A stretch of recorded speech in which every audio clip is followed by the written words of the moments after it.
All right, ladies and gentlemen, hope you're all doing well. Here's your ceremonial jump scare for this fine Sunday afternoon. And today we have a Pick 6 tournament. I'm going to be casting today. Decided to take a day off and rest my hands a little bit. That 6-hour stream yesterday certainly did me in, but should be quite a bit of fun. All right, let's get it going. And we're going to be finding a game to cast here in just a second. So there we go. And who shall we cast? We can go ahead and do... Man, there's so many good players playing today, man. This is going to be great. Let's do this matchup here. All right. No. Lobby code, please. All right. And we're going to do this. Okay. So we're going to be getting into our first game here in just a minute. Yes, yes. What's going on? What's cracking, guys? Hope you're doing well. Hope you're doing well. Sorry about being a little bit late. Had some trouble finding my lunch, but we got it. Catching it live? Yeah, that's what's up, man. Which English letter is my favorite? Oh, I have no idea, dude. That's a deep question right there. All right, so checking, and we got our lobby code for game one, so we're going to find out what this matchup's going to be in just a second. Now, why are all these... Did we update the map pack today? I think we did. Okay. So I need to go and probably update mine, I'm guessing. So we'll be back in just a second. It looks like there was a map pack update today. Maybe there was, I'm not sure. But yeah, it looks like I have some sort of a strange version of the client here. So let's go here. And we need to go ahead and delete that bad boy. What's cracking? So, Pick 6 tournament. Standard stuff. For anybody who hasn't seen the format before, players essentially will pick their 6 factions in order to play. So you see all of the maps before the tournament starts, and then you pick a faction for each map, and that's what you play. So it's kind of interesting, right? It tests the faction range of the players, number one, and also adds another layer of tactical diversity in terms of, okay, this faction's good on this map, and allows for a little bit more variance, I think, which is very, very fun. So Total Tavern. Okay, let's get this. Subscribe. So we've reinstalled it, and that should do the trick. Should do it. All right, so it's updating right now. Hopefully it'll get the job done. Hey, thanks, Alan. I appreciate the kind words, man. Appreciate the kind words. Yeah, multiplayer is really in a pretty good spot, honestly. The meta is pretty good. There's just a couple problematic units, which if you ban those, honestly, it's pretty solid. I mean, there's still a couple top dogs. Like, I would say Beastmen are up there for sure. Who else is really up there cackling? I know Tomb Kings have been doing pretty well. Personally, though, I feel like Tomb Kings are not super easy to play. And Beastmen do require quite a bit of skill. I mean, they have a lot of squishy units that are very quick as well. So, a lot of expression on those factions. Yeah, Pick 6 tournament is good. I think it's really fun. It allows you to practice a bunch of factions and, yeah, also, you're not going to be seeing the same 3 meta factions over and over, which is fun. Yeah, I'll be uploading more games, Chimambu, yes. Absolutely. All right, I'm stuck at 99% on the dreaded update here. Hopefully it will get it going here in just a moment. I'm too weak. Help me, Anakin. Help me. Come on, give me that update, man. 99%. I can see it. It's validating right now. Okay. Are we going to be stuck at 99% forever? I do not believe so. Okay. Looks like it's all good, and let's fire this bad boy up, and hopefully that'll do the trick. Yeah, there must have been a map pack update that I didn't see. Yeah, Chimbambu, I have the next game between Martin and Oishi going up in the next few days, and I'll be casting some of your games as well, so don't you worry. How good is Norska? Norska is a very good faction, and they're also good for beginners because they're beginner-friendly, but they have pretty good, they have high skill expression as well, a lot of mobility, a lot of micro with their kind of skirmish and mobile game. So that's pretty cool. All right, looks like that did the trick, and I need a spec slot, so spec slot, please. Spec slot, please. All right, no problem. Hey, I think Opal has a game.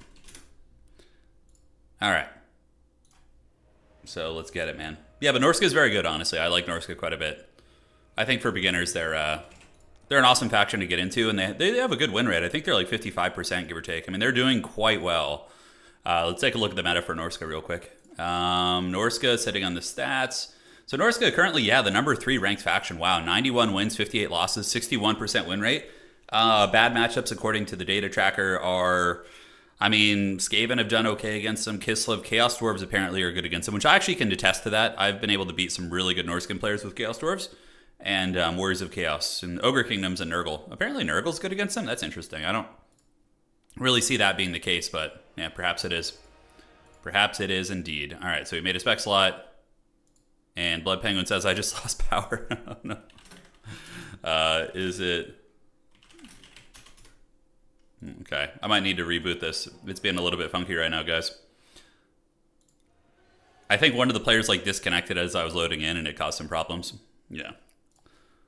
Please, Anakin, do not give me a buy round. Okay. So he may have lost power here. If you haven't started. I gotta find another game to cast, oh boy. I think that homeboy just lost some power. Oh no. Let's see if he's gonna be back or if he's doomed. No problem though. Okay, so let's see here. What's going on here? All right. Is he gonna be back is the question. Don't know if he is. We might need to find another game to cast. Okay. Sure, we can reload. Let's do that. Team builds, obviously. No problem. He's not replied on timing. I'll cast another game. Sorry, guys, some admin shenanigans here in the beginning. Outer Region has kindly set me up. I'll cast your game. Lobby code is active here. Great. The Chad Outer Region coming in for the save, giving me a game to cast, which is always good. We were almost left in the pits there for a second. Okay, so there's this. We're going to be on the Jade Tomb for round 1. All right. And we have Chaos Dwarves versus Empire in game 1. That's pretty fun. Yeah, let's get cooking, man. This is going to be great, and they're already ready, too. All right, perfection. It all worked out. Alyssa, thank you for the $20, man. Greatly appreciate the support. Welcome to today's tournament. And, yep, it's going to be the classic Chaos Dwarves. The dreaded double magma cannon. Oh, God, I'm too weak. I need to drink some water, man. Got something caught in my throat. All right, boys, let's get it. Let's have some fun. We have the Empire versus the Chaos Dowie. Now, against Chaos Dwarves as the Empire, you always want to bring one cannon, in my opinion, because the cannons just hard counter the Dowie's artillery super hard. If you don't, if you let their 2 magma cannons feast, your state troopers and pretty much everything you hold dear to your heart is just going to get wrecked. It's going to get plowed over. So we're going to have to see how this goes. Did you manage to get a Civ game going in the end? Are you talking about the stream from the other night, the Civilization stream? What you saw us play up to is where we played. Do I sound weird? It shouldn't sound weird. I did just wake up and have like a huge breakfast, so we're just getting rolling. All right, guys, taking a look at the build of the Sons of Sigmar. It is going to be Na'vi, and he's going to be going for the classic Spearman with Shields, or just basic Spearman even. So, you know, one of the more cost-effective state troopers, high melee defense for the price point, backed up by Hawk and Long Rifles. Now, Hawk and Long Rifles are pretty awesome against Chaos Dwarves, but you need to control the magma cannons. If you don't control the magma cannons and the heavy artillery, the Chaos Dwarves are going to obliterate you. They're going to do a ton of damage, and you're going to have a horrific time for sure. But Hawklands, yeah, I mean, they can counter the Fireglaves, the Warriors, the Bull Centaurs, the Trains. I mean, they counter a lot of the roster, but again, if the magma cannons are allowed to feast and you don't present yourself with a cannon or some sort of a counterattack against them, you're going to have a bad time. Now, there is counterattack. It is going to be the dreaded Uranan's Thunderbolt. So it is going to be a Celestial Wizard up on the Griffin, or Pegasus, excuse me. And he's going to be trying to drop Uranan's Thunderbolt to pop the artillery. Now, that can work, but it can be dodged. It's a little bit janky. But we're going to see how this interaction happens over the course of the game. So it is going to be Na'vi here, and he's going to be trying to use the Uranans to shut down the magma cannons. Aside from that, we have Marcus Chadhart. Marcus is not bad against Chaos Dwarves, and that's always good, right? When you're using a faction that's going to be gunline-centric or have a lot of powder, having the ability to net things in place using Marcus Chadhart is going to be pretty good. And he looks like he has Focus Shot and the Amber Bow. Now, is he going to be able to creep up and get on top of those magma cannons? I seriously doubt it. So looking at Outer Region, this is about as meta as you can get for Chaos Dwarves. It's the triple skirmisher, the Baeltor's character, who's extremely strong, going to be using Buna to kill the Empire Cab and Spirit Leech as well, and double Magma Cannon with a battle line of Chaos Dwarf Warriors. So yeah, very, very good stuff, honestly. But, you know, Outer Region takes a bit of a risk here. If the Empire comes in with a single cannon, you know, you could just auto-lose the game. The Magma Cannons would just get obliterated. They have way less range, 380 against 450, and they can't really dodge cannons, right? So that's a little bit dangerous for Outer Region here, but he is going to go unpunished, it looks like. So he's going to be all right. So the Celestial Wizard is looking for the goodies. Very, very sweaty micro here from Na'Vi out of the gates. And there is going to be a focus shot coming in, or an Amber Bow. Excuse me. On the Sorcerer Prophet here. And now we see a focus shot. So it looks like Marcus Wolfhard did use the Amber Bow, and then the focus shot, of course, as well. So here comes the focus shot. Not going to be doing too much damage, but not insignificant either. We do see a couple hundred HP be drained off the Sorcerer Prophet. And the Celestial Wizard is going to be getting the Uranus Thunderbolt. Is Outer Region going to be able to dodge it? He is not. So contact has been made, and the Magma Cannon's leadership did drop below 0 for a second, but it looks like it is going to be stabilizing here as the game does begin. More Magma Cannon shots. We got Uno and Dos. And those State Troopers are going to be having a bad time. And they already have a really bad time against the Chaos Dwarves. Calling it a Greatsword here is extremely dangerous. If Outer Region's paying any attention at all, the double Magma Cannon would obliterate those things before they even get close. But we're going to see if that matters right now. The Celestial Wizard's going to be juking around the side, and in the back we do have Hobgoblin Cutthroats being called in. Most likely going to be seeing another Uranus Thunderbolt here in just a second. And thankfully for Na'Vi, Outer Region has not switched his focus fire onto the Greatswords yet. Greatswords, of course, will obliterate Chaos Dwarf Infantry. They'll do very well. Hawklins are able to open up and start shooting into the Chaos Dwarves and are doing some okay damage, nothing crazy. We do see the Light Wizard getting popped a little bit as the Celestial Wizard has pulled back initially, but overall, those Magma Cannons really need to be dealt with. They are essentially a hard counter against the State Troopers. So the Dowizar have moved in, shields up, axes out, and still are very tough for the Empire to deal with. The Empire is going to need great swords or something with a little bit more stopping power there. Now, we do see a net going down in the Sorcerer Prophet. Do we see the Hawkland Long Rifle zeroed in on him? We do. So triple Hawkland Long Rifle on to the Sorcerer Prophet here. He's losing a lot of HP, ladies and gentlemen, a lot of HP. He's going into the pits, and he's going to be jumping back up in the sky most likely. Two Empire Knights going to be stealing the back objective here, so we do see the double Empire Knight moving on to objective 2. That is going to be 8 capture weight here. Chaos Dwarves are going to be responding by sending their troops over. Honestly, moving up the Hawkland Long Rifles in to kill this Magma Cannon that's overextended, I don't think would be a bad idea at all. Although the Dowizar battle lines are pretty close to breaking through, I think they're going to be okay. So here comes the Celestial Wizard. Where is that Uranus Thunderbolt going to be? In the backfield, we do see more Hobgoblins being called in, and Marcus Chadhart getting a beautiful net on the Sorcerer Prophet. So Na'Vi maybe going to be able to punish really, really hard right here. We do see another Spirit Leech going down. Overall, the Empire's in a bit of a winning position now. There's one thing Outer Region is missing in his build, which is the Infernal Guard Fireglaves. They are gods here at defending your backfield against heavy cav. They just shoot down the Empire Knights and can fight them off in melee as well. But sacrificing one Empire Knight to break this Magma Cannon is 100% worth it. So right now, the Magma Cannon's going to be shut down. And we do see the Sorcerer Prophet getting mowed down, absolutely punished by the Hawkland Chad Rifles. So there goes the Sorcerer Prophet. There goes my prophet. He's running off the field. Negative 36 leadership. And he is going to be gone and gone. So it looks like the Empire is going to be taking over this game from here, most likely. Magma Cannon's still online to an extent, and in the back we do see some Bull Centaur renders with great weapons being called out. But from here, you just get the Empire Hawkland Long Rifles and you just shoot into the Bull Centaur renders, and you're going to be cackling all the way to the bank. Another Uranus Thunderbolt's going to be coming in. Is it going to hit? Oh, he dodges it. The MLG no-scope dodge right there on the Magma Cannon, but it's still in range of the Hawkland Long Rifle. So Outer Region with a bit of a positional blunder, letting the Magma Cannons get ranged by the Hawkland Long Rifles here. Now we're going to be seeing the Celestial Wizard chasing. And this game is potentially over. The nets are really what won the game. Marcus Wolfhart plus the Light Wizard netting down that Bale Taurus character and just basically punishing him with mass focus fire. The Magma Cannons were inevitably, eventually shut down once the Bale Taurus character was off the battlefield to allow them to be focused a little bit easier, right? Because normally you wouldn't get away with this. If you had a Wizard character flying back here, the Bale Taurus would, be able to bully it away, but this game is most likely over, guys.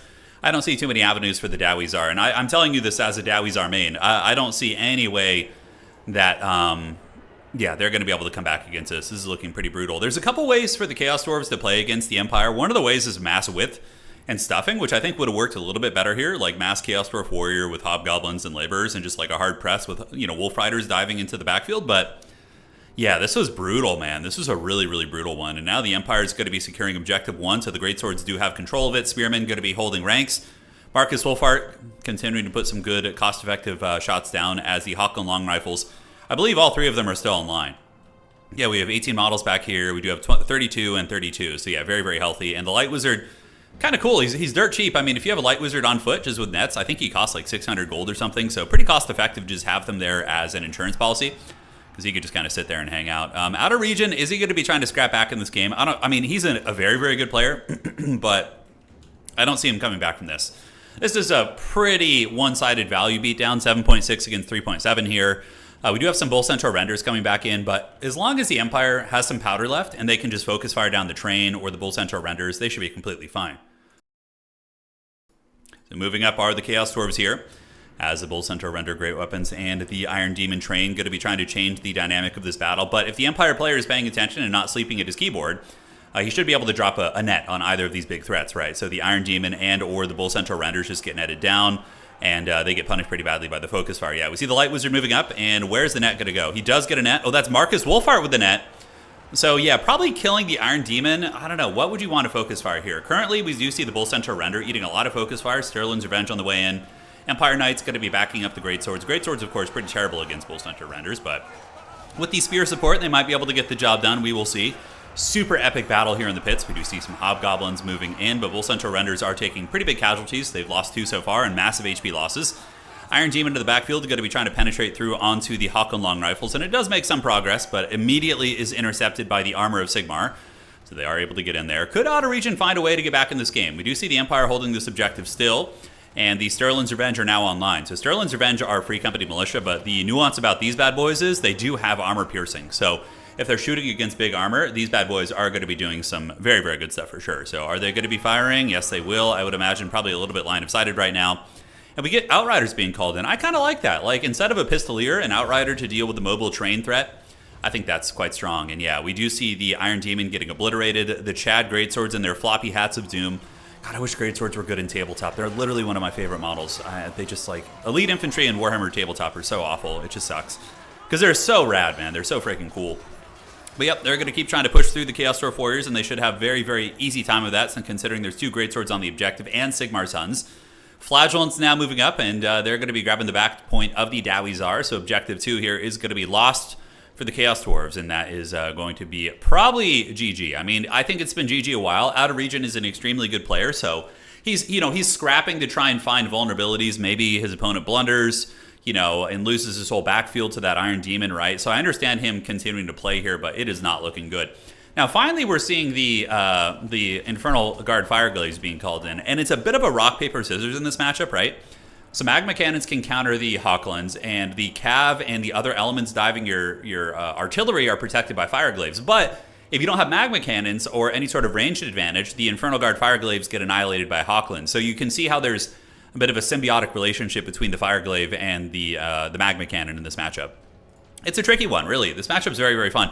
I think probably the safest way to play this matchup for the Chaos Dwarves, the most consistent, that doesn't rely on like a little bit of RNG, is probably just the mass stuff, right? So you come in with like, mass Chaos Dwarf infantry backed up by Laborers and Hobgoblins, and you just do a full court press on the Empire, and then you call in like Bull Centaur renders. And you don't really use too much artillery. Granted, artillery can work. It's just a little bit risky to protect. Empire does have cannons, and the Celestial Wizard, of course, is a very, very nice tech as well. So back objective is in flux, and we do see the Flagellants of Sigmar. And, hey, these are one of the few guys on the Empire roster that don't care about getting run over by a giant demon train. So they're down to party till the bitter end, and they will fight these Hobgoblin Cutthroats tooth and nail. And to the back, we do see the Outrider Corps. So cool. Double Outrider coming in, countering the train. GG, well played. What an awesome match there. I was very, very, very nervous for the Empire in the beginning, honestly. I thought that the Magma Cannons would be much more dominant against the Hawklands with range, but it seems like they overextended themselves a little bit. But really, the reason why we did see the loss from the Chaos Dwarves, in my opinion, was the Baeltor's character. Almost a 3,000 gold lord getting chain netted and focus fired down. That was just too much. When you lose your Baeltor's character as Chaos Dwarves, if you're going that route, it is so rough. I'm a big enjoyer of Astrochad in this matchup. I feel like Astrogoth is very nice as well. The Flamestorm can wreck things, and he's a bit of a lower to the ground target. A little bit harder to snipe, but yeah, you can see Navi was even more prepared, right? If Navi wanted to, Navi could have called in the Great Cannon, the Hammer of the Witches, and that also would have hard countered the Chaos Dwarf Magma Cannon. So yeah, I don't know. The Magma Cannons are good against Empire. They can kill the troopers and most of the infantry and Cav-centric roster, but they're so vulnerable against the cannon fire, and also the Celestial Wizard tech was very, very nice by Navi as well. GG, well played, guys. GG, well played. So that's round 1 in today's tournament, and we are going to be getting ready to go into the next one here relatively soon. How you doing, Anticity? Hopefully you've been having fun getting back into the competitive scene lately, just crushing it, as I've seen. And we are 2 games done, so let's take a look at the brackets real quick. and welcome you all to the tournament. Welcome to the Thunderdome, ladies and gentlemen. So looking at the desktop capture here. Outer region defeated by Navigator. Navigator is also, you know what's interesting about this? Is the gentleman who just defeated Outer Region, Navigator, is a Chaos Dwarf main. Actually, one of the best Chaos Dwarf players out there is Navigator. So that's, that's a bit unfortunate too. When you run into somebody who mains a faction, they know how to beat it usually, right? So that was a really, really nice caveat for him. Attack Speed Enjoyer defeated Johnny Cash. Dactyr defeated Rat Boy, and then we have a handful of matchups still playing. Poison versus Martin, Scrambled Egg versus Reginald, Saiyan versus Damson, Boss Toss versus Space Pope, and Via Anime versus Lahoot, and Opal Black Bear versus Blood Penguin is going to be the match on the bottom side. So we got 6 rounds of competition today, guys. 6 rounds of competition. Yeah, no, I hear you, Anticity. I hear you, man. Well, yeah, it's great, man. I'm glad you're having fun playing in tournaments again. The Total War scene, it's like Old Faithful, It's always there for you. And when I go around and look at other like RTS scenes, like I'm trying to think of ones that have had. I mean, obviously, if you look at the Old Faithfuls like Age of Empires 2 and Warcraft 3 and these that have like long legacy scenes, but I know Total War holds up pretty well compared to some of these other communities that really, really come and go. No Pavane. Pavane in that matchup? Yeah, no, there's not going to be a Pavane in the Empire roster. You have Nets. Chaos Dwarves don't have a Rampage either. They do not. Any Bannerlord after this? Bannerlord will probably be tomorrow. So tomorrow we're going to be back to try and see if we can get the epic victories for Hellman von Haggard.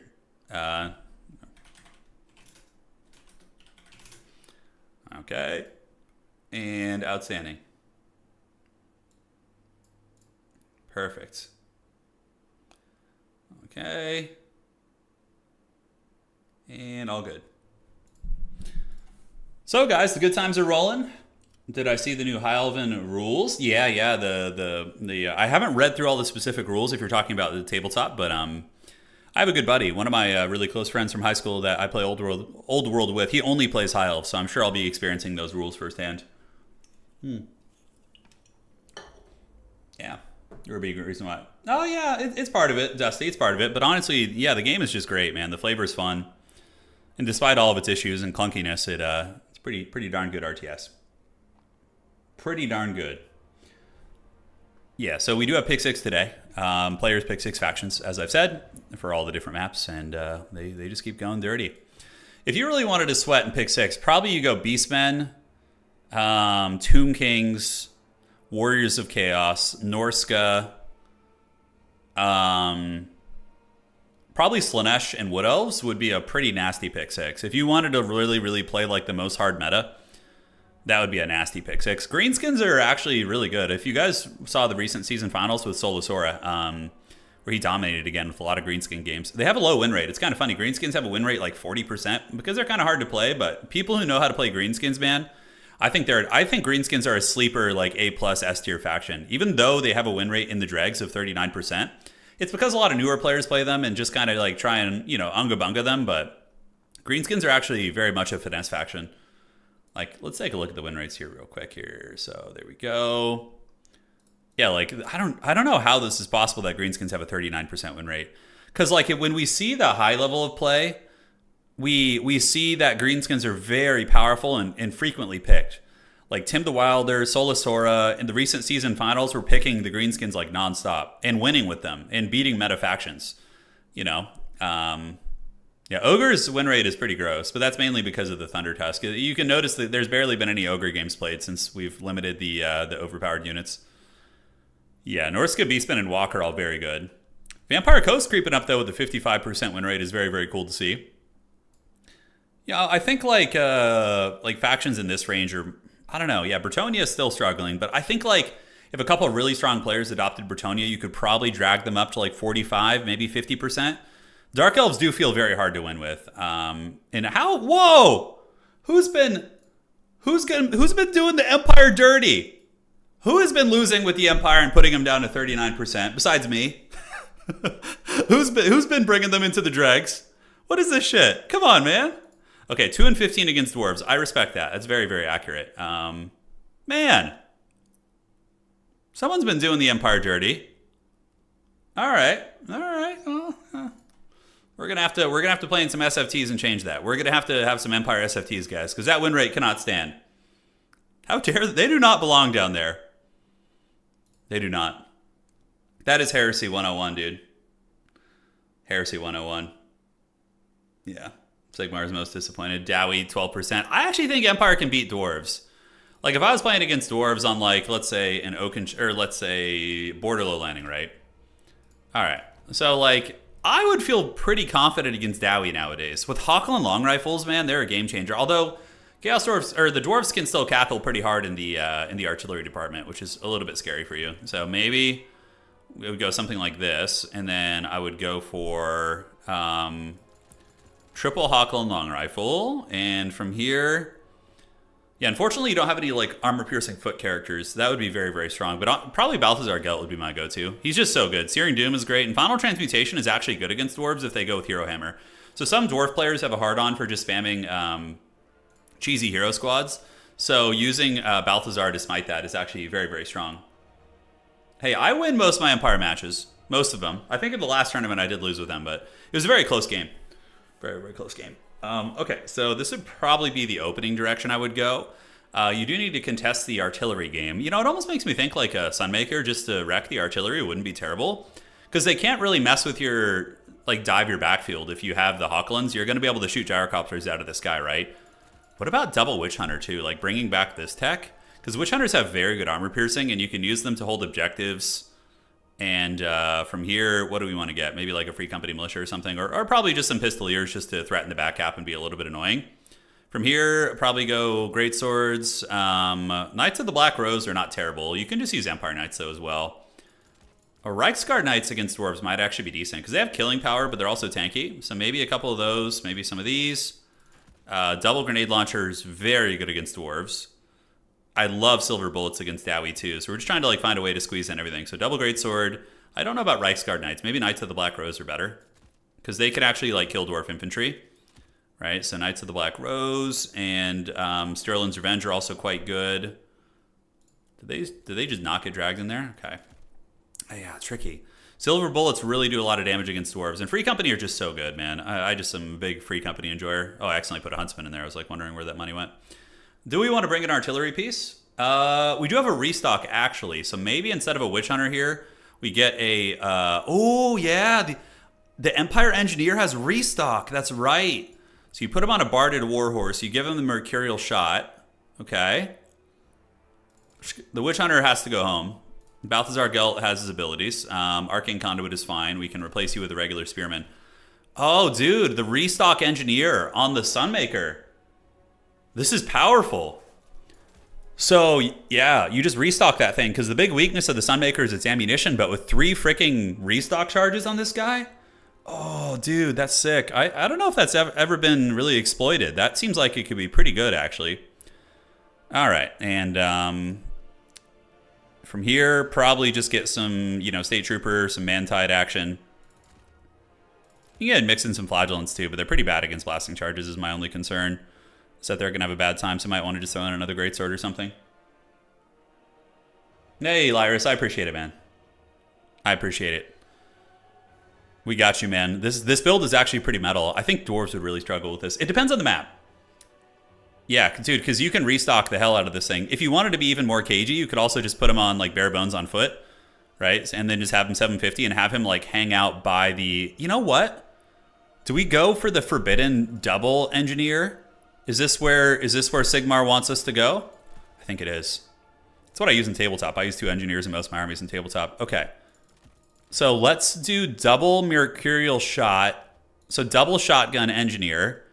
So our front line just suddenly sucks, but that's okay because we can call in some front line. I think we need to go a little bit wider now that we've cut those guys. And then we got 500 left. Let's get Grundle's Defenders. Yeah, something like this actually could be pretty good. Dude, that Sunmaker is straight up never going to run out of ammo. Never. Right? So let's test something real quick. So let's go to Land Battle. We're going to do Galbaraz. That's why I love the Empire. Just like the different tech options are so fun. So we're going to just test this against some Dwarvish Troopers. So let's just get Dwarves. Let's get some like Dwarf Warriors, which is what you'd be running into, right? So right now I just want to basically test out the Engineers. See how those guys function. And let's see how far we are into the round. We should be getting done here in a minute. Oh, the round is over. All right, so let me refresh this. You're a Pigeon Bomb enjoyer? Oh, no. The Pigeon Bombs are so haggard, but when you roll that 6, it feels pretty good for sure. All right, so advance this. And we are in the next round. Good luck. Have fun. Okay. And we have round 2, so let's let the players know it is round dos and announce the tournament. Round 2 is live. All right, so let's do Martin versus Boss Toss. Oh, that's going to be a sweaty one, dude. Let's go. Lobby code, please. And Boss Toss. Lobby code, please. Dude, we got an absolute sweat fest coming up here for you guys in a second. This is going to be fun. So the thing is, Empire Engineers, they have armor-piercing rifles. So like, I'm like, how is their shooting going to be? Just like their regular shooting against Dwarvish infantry, right? So we got the long rifles, right? So we're going to be taking some pot shots. Okay, it's not like insane, but it's also not terrible. And then we use the Mercurial Shot, which actually does a lot of damage. Has 3 charges too. Dude, I mean, that's really freaking good, right? Like against dwarves, this is the tech. Look at the value on that. And then you just pull back. I mean, they're going to be able to, you know, do a lot of shenanigans here. You have the Hawklands, but they also have just good shooting in general. Right, so they can put pot shots down on things. They can kite characters. They're going to be faster than dwarves. Dwarves are very slow. And you have the restocks that you can use on your Hawklands, on your... it gives you that sustained fighting, because usually the Empire beats the dwarves in the early game of domination, and then you get outgrinded because you run out of ammo. But with the ammunition restock, I think that's very good. That's some damage. Yeah, no, well, Mercurial Shot has always been that good, Anticity. It's always been amazing. But the engineers are expensive, but in the dwarf matchup, being able to restock your Hawklands and your other firepower to just uber value trade against them, I think sounds like pretty forbidden tech to me. All right. Hell yeah, baby. Let's go. We got our next match. Chad von Karstein. That's the name of the lobby. Is it going to be a vampire count game? I'm in his. All right.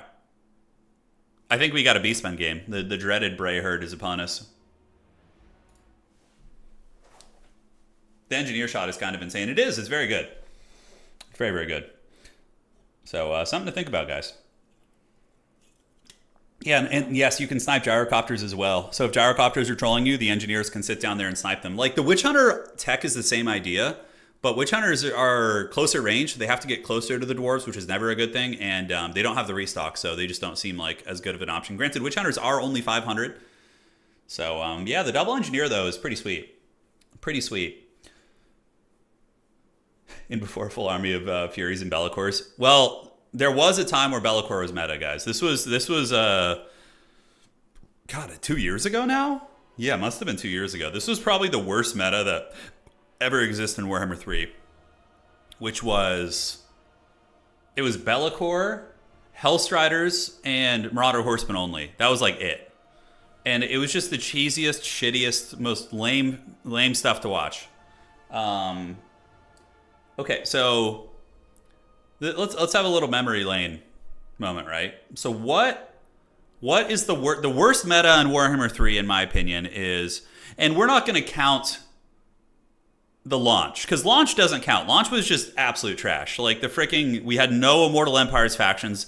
We had like 6 or 7, whatever it was, bare bones factions. Just the worst shit, okay? That doesn't count. That's like the Dark Ages. That's like a next level of terribleness. But if we're talking actual, like, full factions, worst meta, Hellstriders, Marauder Horsemen, Bellicor meta. Okay. Hellstriders are actually good now in Ticity. They're in a really good spot. Like, Hellstriders finally have come into their own, and they're a very good unit. They're super meta right now. They're, like, in a good spot. Okay, so that was the worst meta for Warhammer 3. What was the worst meta for Warhammer 2? What was the worst meta for Warhammer 2? What was it? The end meta was pretty lame. Like Grom the Paunch, Greenskins, and Druki Dark Scourge Hunter Chariot spam was pretty obnoxious, and it wasn't very fun. Like every faction war literally ended in that matchup. It was like either Greenskins versus Dark Elves or Greenskins versus Vampire Ghost back then. I don't know. That wasn't even the worst though. The worst Warhammer 2 meta. What would that have been? Oh man. The Greenskin skirmish meta. Well, also Warhammer 2 is land battle, right? So land battle has its own set of issues with like attacking rules and things like that. Warhammer 1 had a ton of awful meta. Like Warhammer 1 was cheesy as hell. Fate of Una cost like 9 wins of magic and insta-kill the unit. Like Spirit Leech, people would just... And yeah, the Tuskor Chariot meta, yeah, that was a pretty forbidden time. That was rough. That was rough, yeah. I do remember that. Yeah. Oh my god, the Tuskor characters. Remember when the Tuskor Chariot characters were broken? So you'd put the Wargor on there and he would just like punch everyone in the wiener. Yeah, it was not fun. It was definitely not fun. Beastman Chariot and 5 SE meta. Yeah, it doesn't really work in Domination, spamming SEs. It doesn't work as well. It can. I mean, there are some maps and matchups in which it works, but it's single entity spam is not as much of a thing. Because they can't control as much field, right? Yeah, Tuskors are pretty broken. Yeah, Warhammer 1, no healing cap, infinite summons, Gorbles with healing potions, yeah. Ancient history, man. That was almost 10 years ago now. Almost 10 years ago. Summons not dying, yeah. Warhammer 1, was not a competitive game. Warhammer 1 was a meme. They had tournaments, but it's kind of a joke, you know? I remember seeing some of the competitive replays, and you're just like, okay, it's like one dude hiding their lord in the corner of the map so he doesn't get die to chain spirit leeches in the beginning, and there was often no attacking rules. It was just like a shit show, man. It depends on the tournament, of course, but yeah. Drawcat Arrows of Carnus Wood Elf Army builds in Warhammer 1. Yeah.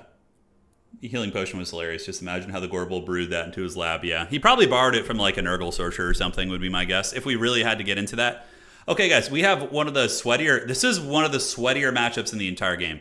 Warriors of Chaos are definitely my best faction, and Hellstriders give you a chance to contest Beastman mobility, and the Hell Cannon gives you a chance to pressure the Beastman nonstop. So, really, Martinius should go Hell Cannon, Mass Hellstriders for all of his Marks of Chaos, and then whatever the hell else he wants. There's a bunch of different ways to play it, but...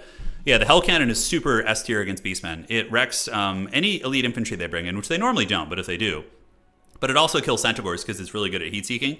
So you just sit it on Centaurs the entire game, and you use Hellstriders to counterpunch the Centaurs. And, the infantry, Forsaken are decent here. Marauders are fine. There's a couple different ways to go about it. No, not playing tonight. Resting my hands. Yeah, I streamed for 6 hours last night, and I was suffering a little bit this morning, so... Oh, yeah, okay, I was right for the most part. We have a Hell Cannon, we have Hellstriders, and I guarantee you he's maxed out on Hellstriders in reserve, or at least has 2 more. And we got Archaon, the ever-burning Headcaster, which is great against Beastmen. You use it to cook the Unga Bungas. And yeah, pretty good stuff. Archaon is not always the most meta choice here. I've seen people use a Shadowcaster. So basically you use a Chaos Sorcerer Lord of Shadows with Melkoths and the Tormentor Sword. Melkoths will really wreck Centaur spam. So... That's pretty good too, but honestly, Burning Head is just God tier, and it can win you games. Yeah, not gonna lie, I'm not a fan of the Hellcan start. I like your cab openers. Hey man, teach their own, for sure. Azazel is really good here too, Anticity, I agree with you. Azazel's Rampage is just so God tier, and that's actually how I've been beating Beastmen with Kislev, is using Mother Ostankya, and using her Rampage ability from Lore of Hags, because every time they call it a Centaur, just Rampage that shit into a bad fight, and then you suddenly start to win the mobile game very decisively. It's incredibly good. All right, guys. So, taking a look at the Chaos Army, Hell Cannon going to be a nice pressure piece, and we do have Marauders backed up by Armored Chaos Trolls, and it is going to be Marauder Horsemen and Hellstriders with a Burning Head Archaon. Oh, did he bring Slayer of Kings? Did he do it? Oh, Searing Doom as well. Okay. And the Crown of Domination to give ITP and make him cause terror, which I think is very, very worth it. And that is going to be it for the Chaos Army. Now, for Boss Toss, these are 2 S tier players. It looks like we have the good RTK. I don't know who's the evil in the good RTK, but they have their RTK clan tag on opposite sides. So they need to work on their branding a little bit. The inconsistency in the branding is tricky. But Beastman Army going to be Unga Bunga Spearmen with Unga Bunga Raiders in the back. And it is going to be Malagor, the Dark Peacock of Chaos. Flock of Doomsayum is just super good. Right? No complaints. Butchers of Kalkengard, super meta. Korngor's up in the Vanguard. And that is going to be it. So Beastmen... very, very strong on certain maps where they can Vanguard. I mean, Chaos can Vanguard up too, but they can't Vanguard that, infantry like that, right? So the objectives will go to the Beastmen out of the gates, but Chaos will definitely have the value trading advantage with the Soul of Damnation right away. Getting the Soul of Damnation to, so basically you can see there's 2 ammunition nodes on the Soul of Damnation, two little things here. So what you need to do is you need to grab 1 and 2 and just launch it right in there, just like that, and then get all over those guys, and it'll do big work. All right, so the Marauder Horseman poking into these guys. A really good Flock of Doom. No, it just hits 1 target. So not the best Flock of Doom. He tried, though. It was the right idea. but he does tickle the pickle of one of the Marauder Horsemen here. And now the Warriors of Chaos going to be advancing up, and where's the Hell Cannon going to be shooting? Corngors are a good target. You know, getting rid of the halberds and the good quality infantry is never a bad choice. So they are going to get bombarded, and they're going to pay the Troll Toll. So first Hell Cannon shot, blast that guy, and it had been too long since the powerful Dong had emerged. I'm sorry, guys. Yeah, it's there now. And the call-in, we got more Chaos Armor Trolls. Okay, I don't hate that. I mean, they're good against much of the roster, but they will struggle against, I guess, the Spears. Are they really, though? Yeah, they do have good staying power for sure. But wow, Beastmen are going for a full court press. Bostos has decided to go full aggro here, which, you know, against this build, I don't hate that idea. The Armored Chaos Trolls do move in, and we do see the Hell Cannon shooting into these Ungor Raiders in the backfield now. Some of the Marauder Horsemen of Martinius do move around the side, so they're going to be creeping around the outside here, and there goes the old Ungor Raiders, getting bombed and burning headed, so really putting a lot of effort into killing a relatively cheap unit. But hey, that unit's off the field now, and we're going to see how this all plays out. So Marauders moving up, Marauder Horsemen pulling back, and will the Warriors of Chaos be able to hold their battle lines and then push out afterwards? The Butchers of Chadengard, are they pushing through? It kind of looks like they were given an attack order to move into the secondary here and attack the Soul of Damnation, but I think they've faltered on that. One Hellstrider overwhelmed here. Beautiful Searing Doom from Archaon, although a Burning Head probably would have been more cost-effective, like right down the pipe like that would... Oh my god, that would be a god-tier Burning Head. So in the back, Centaurs with Grey Opens creeping around the back of the formation. Butchers of Kalkengard trying to get to the Hell Cannon. Hell Cannon is being given a very... Oh, he misclicked! No, Martinius misclicked!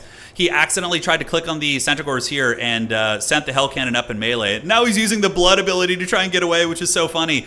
He needs a call-in of Hellstriders right now. Hellstriders to just come in and melt these Butchers of Kalkengard, but he does not have them, and there they are. Okay, so they're going to come back here. I mean, you can't let your Soul of Damnation die. If that thing gets karate chopped, you're going to have a very, very bad time here. Forsaken are good. You know, they'll crush Corngors pretty well in combat. The Hell Cannon is continuing to try and get away, and on the side, the Hellstriders do intercept here and get a nice charge onto the Centaurs, and there is going to be a Searing Doom coming down right now. So the Searing Doom is dropped like it's hot, and it does do some okay damage, but overall, very, very tough fight for the Warriors of Chaos out of the gates. They're getting pressed very hard, and equal value trading is not a good thing for you if, you know, if they have all three objectives, right? If like you're trading equally, but your opponent has the favor in the status quo of the three objectives, dude, it's going to be rough. So Chariots coming in, Armored Chaos Trolls trying to hold up the ranks. Forsaken able to chew through the Butchers a little bit. And we do get a Centaur charge coming in there. Granted, they should take some damage. And yeah, that Hell Cannon doing massive work here. We do see the Butchers potentially getting routed off here, as the Forsaken will do a pretty good DPS against Centaurs. Centaurs only have 28 MD, 35 armor, so Forsaken in sustained combat will beat them pretty decisively.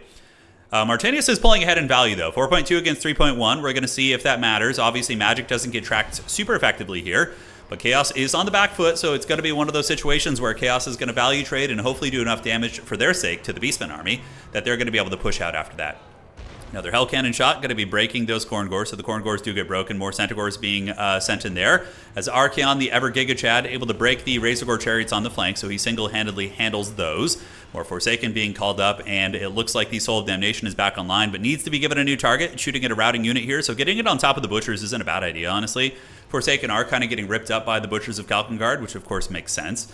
And now Malagor is back here cackling. Chaos really, really on the back foot, ladies and gentlemen. We do see some more Hellstriders of Slaanesh being called out, which potentially going to be able to run some interference here on the Centaurs.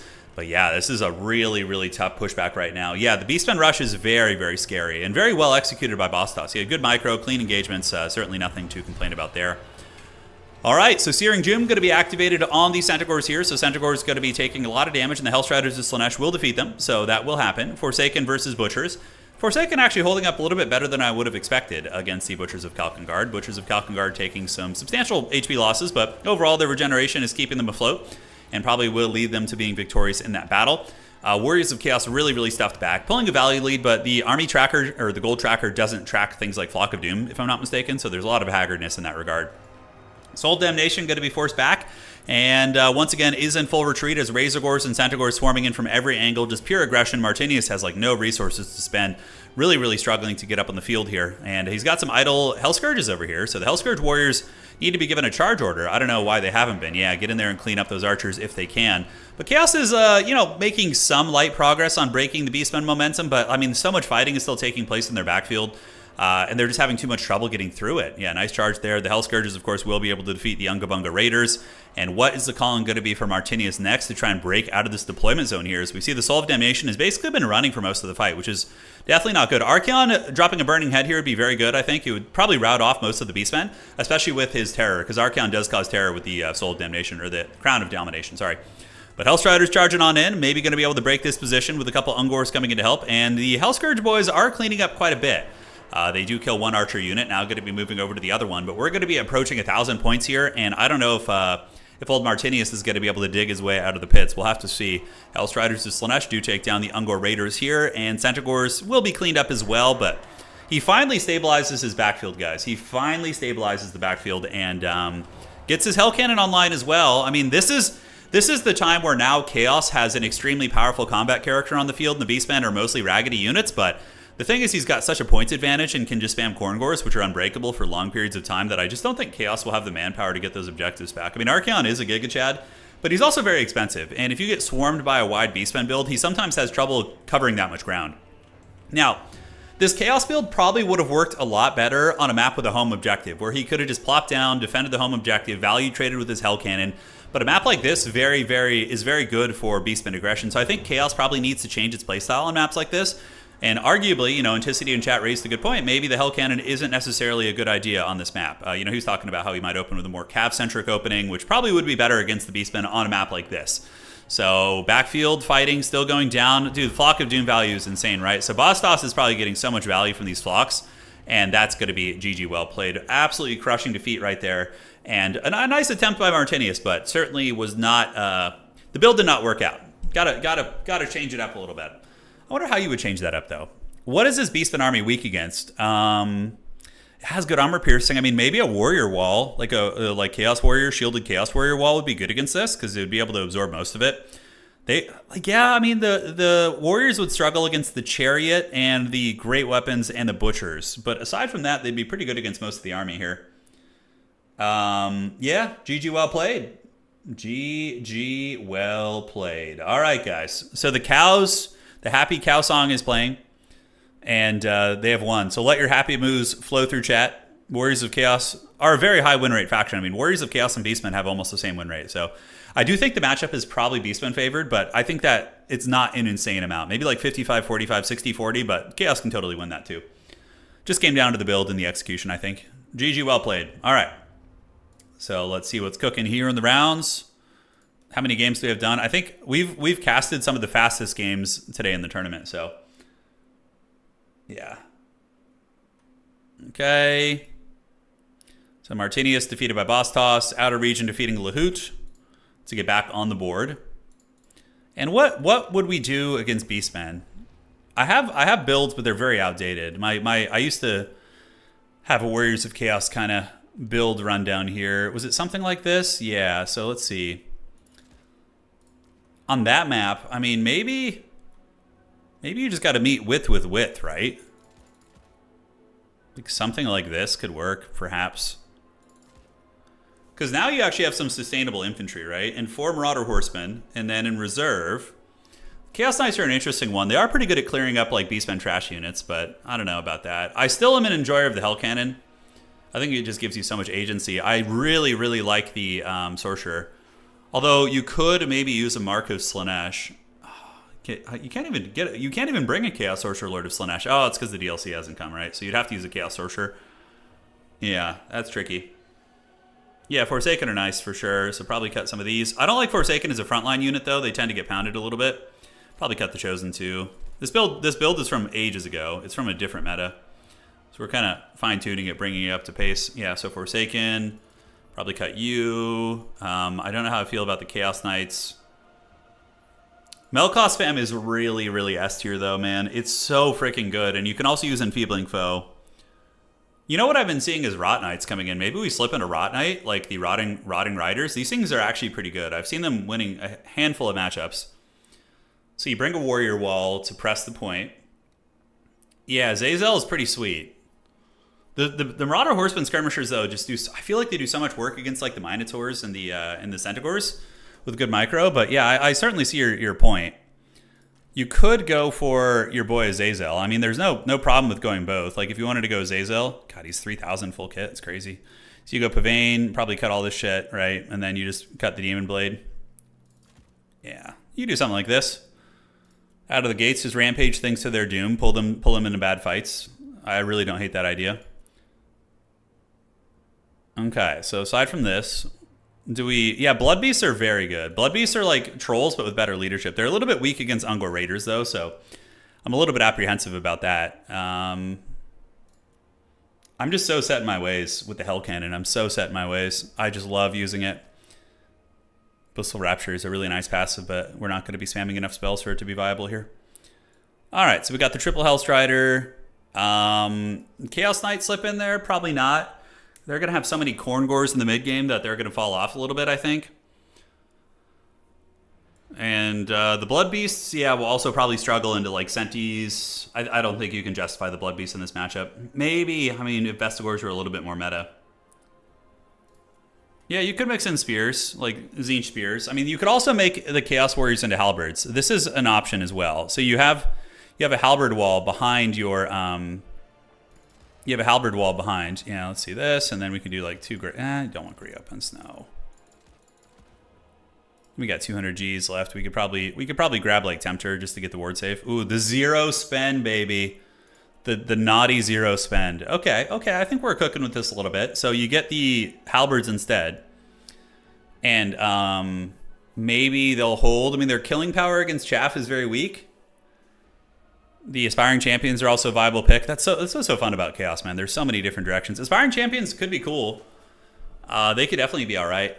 Yeah, a lot of options in that matchup, guys. A lot of options. A lot to explore, you know. You'd really want to get in and get some practice games in to see that. Corngors are a menace. Yeah, they're very much a menace. They're very good. Okay, Poison's opponent dropped here, so let me fix their score. Okay, so Poison. That's strange. So they should have a win here. Okay. So let me do a little bit of adminning here. And let's get cooking. Let's figure it out. So being tagged here, what am I being tagged for? Nothing. We're all good. Okay. So you should only have one Swiss point here. If I'm not mistaken. Would it be 2? Did Poison win their first round? Nope. Okay, perfect. So that should be fixed, and refresh this, and we should be coming to the end of the round here in just a minute. Yeah, sometimes there's some interesting meta play about not starting with skirmishers, right? Because skirmishers are so expected, and sometimes if you just spend that extra 1,800 gold on like swarming elements, like hard pushing, you can catch your opponents off guard, for sure. Yeah, Forsaken do trade very well into Corngors. They do, actually. Yeah, in the straight fight. I mean, it's the fact that they have very high melee attack when their frenzy's active and their weapon strength is super high. And the Corngor on the same coin, I think I can find them down here. Corngors have extremely haggard melee attack against things that are not, large. So the Forsaken's low melee defense is kind of excused, and yeah, they can get through there and do some work. Any word on another multiplayer? Yeah, I think there'll probably be a patch soonish, I would imagine. I don't know. I would say, if I had to guess, in the next month we'll get something. Honestly, balance isn't that bad right now. There's just a couple little things that need to be hit, and we'll be okay. I mean, we're still fine now with host made limitations. I think we're doing pretty good. I'm gonna go grab some water real quick, guys. Thank you all for joining. It's been very fun today, and I will BRB.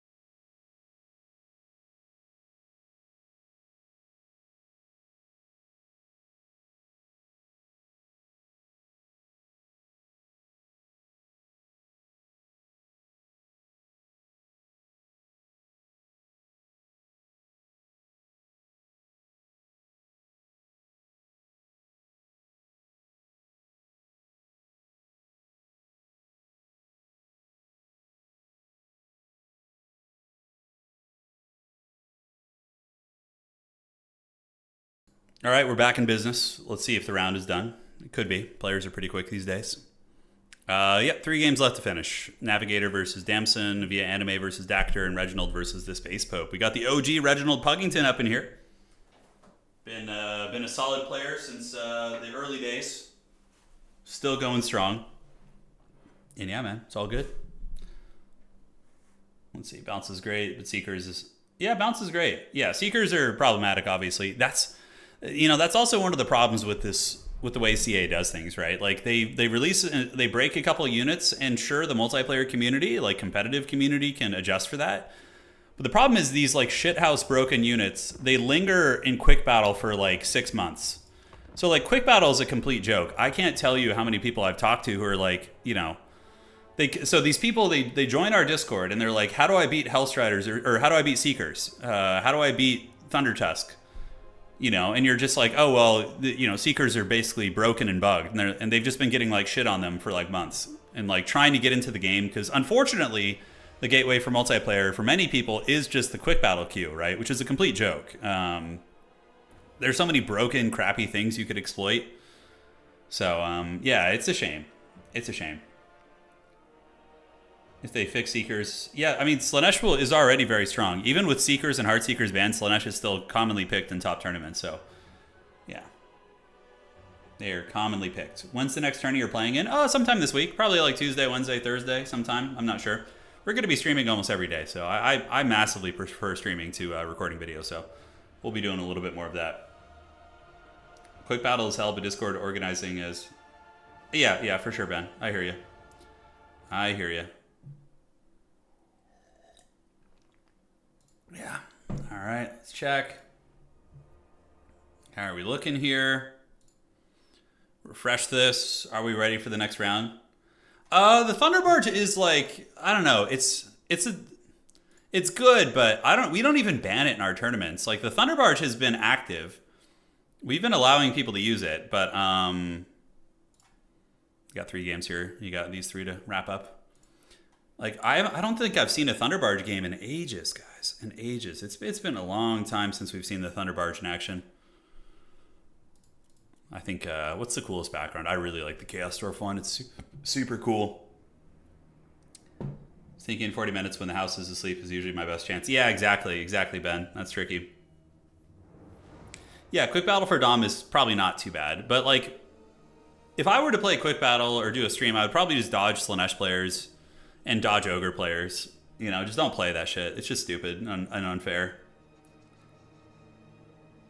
You gave up on land battles entirely, but that's just you. Yes, a lot of people still like it. I think land battle can be fun casually. I just don't enjoy super high stakes land battle, having to enforce like attacking rules and a lot of the gray area stuff. Now, I think the attacking rules are great, and I think they're excellent, and the people who do them like are definitely a godsend, and you need it to play competitive land battle. But I just don't like enforcing that, Oh man, there's so much gray area. Like when people are like engaging with like one skirmisher and like, it's just like, and then they're regenerating shields on the rest of the Tzeentch army while they're like barely obeying the attacking rules. Like there's a lot of shenanigans I just don't enjoy about that.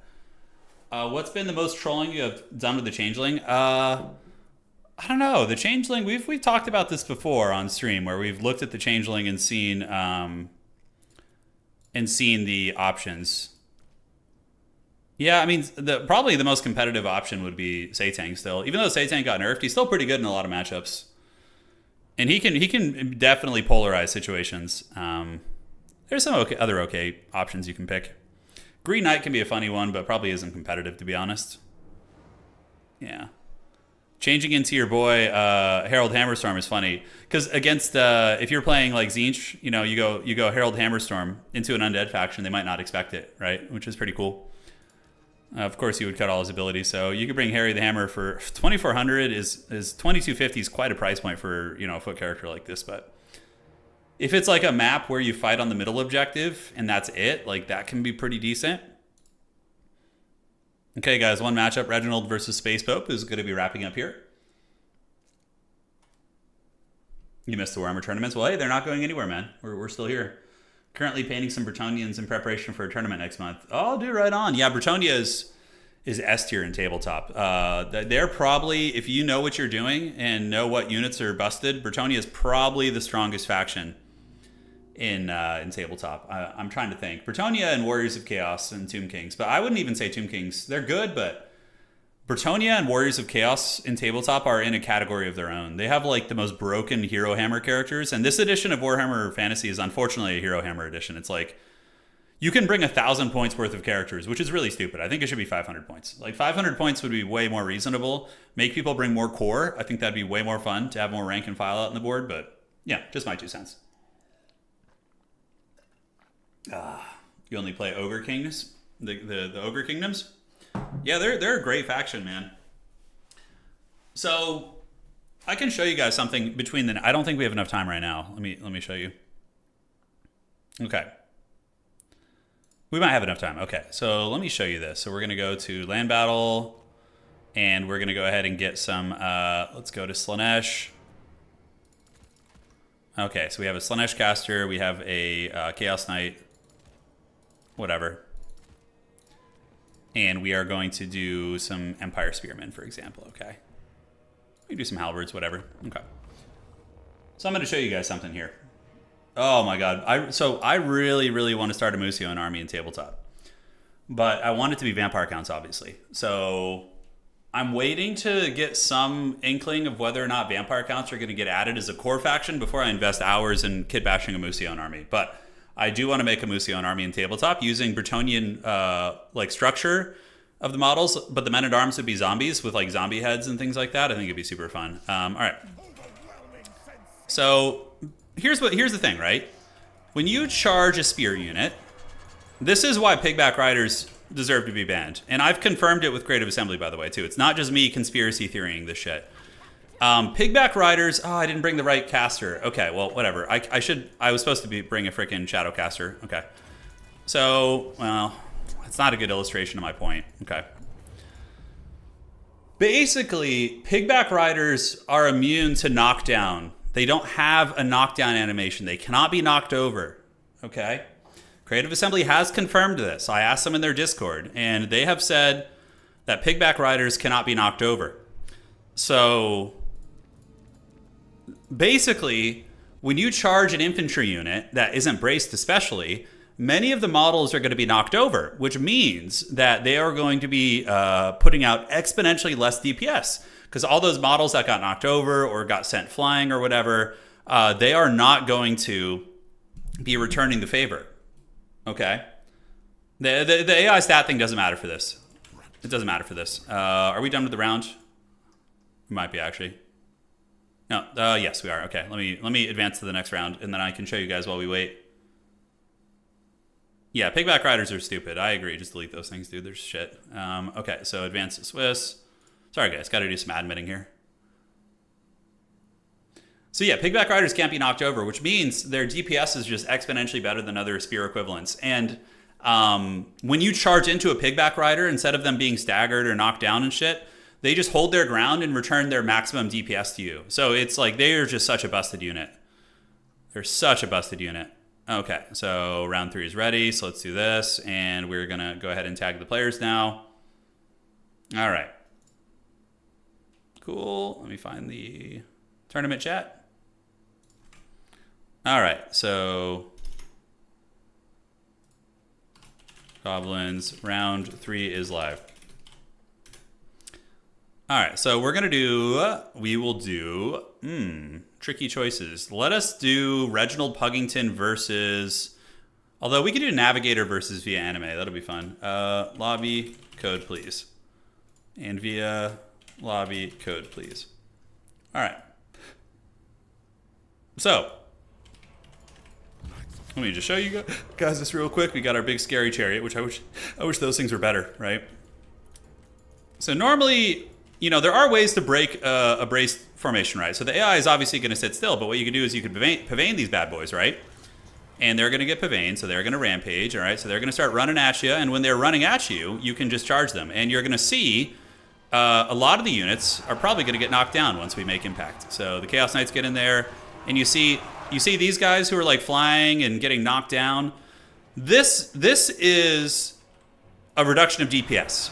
All of these state troopers on the ground are not prison shanking you right now. They are not sitting there and they're not just giving the fat wiener to your cav units, okay? You notice how like the Chaos Knights take like no damage. Now, the issue being is with Pigback Riders, that doesn't happen. Those guys are just going to sit there.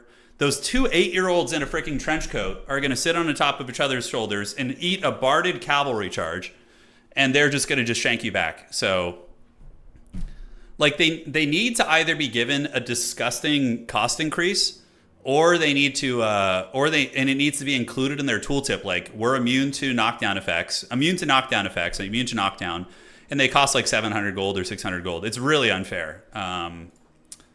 But pigbacks cannot be knocked over. So they just like stand there and they shank you right away. Like when your cav comes in, you're just going to get it, you know? Yeah. All right. So let me find this. We'll get into the next game. I'll show you guys the pigbacks after this, but yeah, it's fine. We'll get to it eventually. Okay, so let's do a little spectator action. And we are on Edge of the Darkwood now.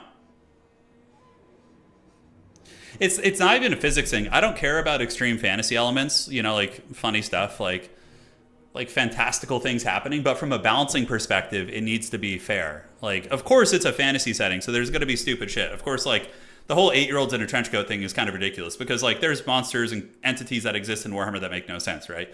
We're not talking about that. It's just about balance and having them be equal to their counterparts from other factions. Like Pigback Riders should basically just be like Empire Spearmen. You know what I'm saying? Just like Empire State Troop Spearmen. Like make them cost around the same, make them perform the exact same, and call it a day. You know what I'm saying? Like they don't need to be anything more than that, but they're just so much better. Like the ROR Pigback Rider can like outtrade elite infantry units, which is obscene. Because they just can't be knocked down. So they're just constantly giving you the DPS. Yeah. But yeah, I know. The Black Orcs should just start riding on top of each other's shoulders. And then you just have this unstoppable wall of plate. Yeah, Nurglings already do stand on top of each other's shoulders, but they actually have a knockdown animation. When you see the Nurglings like standing, they do get knocked down, and they tumble and stuff, which is good for balance. Okay, so it looks like we have an Ogre Kingdoms game. All right, we're in lobby with Kia. Okay, perfect. So we have ogres now. Remember, we have banned the overpowered ogre units. So there's no Pigback Riders and there's no Thunder Tusk. So those units cannot be used. So what you're going to be seeing is a pretty fair version of ogres. Honestly, they can just use the units that basically were there, but they get their Blood Vultures, they get their new Lords. Blood Vultures are an S tier unit also. They're very good. So yeah, they'll be totally cackling. It's going to be fine.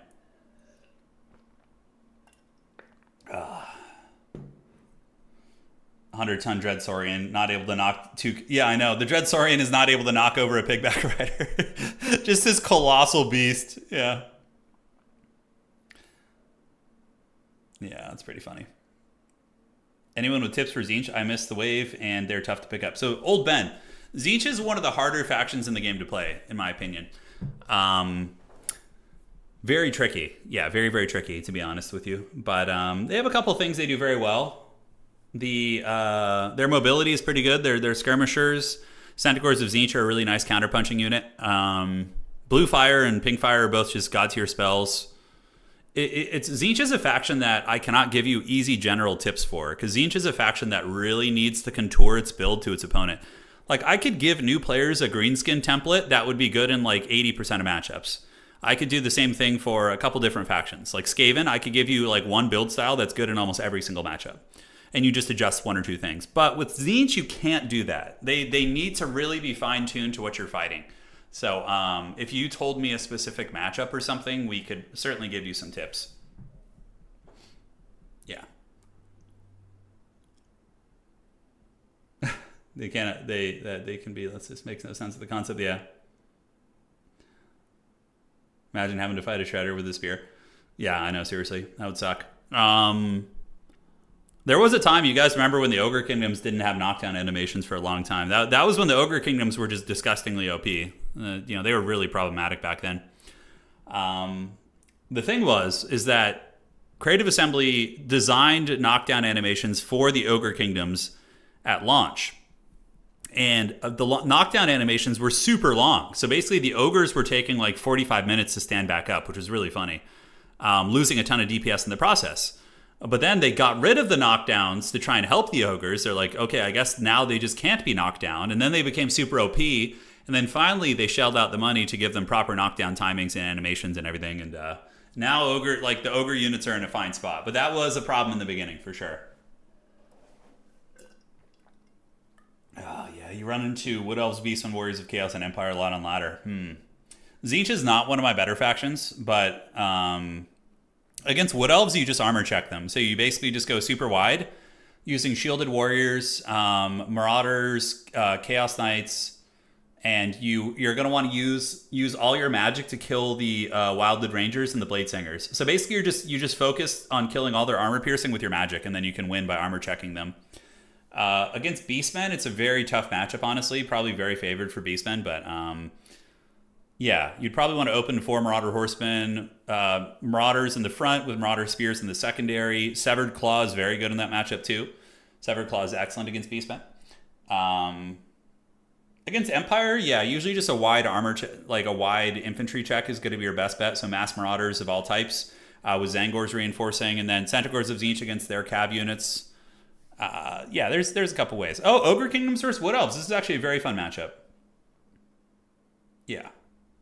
But you need to use your magic on the right stuff, Old Ben. You need to, because if you go Mass Chaos Warrior and Mass Chaos Knight, so like press, usually you open Mass Warrior, and then they're going to call in Wildwood Rangers or things to counter your armor. You need to get your magic to focus to kill those things, or else you're going to lose, because the Wildwood Rangers will kill your Chaos Warriors. Yeah. Hey, I appreciate that, Fear. Thank you, man. Haven't seen this matchup yet? Yeah, we saw this matchup at the last season grand finals of Total Tavern, not this one we just had, but the one before that, and it was right when the Thunder Tusk came out, and people were abusing the double Thunder Tusk really heavily, but the Wood Elf players knew it was coming and just went mass like Waywatcher and Gladeguard Starfire Shafts and were able to win. But I think Ogres can surely go wide and deal with this, but yeah, so Pigbacks and Thunder Tusks are banned in the tournament because they're just stupid OP, so they're in the trash. Yeah, I don't know who's going to be favored here. Via Anime is very good. So is Navi. Navi is the player that you saw beat out of region earlier. So clearly these are both players who got some serious chops and will be ready to compete here today. Yes, yes. Should have seen Human Boys Ogres versus Tomb Kings versus Martinius. Is this the land battle thing? Land battle is a completely different beast. In land battle, things like single entities are way better. Much harder to deal with, right?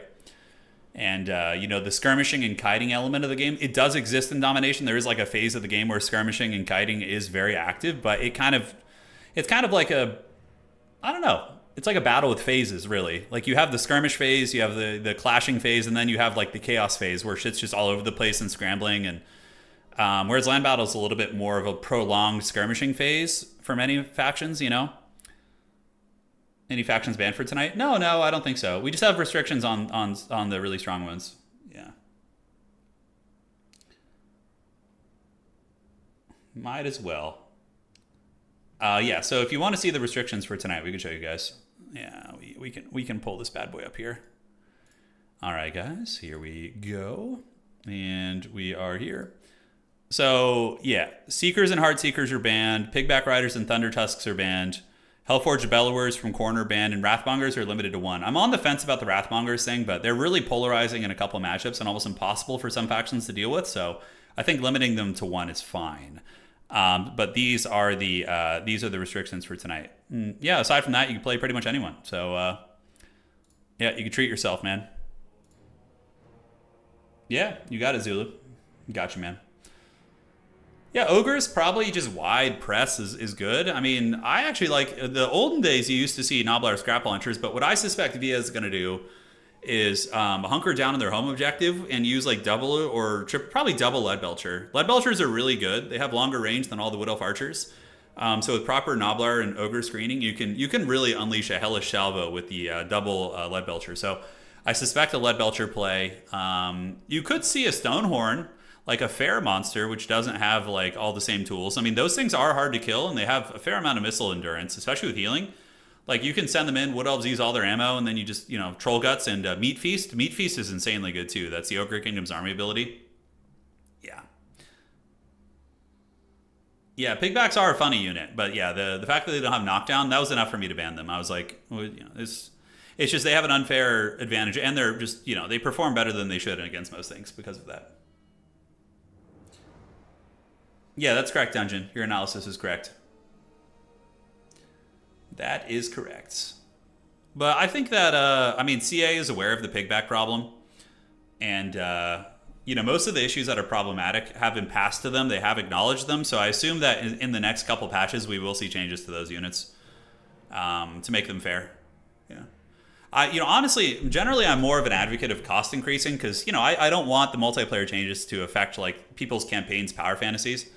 So typically, I think just cost increases, if possible, is usually one of the best solutions. But yeah, people also, you want your campaign to be balanced too. But everything the balance in campaign goes out the window anyways as soon as you put a couple skill points into things, right? So like giving +2, -2 melee attack to something is pretty insignificant in campaign when you just put one red tree point and it's already like, yeah, it's already very strong. All right, guys. Oh, it's Chad Mel Gibson. Let's freaking get it. Oh, yeah, the Wild Hunt, baby. It's time. Let the Nurglings feast. It is time. Orion, with his archers, it is like a starting Wood Elf campaign army, although Orion's army in campaign starts with a Wild Rider, I believe. So that's the only thing that maybe is a little bit different here. All right, guys. So here we are on the edge of the Darkwood. It is a lovely, lovely spring afternoon here. Look at this cloud. Actually, the background looks really nice on this map. Look at that. Edge of the Darkwood. Okay, here's the creepy Darkwood. But aside from that, it looks very lovely in the distance. I'm sure the Warhammer world would be pretty epic to explore, aside from all the different things that would kill you. It's definitely not the worst fantasy setting to be in, right? Like, if you were in the Warhammer fantasy setting, you could be a denizen of, like, the Empire. If you get to choose where you're going to be. If you could just be like, I want to be a citizen of Altdorf. Sure, there's going to be bad stuff going on, but it's probably safer than other fantasy settings, right? Let me think. What's like, yeah.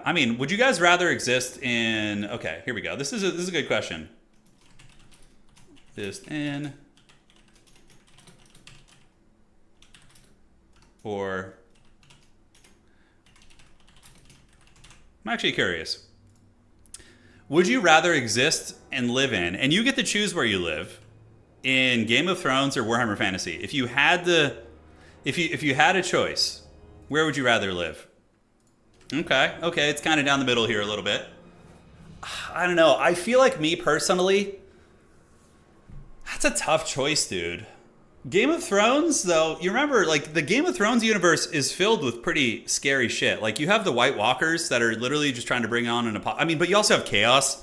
Like, Chaos is worse than the White Walkers. Right? Yeah, I don't know, man. Yeah, living... Okay, and we're going to say the End Times is bullshit. The End Times doesn't count. It's not a real thing. It was basically just them trying to can the game, okay? So End Times isn't coming. Chaos is out there causing problems, destroying cities and shit, but like the End Times isn't on the spectrum, okay? It's not there. But like, yeah, living in Ulthuan or like Altdorf or any of those cities, yeah, I don't know, man. That's right, darling. That's the right answer. Okay. So, ladies and gentlemen, welcome to the duel. It is going to be the Ogre Kingdoms led by Via Anime facing off against Navi and the dreaded Wood Elves. So Navi going to be coming in with the most Giga Chad character in Warhammer. It is going to be Orion. Oh, the King in the Woods, dude. He looks so much like Mel Gibson. Holy shit. But anti-large, armor piercing. In theory, pretty good against ogres. Weak against some of the shooting and the trappers and things like that. But overall, should be pretty decent here against some of the bigger threats. And we do also have a Waystalker with Arrow of Kurnus to try and snipe down artillery pieces. The rest of the army is going to be Eternal Guard, spears, and pointy sticks, backed up by archers to shoot any of the bigger threats, right? And in the middle, objective is going to be grabbed by the Wood Elves. And on the outside of the map, we do see the dreaded Beastmen Via Anime with a herd.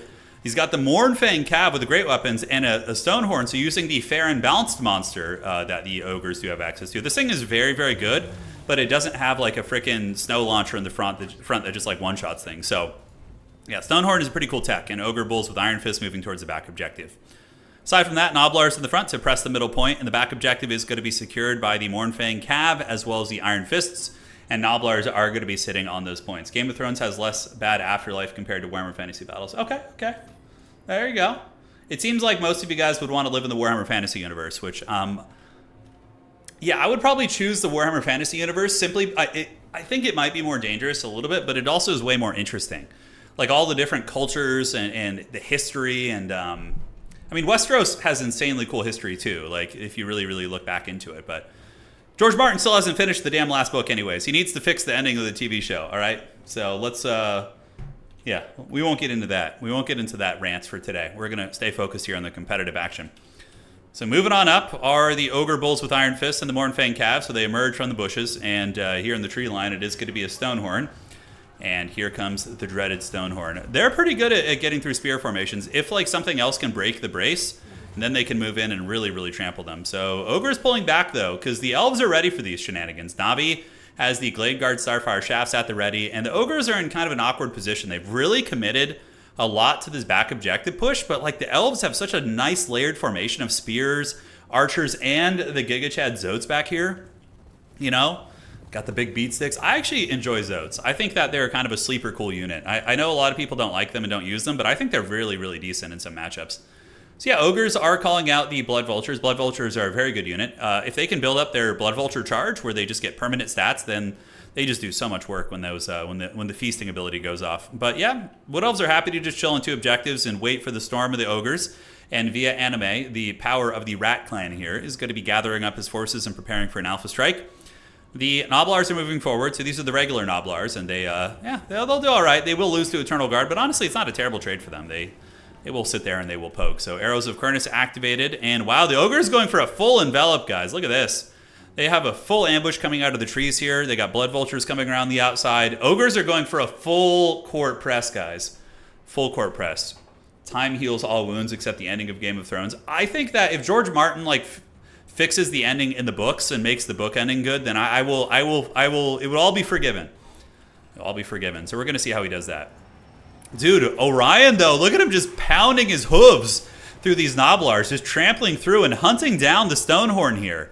So he's really going for that bread, man. He's really, really going for it. And I mean, Orion is a great anti-large fighter. He also has a throwing javelin, which I believe he can activate while he's chasing if he wants to. But now comes the Ogre press, guys. We got Ogres coming from all directions, seeping through the middle, getting into the archer lines here. And are the Elves going to be able to defend all this? It seems like they don't have enough tools in the field. Where are the Glade Riders to deal with these doggies in the back, man? So Zotes do engage here, and there's going to be a pretty good engagement for the old Zotes. Because these are Iron Fist Ogres, I believe, so they don't have anti-large. So Zotes should dominate that fight pretty hard, and they are. And the Glade Riders are now being called in, but many of the archer units are being compromised. We do see one archer shut down here. Another archer is about to be karate chopped right here. Although Ogres, are they going to be able to break through here? The Zotes might be able to just straight up win that fight 3v1, which is very impressive. Some of the archers in the back may be going to be able to escape. Eternal Guard are inundated in the front by the Noblars. But overall, the Ogre press is doing quite a bit of work, and they are compromising a lot. Blood Vulture is now being called in and rear charging into the back of the Zotes, who do have Flesh to the Stone, so they have 60% Fizz Res. And now the Zotes are going to be getting reinforced by the Glade Riders coming in, so the Wood Elf kingdoms have advanced. Well, not kingdoms. I guess they're a kingdom, right, technically. But beautiful Flock of Doom response. So the Flock of Doom going to be nailing that entire Ogre position, while these Zotes just keep holding against insurmountable numbers. And in the backfield, the Blood Vulture is able to clean up the Glade Riders, and using Dismember to slow down and damage the Glade Rider reinforcements is such a good play by Via Anime here. Really, really nice. So it damages them, slows them, and allows the Giga Chad Blood Vultures to get in there and rip them up. So honestly, guys, the value is looking Ogre favored now. The Ogres have really been able to swarm the backfield. And look at this. Orion is still just chasing. Look at this. He's just got his hooves, dude. He's just hunting this thing. And this is cost effective, surely. I mean, he is. Oh, look, he's throwing the spears. He's hunting it. That is so freaking cool. But, you know, the Ogres were able to swarm everything else very effectively. And currently, as far as the value goes, 5.4, 5.5 against 4.8, favoring the Ogre Kingdoms. It seems like they're able to value trade in the backfield very effectively. And this is where it maybe becomes a big misplay from the Wood Elves in terms of position. So Navi had a pretty wide formation, like a big wide formation, and that allowed the Ogres to really like crunch in on him. I think if he just hunkered down and kept a tighter formation and had everything a little bit closer together, including his front line of Eternal Guard, he could have held better, but I think he was too spread out. And that allowed the Wood Elves to kind of get swarmed a little bit from the looks of things. Now, Wood Elves do have their back objective, and they still do have the middle. So they are winning on objectives pretty decisively. Not to say this game's over, but it's definitely looking favored for Via Anime here. The Meat Feast activated, one of the better heals in the game. This shit is just insane. Orion does get trapped up by Noblar, so the Lord of the Wild Hunt here. He is certainly not able to catch his prey. He's only at 600 value here. And the Stonehorn is able to get away. Probably using Orion to hunt down the Lord would be a better call. Use the archers. Well, I guess they're gone now, but Orion could catch and keep the Slaughtermaster down a little bit easier than he could trying to keep up with the Stonehorn, who has very good mass and very good escapability. He's still hunting. I mean, he is the Wild Hunt guy, right? So that does make sense. So are the Wood Elves going to be able to hang on to the middle? They do have several units of Eternal Guard holding and Ogres charging in, but the Eternal Guard have insanely good leadership. Here we have Spears and Glade Guard fighting. And we do see the Wood Elves scrapping back in value a little bit. With the Flock of Dooms not being tracked on the gold value meter, still could be anybody's game. Wood Elves have insanely good leadership. Their staying power is excellent, and their spears are very cost-effective against much of the Ogre Kingdom's roster, right? Arrows of Kurnus in the backfield going to be going after the big old monster, and the back objective is being held by the Wood Elves, but probably not for long. We're going to be seeing these Eternal Guard go in the trash can here. Dryads are hunting down the Beastmaster here, which is not a worthy target. The Wraiths are probably going to want to get on that objective now, but now we get the Blood Vultures moving in, who do have the Blood Feast. Oh man, 20 melee attack is pretty obscene. That's super high, but I mean, hey, they got their penance paid, and they still will lose that fight, but that is really, really good value. So Orion coming in, trying to stabilize the back objective, and the back Dryads are also moving in, and now we get the Wild Hunters of Kurnus. Could this be the Wood Elf comeback, ladies and gentlemen? The spears are hanging in there. The dust has settled from the initial onslaught of the Ogre Kingdoms, but will Orion be able to lead his people back from the depths of despair? Find out in today's episode, as we do see the Dismember activated on the Wild Hunters. Wild Hunters coming in for a big fight here, and certainly won't be a bad one if they have Orion with them. That is going to be terror. Orion does cause terror, so that would be very good. This is a risky fight, though, man. They do take the charge versus Sabertusk pack, which they're going to dominate pretty hard. Orion is going to be rushing into the Mournfang. There are some spears coming in as well. Dryads coming in to reinforce. The Sabertusk pack does get eviscerated by the Wild Hunters of Kurnus. And where is the magic for the Wood Elves? I don't know where his mage went. Got to be around here somewhere. Race of the Frozen Heart also supporting a little bit. And the Wild Hunters of Kurnus are now battling the Mournfang Cav as well as the Bulls here. But not going to be an easy fight. Orion's going to be coming in to try and help out with that. Meanwhile, on the middle, the Eternal Guard are holding valiantly, but probably not going to be able to hold for too much longer. I mean, they are resilient fighters, but they are getting swarmed by quite a bit. And the big Ogres do get in there and are going to be taking them to the crump. And 8,000 against 8.8 against 9, though. Man, this game really got evened out. Double Mournfang Cav being called out for Via, so he did a big save up. He saved up for 2 Mournfang Cav at once. That's a pretty cool play here. On the back objective, though, the Ogres get folded up on the back point by Orion, guys. There they go. All right. So, Race of the Frozen Heart taking down the Mournfang Cav with the Wild Hunters of Kurnus. Absolute beasts. Orion has his eyes set on a new prize. Fully erect and ready to go. He is sitting with 605 weapon strength, anti-large bonus, locked and loaded. Mournfang Cav, though, are going to be trying to stuff. Wood Elves are very far ahead, though. They're very, very far ahead. Now, currently, as it stands, the Ogre Kingdoms would win on 2 objectives. It'd be razor close, but they would win on 2 objectives. They would win by a handful of points here. But I think the Wood Elves have enough momentum to maybe get to the middle here, and that would be an epic comeback for Lord Mel Gibson. We do see the Wild Hunters of Kurnus surging forth. I wonder if we're going to be seeing any Great Stag Knights. They're also pretty okay in this matchup. Great Stag Knights can trade well enough into the Mournfang Cav. So sometimes you will see those mixed in. But Dryads are surging forth, and Orion and company able to catch the Stonehorn here. Getting this monster offline would be pretty big, but now the Mournfang Cav going to be surging forth. And we do see Whiteson's Wild Form coming in. Interesting. So that is armor, that is base weapon damage, and that is kind of a cool tech. But the Eternal Guard buffering is going to allow the Wood Elves to trade very, very cost-effectively here. Glade Rider Spear is going to be surging towards the middle as Dryads are run over by the Mournfang Cavalry. It is going to be a tough pushback, but Na'vi has a long, long time to get back in this game. Not going to be easy, though. The Ogres still have a lot. They got double Blood Vulture being called out, so the Blood Vultures have returned, and they're going to be moving back towards the battlefield. Back objective is being threatened again, so the Wood Elves are going to have to leave something back here. They definitely don't want to get triple capped. That would be extremely bad. Looks like the Waystalker's in the trees, battling some Ogre Bulls. He's going to need to move toward this objective. You see the Stonehorn and the Slaughtermaster coming this way as well, as the Wood Elves, with their Death Star of Doom, appear to be making a play for the middle objective. What are the Khans going to be? We got the Zodes coming back in. A couple AFK units as well. Need to either unsummon those or get those guys activated on the field right now, or else it's going to be rough. Cav coming back in. Going to be trying to contest the point. Orion as well as the rest of the Wood Elves, the Wild Hunters and Spears, move up and start to drag down one of the Mournfang Cav. I love the Zotes pick. I actually, yeah, again, I think Zotes are pretty good here. 800 value in their first life, so not the best performance, but they were also like 4v1. So considering those circumstances, I think that's not too bad. Glade Riders do arrive on the point. Dryads are coming back in, as are the Zotes, and that should be enough with Orion's help to take this point down. And now Orion's going to be going after the Slaughtermaster, who's a very, very good target for him. He does miss. The Slaughtermaster's melee defense does hold there. And now the Zotes have arrived. So Zotes are going to be a good answer against the Mournfang Cav. Dryads coming in en masse. Objective is close to flipping, but Glade Riders are on the way. And in the middle, the Wood Elves are winning this fight. It's slow and ponderous, but they are getting there eventually. As the Blood Vultures should be, I don't know, maybe they're going to be able to win that. But I think with the Wild Riders and the Dryads there, they might be okay. We're going to have to keep an eye on that fight. And this objective barely gets stabilized by the Wood Elves as the Dryads do arrive. Orion is on the hunt, hunting down and bullying the Slaughtermaster. He's done about 1,500 damage, but there he gets run over by the Stonehorn there. Epic fight indeed. And the Wood Elves have been able to stabilize their back point here, ladies and gentlemen. The Zotes able to get it done, but the Ogres, taking advantage of the weakened state of the Wood Elves in the middle here, are able to run down the rest of these units using the Blood Vultures. On the back objective, guys, we do have some spears here for Navi. And this is a really good play. Like, little plays like this are such powerhouse plays because it forces an entire unit to come over here instead of reinforcing the more important fights on the battlefield. So that is a very, very good play there, and I like that quite a bit. You have to deal with it, you know? So Wood Elves do win the back objective fight. Ogres are pretty much crushed there. The Zotes are dismembered, but they do, I believe, have bound Earthbloods, which is going to be very nice for Orion as well. Dryads and company, probably just leave one Dryad on the back objective and send everybody else to the middle right now. You have time, for sure, until the Ogres get the fat dub here. In the back, we do have more Noblars being called in. Ogres just need to find a way to hold the middle objective. That really is going to be the tail of the tape here, guys. That is going to be the tail of the tape. So Terror Route from Orion also could be a big factor, getting rid of the Haggard Noblars here. And all hands on deck are going to be moving towards the middle objective. Ogres do rally a couple units in the bushes, which you need to leave something on the back point to make sure Ogres don't. Yeah, and even a Way Watcher. You know, he's 3 capture weight, and he can fight off like a really tattered Ogre Bull unit, like the rallying units. That's pretty good. So Zotes taking the Noblars to Pound Town. No overpowered Pigback Riders to serve as a crutch for actual good play. So we are going to be seeing the Noblars getting pounded there and terrified. Orion going to be heading to the middle, so there he goes. And how is this monster doing? The Stonehorn currently sitting at about 700 value, so it's doing all right considering it's been running the entire game, that's for sure.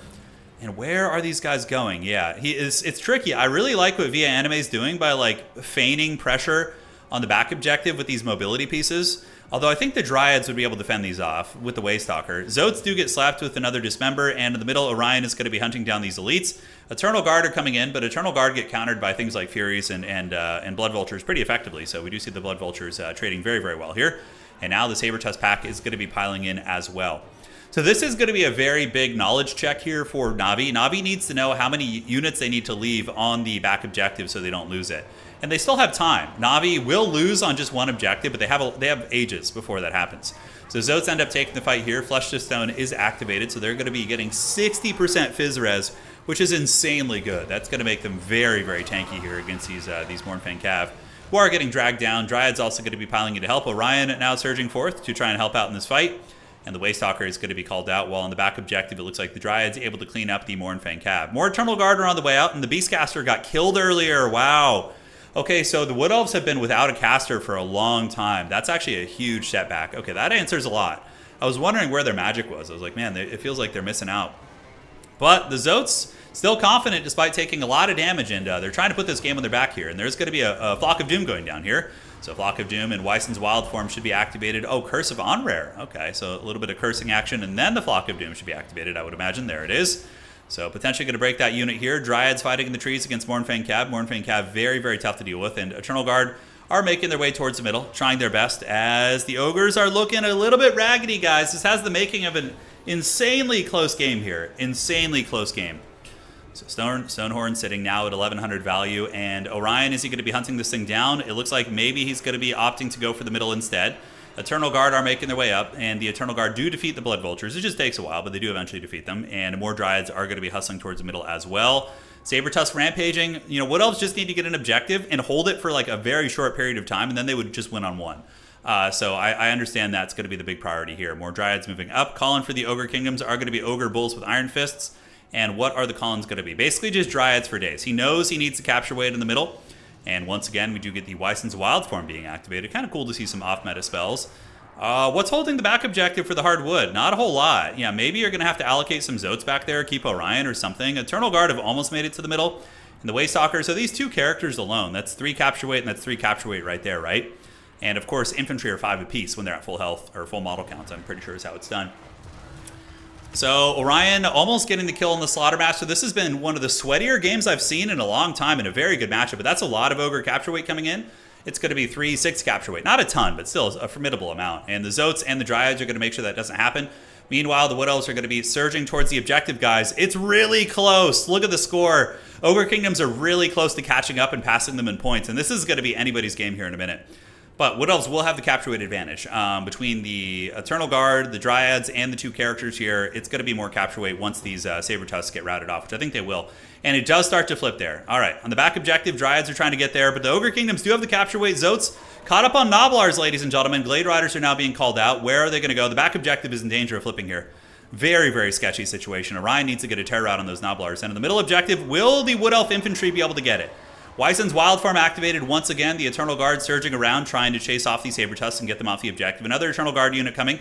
Double Glade Rider on its way out. So Navi has a bit of a points lead, but not by much. And that back objective is very precarious. Zote's coming on in to try and hold that with Dryads. And maybe, yeah, I think this allocation of units is fine. Orion and the Dryads will be able to hold the back. So now you can just focus everything on trying to get the middle. Glade Riders arrive. That's going to be 4 more capture weight. And another Glade Rider is going to be arriving. Definitely need to charge these units off. 1431, and it looks like Via Anime is going to be passing him for the first time in the game. Man, the interference with these Ogre Kingdoms units to keep the Wood Elves from being able to easily focus on the middle was a masterclass. And I think the Ogre Kingdoms have probably taken this game. It's really, really close. The Wood Elves would eventually win this grind in the middle, but they have another Cav unit coming out. I don't think it's going to be in time, though. We do see the capture weight starting to flip. Ogres aren't going to have reinforcements there for a hot minute, although we do have the Mournfang and Ogre Bulls on their way. It is starting to flip. Okay, guys, 1480, 1481, that is probably GG. The Ogres got it. Knockdown, drag-out game. And you see how good and fun Ogre Kingdoms matches can be when there isn't, like, just busted units in it? They actually have to, like, work for it. They don't have some monster that just automatically gets, like, 4K value every game. That was a really good match. And honestly, the interference, it was so back and forth, right? The initial envelop to the Wood Elves losing, and then the Wood Elves rallying with their Zotes and coming back, and then almost getting there, but then the interference from the Ogre Kingdoms to keep them from maneuvering to the middle. It was just a really, really nice masterclass. So, GG, well played. Really fun one, man. Really fun. Stonehorn got 1200 value. Yeah. Blood Vultures are pretty insane. Those units are very, very good. 300 here, 600. They certainly feast on a lot of archers as well. So, and Orion as well. Damn, I forgot to check Orion's value, but that was a really, really good match. GG, well played to those mighty champions, and let us go ahead and refresh the website and see what's cracking. See how far along we are. All right, all right. I forgot to check the Mel Gibson value, but I would guess it was at least 1,800 if I was a wagering man here. All right, so Space Pope needs to be given a point here, so let's go give Space Pope a point. And we're almost in the next round. Yeah, Reginald. Yeah, Ogres are definitely more fair without... They're still an S-tier faction, I think, even without the overpowered units, but they're more beatable. Yeah, it's not just bullshit. Okay. Orion got a ton of value mostly on the Stonehorn, which was still alive at the very end, too, so it's kind of, like, tricky. A lot of Orion's value was, like... It's like in 40k when you bring an Imperial Knight down to, like, 2 wounds, and then it messes you up on the next turn. It's kind of like the same thing there, but, yeah, it was really fun, man. Really good game. Okay, so that has been fixed, and there we are. All right, one sec, guys.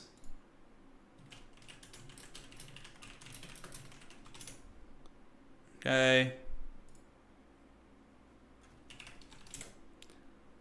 All right. Adminning is taken care of, and are we ready for the next round? Yes, we are. So the fourth and final round of regulation is upon us. I want to thank you all for joining. It's been a very fun tournament today, and been more good times to come, I can assure you. Advancing the Swiss to the next round. Of course, I messed up the Flock of Doomcaster. Ah. Wait, no, that was... Oh, you brought Wyson's Wild Farm instead of Flock of Doom? Oh. Oh, okay. Yeah, I wasn't sure if it was some secret forbidden tech, but no, okay, that's fine.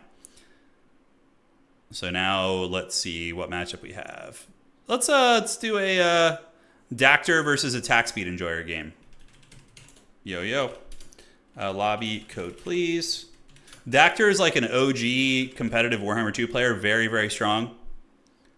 And has been making a comeback lately, which is very fun. I love seeing the OGs come out of the woodworks. It's very fun. All right.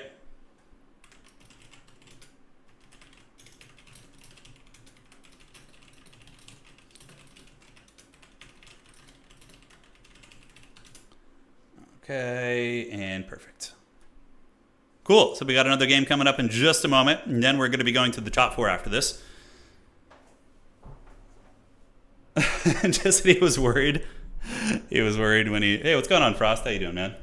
He was... Anticity was worried when he saw a buff spell. Yeah, but there are a couple buff spells that maybe are situationally decent, but they're always suboptimal, I think, to just raw damage spells. I mean, maybe. I don't know. Yeah. Direct damage is just so cost effective, you know? It doesn't require much finesse. It's just very good.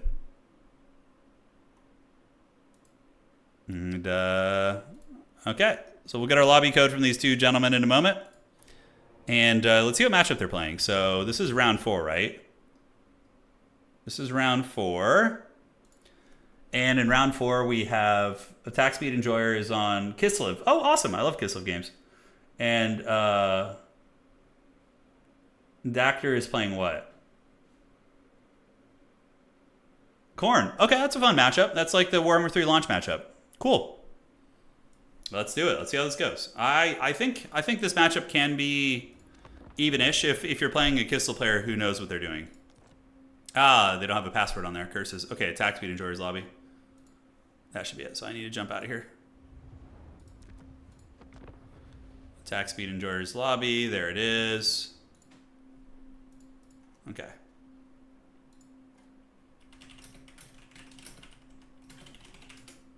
Okay, perfect. So we got the Altar of the Champion, and it's go time. It is go time. I'm trying to think what debuff spells are decent. Enfeebling Foe isn't a bad one. If buff spells like either got a duration increase, buff and debuff spells got a massive duration increase, or they just got cheaper Winds of Magic. Like, let's say it's really cheap to just debuff things, right? Like 4 or 5 Winds of Magic on most of them, you know? Because then there could be synergies with spamming debuff spells or buff spells and also triggering lore passives. But as it currently stands, yeah, I don't know. Trixie Hobbitses. Trixie Hobbitses indeed. Okay.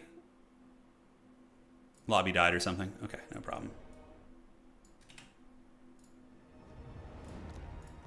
Let me find the lobby here, and there it is. And Altar of the Champion is going to be the map. A lot of games being played. I love it. I love logging on and seeing all these sweaty games taking place. It's always fun.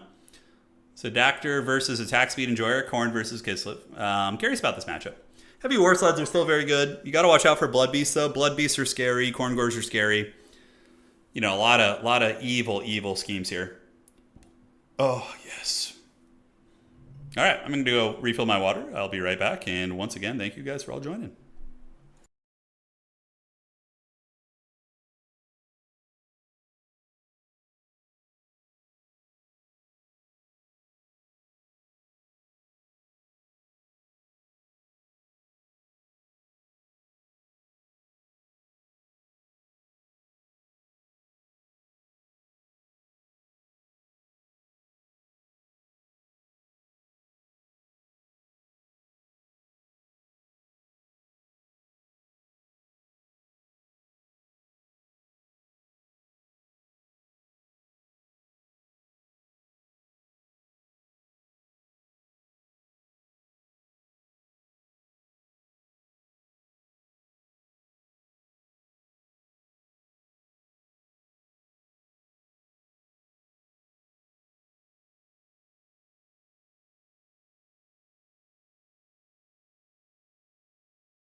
All right, guys, we're back in business. So Dactor versus Attack Speed Enjoyer.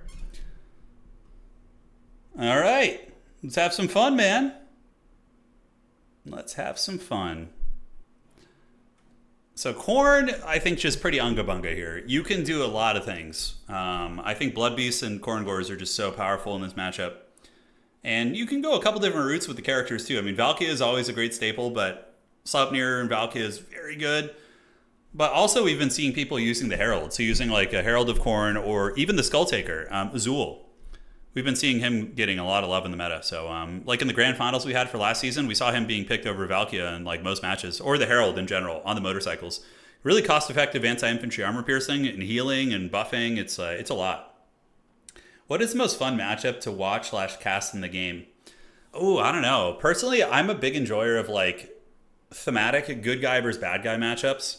I think that makes it way more fun to watch. When you have like a Chaos faction versus an Order Tide faction, or a grudge match, whether it's like Chaos Dwarves versus Dwarves, or like, for me, the flavor of the lore behind the matchup is what makes it really engaging. Now, of course, that doesn't always equate to a good match, because some of those matchups are very unfair. But like when you get like an Empire versus Warriors of Chaos, or, you know, Empire versus Nurgle Last Stand, like pushing them off objectives, like those kind of, yeah, for me it would be like the Empire versus any evil faction is like my favorite, you know. The floppy hats battling it out, it's so good. Yeah. Yeah, this is a good one. This is a great matchup. It's very fun. I don't know what you do on the Kislev side, though. I mean, Incarnate Elemental, maybe. The Hellforged Bellowers are banned. Regular Skull Cannons are on the table, so you could bring those if you want to. I would just say Marauders backed up by Khorngors. Even Warriors? Do you go Warrior in this matchup? Things in the Woods can do work against the infantry, but yeah, Khorngor counters that. Kislevite Archers are a little bit underrated here too, but they do get wrecked by Furies pretty badly, so I don't know, man. I don't know. Empire vs. Vampire Counts is very, very fun. Very, very fun. Very fun indeed. Dowie vs. Dowie. Oh my god, it's so awful. No. Dwarves vs. Dwarves is a pretty miserable matchup. Yeah, that one's pretty rough. Nothing's as bad as a Vampire Count mirror, though, in my opinion. That is... A Vampire Count and or Nurgle mirror are just so miserable and boring. Just the nature of those factions does not play well into one another. It's just not fun to watch. Yeah. I mean, there are nuances to the play, for sure. But watching those matchups is just pure suffering. Yeah, it's not a good time at all. Warriors of Chaos versus Empire for you. Yeah. That's an epic one, Rusty. It really is.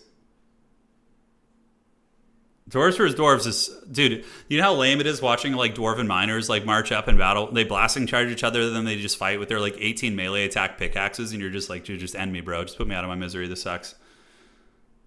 But Warhammer 2 had the worst ones. Because at least in domination mode, you have like more nuanced fighting across the battlefield on the Vampire Count mirror matchups. But Vampire Count mirror matchups in Warhammer 2 were just the worst shit on the planet. I used to, if I knew a Vampire Count mirror match was coming, I used to purposely put the players on small maps so it would be over quicker. I'm like, just put them on like Pillar of Bone or anything, just to put us out of our suffering, you know? Just end us. Yeah. All right, guys. Oh, glorious. I love the builds. The double, we have the double Ice Guard with the swords to kill Furies. But they then will struggle against the Hounds a little bit, so a little bit scary, but... Yeah. I love Wood Elves against Rush Factions like Khorne Beastmen. It feels like, yeah, no, those are fun games. All right, guys. It is upon us. The altar of the champion, the realm of Tzeentch. Oh, that's so cool. Look how cool that is. Oh, that looks so awesome. Tzeentch is a really fun army to paint too. Yeah, they got a lot of fun painting elements. You can do a lot of creative stuff with them. All right, guys, so for the forces of Kislev, the Power Slavs, it's going to be the Armored Kossars, so the giant jacked dudes, basically Chaos Warriors in good guy armor. And yeah, you know, they can hold their own against Marauders, and the hybrid shooting is pretty good against a lot of the things on the Khornate roster. We do have Tsarina Katarine, and she's going to be on her sled with the Ice Maiden's Kiss to kill light infantry and demons. And the sled is very menacing. I mean, it does a ton of damage against infantry. You gotta watch out for like Minotaurs, Blood Beasts, things like that. But if you can avoid those things and get on infantry, it can do a ton of work for you. And this is my favorite part of the build. And I don't think they're like an amazing unit, but I think they're a niche unit that is very good in a couple matchups. So we'll see how they do here. Magic damage in both melee and at range. So that is a nice damage buff against demons. And they, of course, have Frostbite. And if a Fury attacks them, they have anti-infantry swords and high melee attack, so they can kill the Furies rather quickly. So love the Ice Guard. One of my favorite models in the entire game. I think they look so freaking good. All right, so that's going to be it for the forces of Kislev and Urson. And now on the side of Dactyr, the powerful ODM player here. He's going to be using Valkyrie the Bloody with Sleipnir, so the old school meta, and we do have Marauders backed up by double Cultists, Wrathmongers, so one unit is allowed, and there are going to be Marauders with Minotaurs with great weapons to deal with mass. Kislev doesn't have too many issues with Bloodwake Berserkers. I think that if Tsarina Katarine cycle charges them or just focus fires them with some shooting, they will potentially die, not quickly, but they can be killed. Like, I was playing against Wrathmongers the other day with, what faction was it? And, I was Tomb Kings, and I just had the Khemrian War Sphinxes, kill them super easily, and they basically did nothing, so. We will see. Kislev are just well-fed Norskins, they're strong, yeah. Oh, yeah, they are for sure.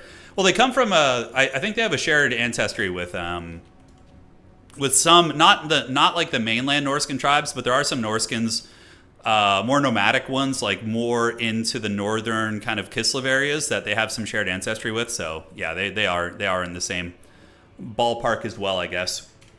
But here they come.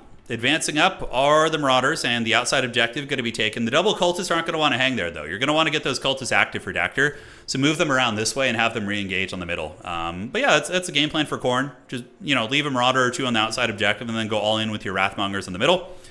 And Tsarina Katarine using her Archer Fire. You remember, she has Ice Guard Archers on her sled, and it looks like they actually hit Valkia. So Valkia did eat some arrows to the face out of the gates, which is pretty funny. Lost a little bit of HP. Ice Guard have moved up, and it looks like Khorne is going to go for an Envelop, maybe. They're thinking about it. Dactyr getting shot by Tsarina's sled, so it's very rare that you see people actually use the Tsarina's shooting sled, and oh, Sleipnir in the back! That's going to be, oh no, and it goes through both Ice Guard. Oh no, not like this. That sucks pretty bad. Yeah, I mean, a Patriarch coming out and healing them would be very, very good, since they didn't lose any models. But that's what you get for making the dreaded spaghetti lines, it's something, if you see a Valkia, you should stagger your formation. So only one of the units can get caught. And also, you can dodge Sleipnir. It's not easy to dodge. Often it's going to hit you, but you can make it a little bit better. So that hurts. Certainly doesn't feel good. And now on the flanks, we do see the Marauders and the Cultists thinking about coming on in here. And Kislev is going to be grabbing two objectives. Forsaken of Khorne and Dual Weapon Warriors are there.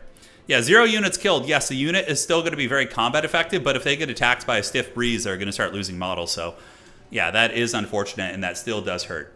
All right, so Tsarina could roll in, honestly, right here. If no problem in getting aggressive here and maybe looping through here. There's no mass to stop you from bullying these infantry over here, so you totally should take advantage of that. This is a bit of a weakness here. I mean, he just has some Kossars with spears defending. If I were the Kislev player, probably reroute my Ice Guard over here and kind of caddy corner here and fight from this direction. Now, Tsarina going to be using an Ice Maiden's Kiss. She does drop it. Going and attacking these Forsaken would be a very strong play too, actually. Just go ram them, kill a couple models, pull back, but it ain't going to happen. And Khorne is trying to call out whatever it can before it engages, and Attack Speed Enjoyer is saving up for a lot. He's got 3,100 resources in the bank. So it's either going to be a bunch of Winged Lancer equivalents, or it's going to be maybe a big monster. The Elemental Incarnate would actually be brutal against this Khorne build. Elemental Incarnate can beat down Valkia because it's anti-infantry. That's going to be a Frostfang right there. That is one of Tsarina's items, and it does good damage. You can see it's gonna do some work here. Yeah, a little bit. Nothing too great. Couple Forsaken of Khorne do get mashed, and now there's going to be another Ice Maid's Kiss going down there. Really, really not super effective magic, though, unfortunately, as didn't do a whole lot. Khorne does have a crazy amount of spell resist, so Ice Guard are shooting into the advancing Marauders, and we do see the two Cultists coming up. There definitely needs to be a big monster to bully those guys. Otherwise, they're going to be summoning demons in your backfield, and that's going to be very bad. But here comes the onslaught for Khorne, and the call-in is going to be Things in the Woods. That works too. Things in the Woods are anti-infantry, so they can fight a Cultist and trade pretty effectively. So Things in the Woods being called out, and now we do see old Valkia getting shot by some of the hybrid shooting, and the Ice Maid's Ice Sheet going down. I really like this. That's a very cool tactic, and of course is going to be slowing down the inevitable beatdown that's going to be coming, because Wrathmongers will dominate Armored Kossars. They're one of the best infantry units in the entire game. You really need to get some Things in the Woods on top of those guys, like stat, and even just kite them back. Pull back, don't engage them until you absolutely have to, right? On the outside, though, Tsarina going balls deep, running over the Forsaken here, and you can see the Forsaken are basically almost dead by the time they arrive to the front lines from the hybrid shooting of the Kossars and the pistol fire of these bad boys. Very epic stuff. And if you just put the Kossar arrow fire on the Minotaurs and pull back, use Tsarina to roll through the ranks here and just kind of bowling pin these guys, it's going to be very cost effective. Valkia getting another Sleipnir, it looks like, onto the Ice Guard and now attacking. We do see some more magic coming in from Katarine. In the backfield, the Blood God is getting really aggressive, and Armored Kossars being dominated by the Bloodwake Berserkers. No surprises there. Griffin Legion does arrive, and I think that Kislev's positioning could cost them this game. Positioning over there, it was just, I think you just fight from here. Make them come into your, tighter formation where you can really focus fire them a little bit better. And you also need a big monster, like the Elemental Incarnate or something like that is actually really good in this matchup to have as a one-off. All right, so will Kislev endure on the outside? It looks like they're doing pretty good. Kossar's hanging in there, but the Minotaurs are certainly slapping the base a little bit. Here's going to be an Ice Maiden's Kiss. Zarina could also come back here and bully Valkia because her sled is anti-infantry, so it trade pretty well. But yeah, the Kislev battle lines, those stalwart, are starting to struggle very, very hard. Attack Speed Enjoyers, Ice Guard are in trouble. They're not in a good shooting position either. He currently has them like in the tree line. If they were more in the open, like man, if the Ice Guard were sitting back here and just wasting these Minotaurs, that would totally have changed the dynamic of that entire flank. But instead, they're just kind of trapped up like in a tree line, like shooting a little bit awkwardly. So that is tricky hobbitses. So moving up are the Winged Lancers, and in the back Griffin Legion still active, but the Bloodletter Summon able to get some nice work done. Attack Speed Enjoyer is down by about 800 value, so not a game that he can't win, but it's going to be very, very tough. So Zarina moving back over on her Pimp Sled to try and run over some of the Marauders, and she will be able to get some good work in there, so there she goes.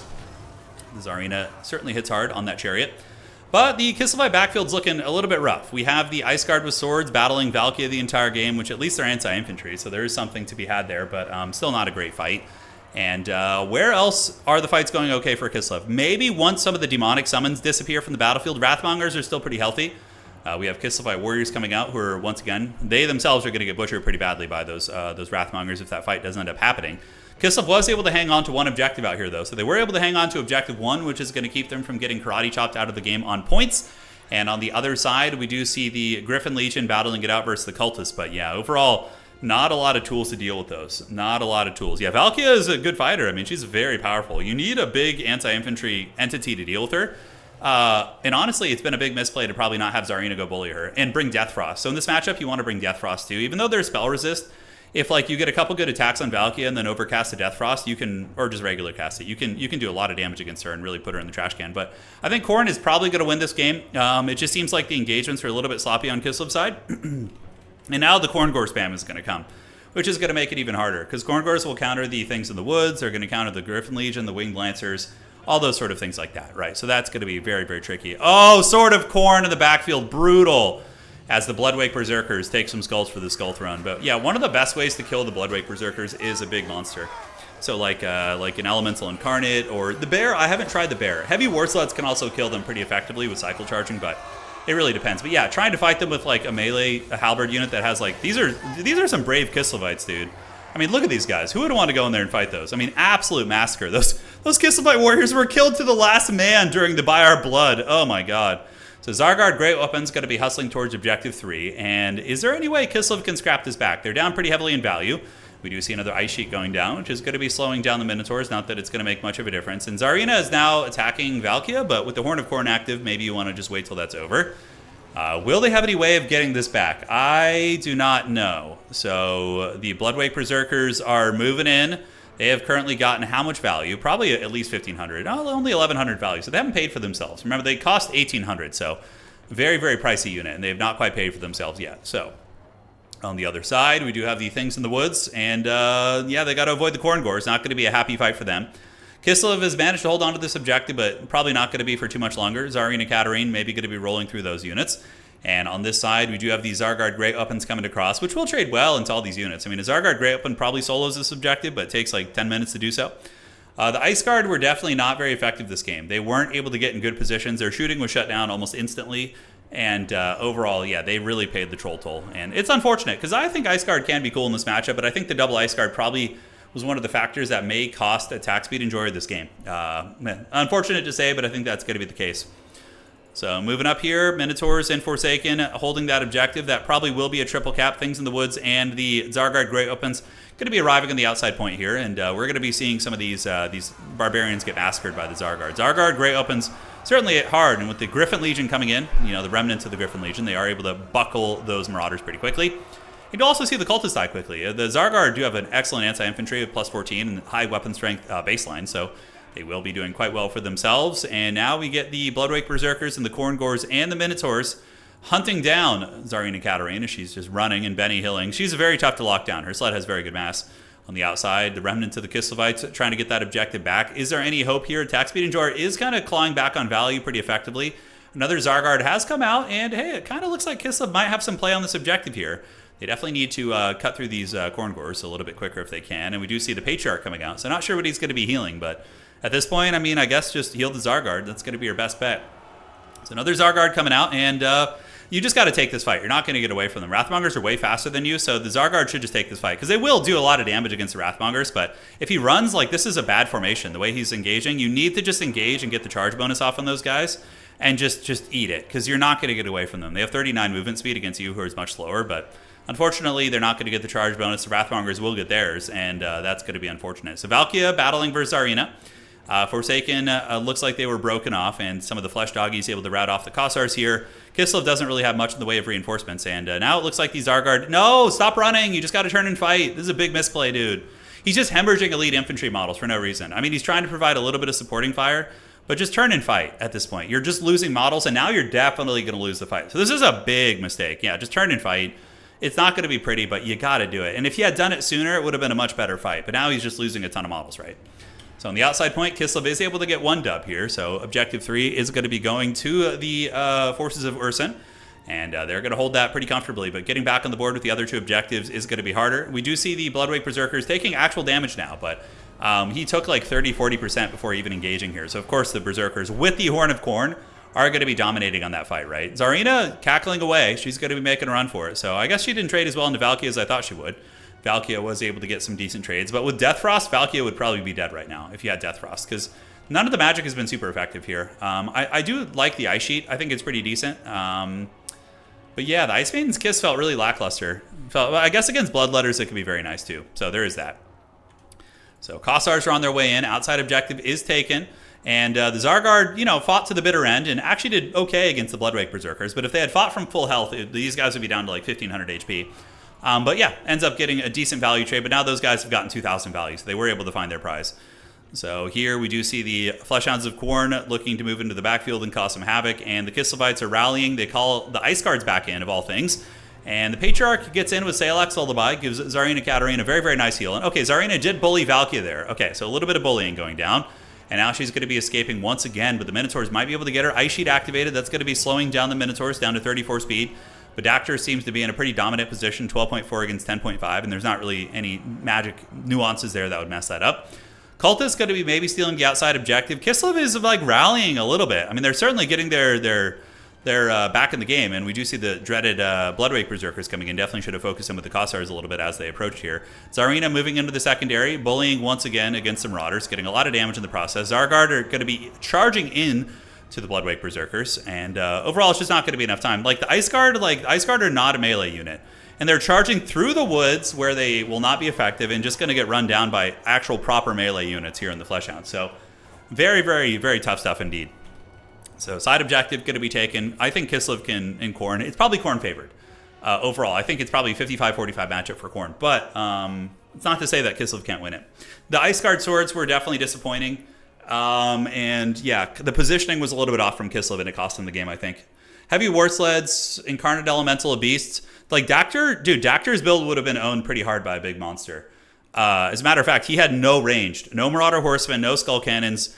Incarnate Elemental with a Patriarch would have probably dominated Dactyr's build really, really hard. But yeah, GG, well played, guys. It was a fun one, nonetheless. Cool to see the Ice Guard. They still got some value, but Berserkers got 2,000, which is to be expected, farming elite infantry, and yeah, GG, well to the played. All right, guys, so now our top 4 is going to be set, and let us see what the Rock is cooking. All right, so let's go look at the website and see how the score reporting is going. What is it going to be?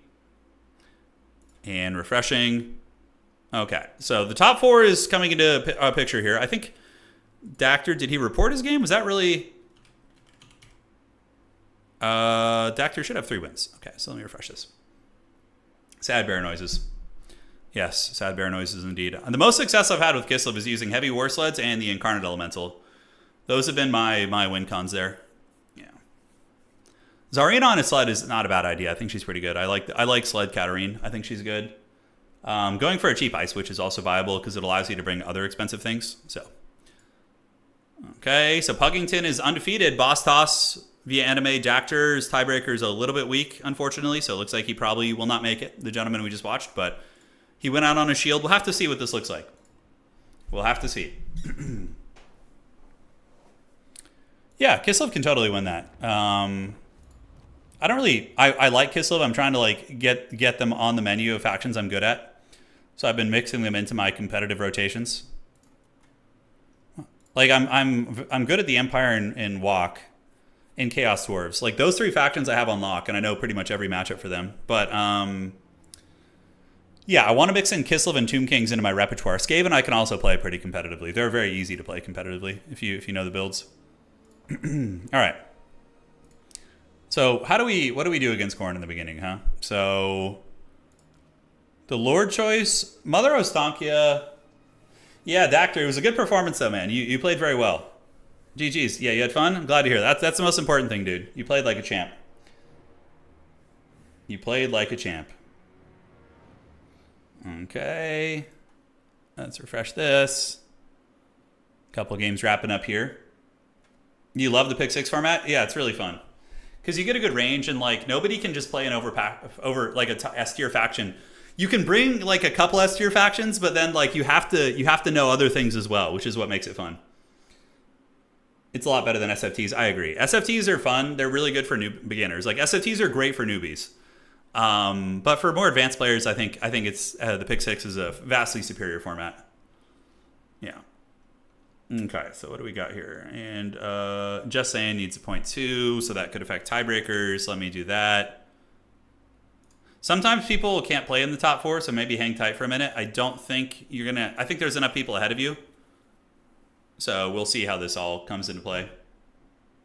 You're not facing Khorne every other game. An SFT is a single faction tournament where you basically just play one faction the entire way through. So, yeah. So you just pick like Nurgle, and that's all you play the whole tournament. But we still will host SFTs occasionally so newer players can get into competitive, because there's a lot of like new players I know who can compete with high level players on one faction, right? They might be really good, but that's where the SFTs are fun to mix in. But yeah. Okay. Wow, that is a hell of a tiebreaker there. Okay. So we're going to have, let me see what I put in the rules tonight. Okay. Just checking here. Players will play the span of the tournament. Please use the following form to register your factions. Okay, so we're not going to do any secondary tiebreakers tonight. We're just going to go with what it says, because I didn't include that in the rules. So. Ledron from Random News. Care to comment on the... Oh my god, dude, Ledron, Pone and I were joking about that the other day. Holy shit, dude. We were joking about that. Oh, I gotta do it, dude. I gotta do it. All right, Ledron, you need to tell me right now what your best schedule is. Like when do you like, what would be the best time to publish a video for you? Because it needs to happen. There are 6 people, 3 wins. So Dawn of War, Soulstorm, Ultimate Apocalypse mod. Okay. Skaven do wreck dwarves. Yeah, typically. We have one game still wrapping up here, which is going to affect tiebreakers, so we need to wait for this to finish, because a couple of people did play the Space Pope. Okay. Perfect, perfect.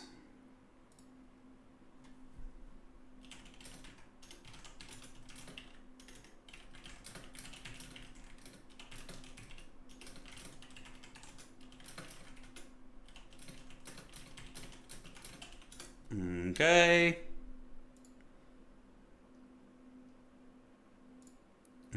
Standing. And are they done? Maybe in a moment. And it looks like everybody's done. Let's see what the tiebreaker looks like. Yeah, so I'm waiting for your message, Eledron. Let's see what you'll say here. Okay, so we do have Scrambled Egg via Anime and Blood Penguin. Okay, so yeah, like sometimes I will do a tiebreaker if there's like a lot of people tied for the last slot, but it's only one person. Yeah, I didn't include it in the rules tonight, so I'm not going to surprise anybody. It's going to be a tiebreaker one. All right. So now we're going to be advancing to the top 4. That's like I like to be pretty strict about that. If I don't put it in the rules, I don't like to surprise people with shit during a tournament. Complicated schedule this week. First suggestion after 1600 this Thursday. Okay. Sounds good. I'm gonna see if I can grab old Pwn Dog and we can fire it up this week. Yep, everybody's looks done. And here we go.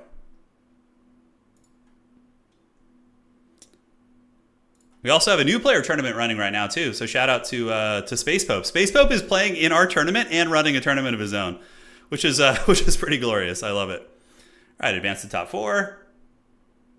And that is going to be finalized here. And now let's go here and get our top 4. So we're going to decide what matchup we want to cast. Okay. Top 4 time. So Via Anime versus Scrambled Egg Special. And Reginald Puggington versus Boss Toss. Okay, so I'm going to evaluate the matchups. Thank you guys for playing, and now we're in the top 4. So we have Via Anime is going to be on Beastmen, which is going to be playing against Scrambled Egg Special on Vampire Counts. Oh, yeah, I want to see a Vampire Count game. And then Puggington's matchup is going to be Dark Elves versus Boss Toss's Lizardmen. Oh, shit. Oh, man, those are both good games. All right, so which one do you guys want to see? Do you want to see Dark matchup? Dark Elves or Counts? Yeah, we rarely see. I think we're just gonna make the executive decision here to do the Vampire Count game because we never get to see them. So let me go ahead and get Scrambled Egg Specials lobby. Okay, so let me get you Scrambled lobby code, please. Thank you. I want to see some Vampire Count action, boys. It's gonna be fun. Sounds good, Lucas. Sounds good. Yeah, no Dowie in the... Well, the Dowie were picked today. Let's see. I mean, I can see what all the factions were that were picked. So Dowie, did they get picked at all today? 1. I'm counting. 2. We had 2 Dowie picks today, not a lot. No, 3 actually. 3 dwarf picks. So it's not insignificant. Pick 6, has a pretty good range of factions usually. I think like almost everybody is going to be included here. Okay, and here we go. So this, I don't know how this matchup goes. I would assume it's Beastmen favored because Beastmen are just so menacing. But Vampire Counts in the hands of really good specialists are a menace. They're a menace. Puggington picked Vampire Counts to the finals. So that's not a bad tech, actually, because Vampire Counts, how do they do against the top meta? If you know what you're doing with Vampire Counts, you can beat Khorne. You definitely can. Like, it's cagey, but you can. You need now that Hellforged Bellowers are banned, it's a much better matchup for Vampire Counts. I mean, still maybe even, but yeah. Nagash was pretty strong. Yeah, no. That whole Nagash was weak thing. He was pretty terrifying. Yeah. Blood Knights see some play. They see some fringe play. You could see Blood Knights in this matchup. Man, I really want to start a Musion army. I really want to start one in tabletop, but I hate the whole legacy factions thing in old world tabletop. It's so annoying. It's like I have a full Chaos Dwarf army, but I'm always hesitant to invest more into it because I'm like, is it just going to lose its rules in the second edition? That's why I have Empire and Tomb Kings and, that's my main factions, but I just played Khorne against Boss Toss and it was an insanely one-sided. What'd you play with? You beat him with Khorne, you're saying? Yeah, Khorne has a 55% win rate. Pretty strong. Very, very commonly picked. They have an 87% win rate against Nurgle. Nurgle does get annihilated by Khorne. It's really unfair. Like, the Wrathmongers are just impossible to deal with. You have nothing to deal with Wrathmongers. Nothing. Yeah, it's a Trixie Hobbitses for sure. Alrighty. Well, let's see. You could run them as Bretonnia if Vampire Counts doesn't come back. That's true, but I don't know. I would want to use them as Vampire Counts.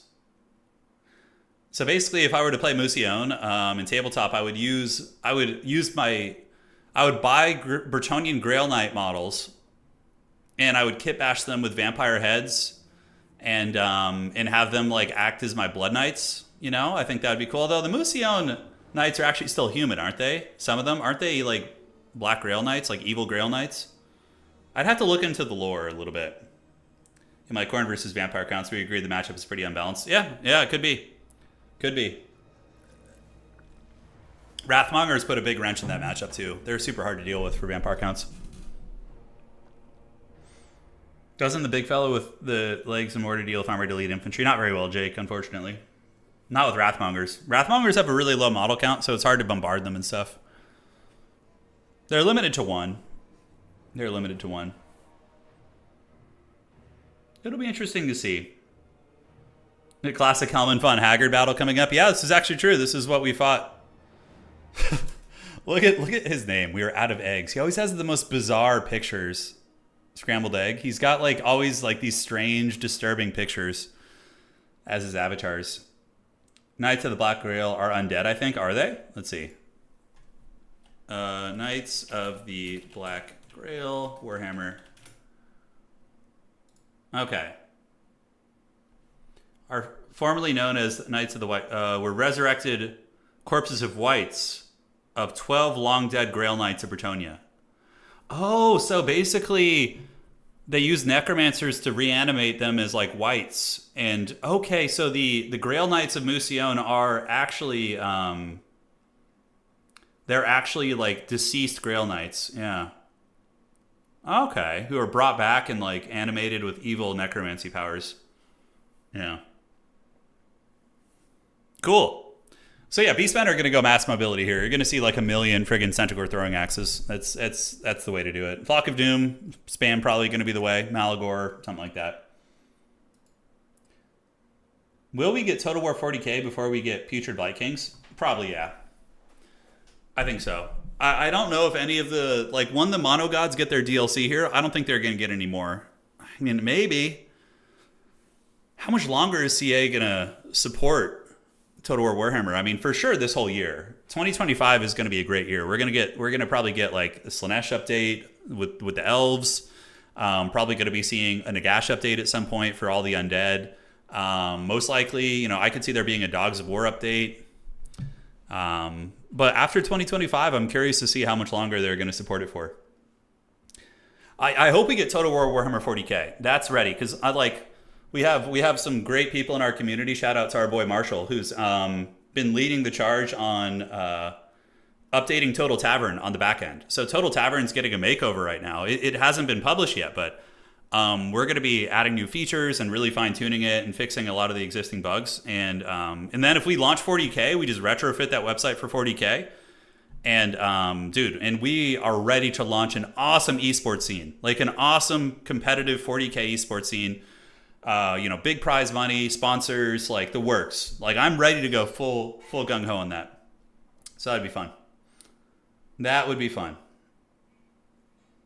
Dogs of War, yeah. Could be fun. But yeah, I think we have at least another year and a half of support for this game. Like full-on support. They might leave like a skeleton crew behind to add like little small things here and there, but yeah, I would say at least a year and a half. CA waits till 2040 to release 40k, so that would be 15 years from now. I would be 51 years old. Which honestly, if you guys keep hanging around, shit, I'll do it that long, man. I got nowhere to be. Yeah. Oh man, Vampire Counts do look really cool. But yeah, like a Musion tabletop army would be so epic. Bretonnian men-at-arms with zombie heads. Skeletons with Bretonnian heraldry. You know? Oh.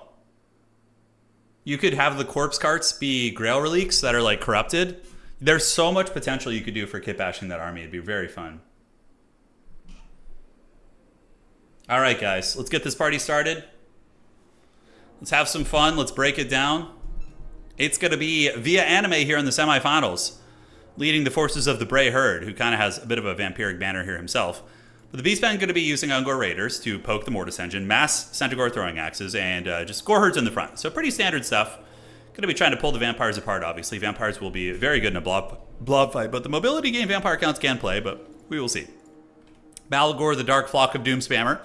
And now looking at the forces of Scrambled Egg Special. He's one of our undead specialists. He's a S-tier vampire cosplayer. I have not seen him play too much vampire counts lately, but I would assume he's very good at them as well. And we have a freaking black coach. Oh my god, look at this. We have a black coach. Oh, the forbidden technology. And he's using Black Knights with Barding, backed up by Dire Pack and a Von Karstein Vampire Lord, who's going to be using Flock of Doom and Invocation. Some truly forbidden tech here, ladies and gentlemen. And then we got zombies in the front with corpse carts and necromancers. Necromancers back them up, actually. And both necromancers have the Lesser Raised Dead, which is the free spell, and the Forbidden Rod for even more Flock of Doom spam. All right, this is a very innovative build here. This is very interesting. All right, guys. Let us know who you think is going to be winning. Both of these guys are heavy-duty tournament winners who win many events. Neither of them have won a major yet, but they're both contenders, right? Major tournaments are those are just like the big pinnacle events, right? Like major event winner. The last one was won by Solasora. But yeah, we're gonna see what he can do here.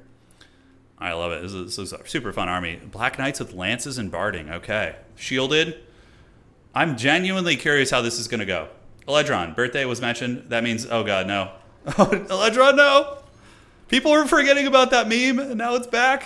You brought back this evil upon us. So Vampire Count mobility build, man. Using the double Black Knight with the Black Coach opening. But the Black Coach, theoretically, it should be good against these units. I know it got some buffs recently. So maybe it's going to wreck the Gore Infantry. I have no idea. So he's rushing up to contest this objective, but I don't know if he's going to get there in time. Is he going to hit this position hard? He's thinking about it. The Black Coach arrives and stops the Beastmen from getting the capture on the point. Romain, thank you for the donation, buddy. I really appreciate it, man. And the Von Karstein Lord thinks about landing, but changes his mind at the last second. Now the objective is going to be flipping to the Vampire Counts, most likely. As the rest of the Vampiric Horde, calling in Skeleton Spearman, is going to be heading up to the middle, and Scrambled Egg Special is going to be cackling all the way to the bank here. Is he going to be sending in the dreaded Black Coach? Dire Pack attacking into the Gore Herds? Probably not a good idea. But here it comes. Eledron, thank you for the 50. Oh, dude, I will never escape that meme, I swear. This is pretty cool. Look at that. The Black Knights and the Black Coach getting in there. Countercharged by Centaurs, but they're not the armor-piercing Centaurs, are they? No, they're just throwing axes, so, probably going to be okay. But the Flock of Doom responded from the Von Karstein Vampire Lord, able to hit those guys and do some respectable damage. And the Black Knights are going to be able to retreat. Dire Pack standing idle. Definitely don't want to get those guys caught and or charged. And the rest of the Vampiric Coast is going to be advancing up as we get more Skeleton Spearmen coming in. And that objective is quickly going to be flipping back to control of the Beastmen, who have a much faster army and can reinforce these positions well. Overall, that trade probably favored the Beastmen. If we look at the HP loss on this unit versus a cheap infantry unit, that went a little bit better there with the throwing axes coming in and all that sort of scariness. Did the Black Coach get any kills? You could see it starts to charge up its good abilities. Eventually it gets 40% ward save and more damage, and also gets vigor replenishment, so it can be a menace if it gets that fully charged up. We're going to see if that happens here. Vampires have not moved up yet. We do see another Flock of Doom activated here, and the Dire Pack thinking about maybe getting a nibbling freebie here, but Khorngors are going to make this very hard for this build. These mobile units just kind of stonewalled by these halberd infantry, which who would have ever thought the Beastmen would learn how to use halberds, right? Scary stuff. So Black Knight's thinking about moving in there. Black Coach does eat a little bit of damage, and the Dire Pack is going to be forced to retreat back. So Scrambled Egg is going to need to move up his main army. He needs to engage, use his big dragon, start getting breath attacks on top of these archer units and melt them down. I think that's going to be the direction he's going to need to go. And give up on this objective and loop around. Take the halberds are here, right? Take your mobility all the way across the map and crush this objective over here. Just give it the business. And refocus on the main middle objective with your blob. I think that's going to be the play. So Von Karstein Vampire Lord does attack into the Butchers of Chattengard and is going to be forced back here, eating some arrow fire in the process. And we are going to get a cav charge into unbraced halberds, mind you. So they will take some damage. They're not braced, so certainly a little bit more cost effective here. And they're going to retreat. So if you can catch the halberds unbraced and moving towards you, you can definitely do some work. But here comes the wave of the undead. So they're going to move in and be charged by the Centaurs with throwing axes, who will do some respectable damage, but nothing too devastating. So Scrambled Egg getting really sweaty with his cab micro out here, trying to find freebies where he can, and now the Black Coach is going to be moving back in, but you got to watch out for the Butchers of Kalkengard. Those Minotaurs can come in and do some big work.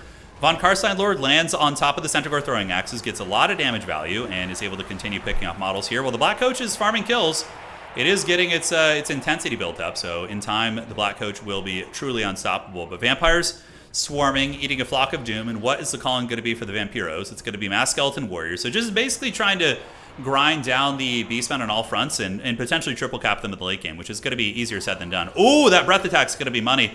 He moved right into that.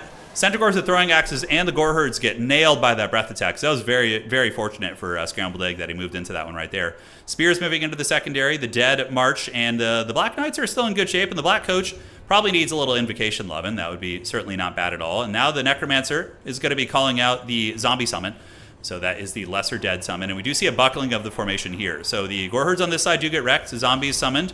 And the Undead continue marching. Are they going to be calling in Graveguard Halberds? I actually think that wouldn't be a bad idea, but no, it's going to be more Black Knights with Lances there, so that's very, very nice. But we do see the Beastmen with a full court press, which it seems to be really the way to play them nowadays. I don't really play Beastmen. I'm allergic to very strong factions, and they are... they seem to just be really good at this style, man, like really, really devastating. So Butchers move in, but, they're just battling zombies. And the Undead are keeping the value close, and with their healing taken into account, they actually seem to be trading very well. But the question is, are they going to be able to get the objectives in time? So we do see the Centaurs, the throwing axes being pushed back, and a big Undead resurgence in the middle as the Vampire Counts do crush the Beastmen front line and prepare to move on to Objective 2. But now, are they going to be able to find any hope on this objective here? The Corngors, you need something to deal with them. Crypt Ghouls might actually be a respectable choice. We do see Dire Pack and Heavy Cav chasing down Centaur throwing axes out here. And the Vampires are going to be flipping this middle objective. We also have some zombies out of here. We'll probably need to activate those if we can. Malagor being hunted. Von Karstein, Vampire Lord. Should have brought Storm of the Night, actually. That would have been a nice tech for wrecking Malagor. But yeah, using the Dragon to play the points, I think, is a little bit more important. But Vampires are definitely winning the value trade. Pretty hardcore. They are even on value, but with all the healing, layering from the corpse cards and, the invocations and just the nature of Undead, this type of fight is going to favor them pretty heavily. So they're going to need to move some units over to the outside objective and get there, really soon. They need to stop this bleeding because they are hemorrhaging objective points. So the Black Coach, its intensity is full, so now it has a big damage buff. The dreaded 420 Blaze It damage on the Black Coach. Currently it has 17% ward save and also is going to be replenishing a lot of vigor. So Dragon's going to be rolling over, and now we see more Black Knights coming out. Could this be the Undead Resurgent? It is going to probably be a triple cap situation. Obviously massive points lead for the Beastmen, but Undead, these Cav are menacing. They're running over a lot of the Gore Herds, and there's not enough Corngors on the battlefield. That color scheme is so sick. I love it. Yeah, and look at that. The Children of the Night getting in there, rolling through and crushing the Gore infantry. And now they're just going to move on to the objective, get some zombies, and a big overcasted Invo there is going to be healing up quite a bit. The middle objective is being camped. Good luck getting through that shit. There's so many Undead with a freaking corpse cart there. Skeleton Spears fending off Minotaurs, no problem. And on this side, we do have the Black Knights still fighting. So Scrambled Eggs Micro has been pretty god tier here as he continues on. And the Vampire Counts, who would have thought that we would be cheering for Vampire Counts as an underdog? If we went back 5 years ago, we would be like, no more Vampire Counts, please. But times have changed, man. So objective 1 is flipped. The middle is in a little bit of danger. Beastmen, of course, do have some capture weight there, but it's going to be a tough grind. Necromancer here is under attack. He needs to move back onto the objective and get close to those guys to provide the corpse cart buffs. But that is going to be a double cap here for the Vampire Counts. They're going to be parking all sorts of spooky undead. We do see a dreaded Corngor call out, and good bait here by Via Anime. So Via Anime lures Scrambled Egg Specials Cav into halberds, and they still make the charge though, and will do some impact damage. But overall, those Black Knights are going to want to retreat right now. So double cap for the Vampire Counts. They have a lot of time to work with. They have a lot of time to work with for sure. And still, this big Vampire Lord is going to be much more impactful than a lot of the, caster lords like Malagor, who kind of falls off a little bit in the late game when Winds of Magic do struggle. Now remember, the Necromancers have the double Forbidden Rod, so they're able to stroke it especially hard. They're just jacking that thing as hard as they can.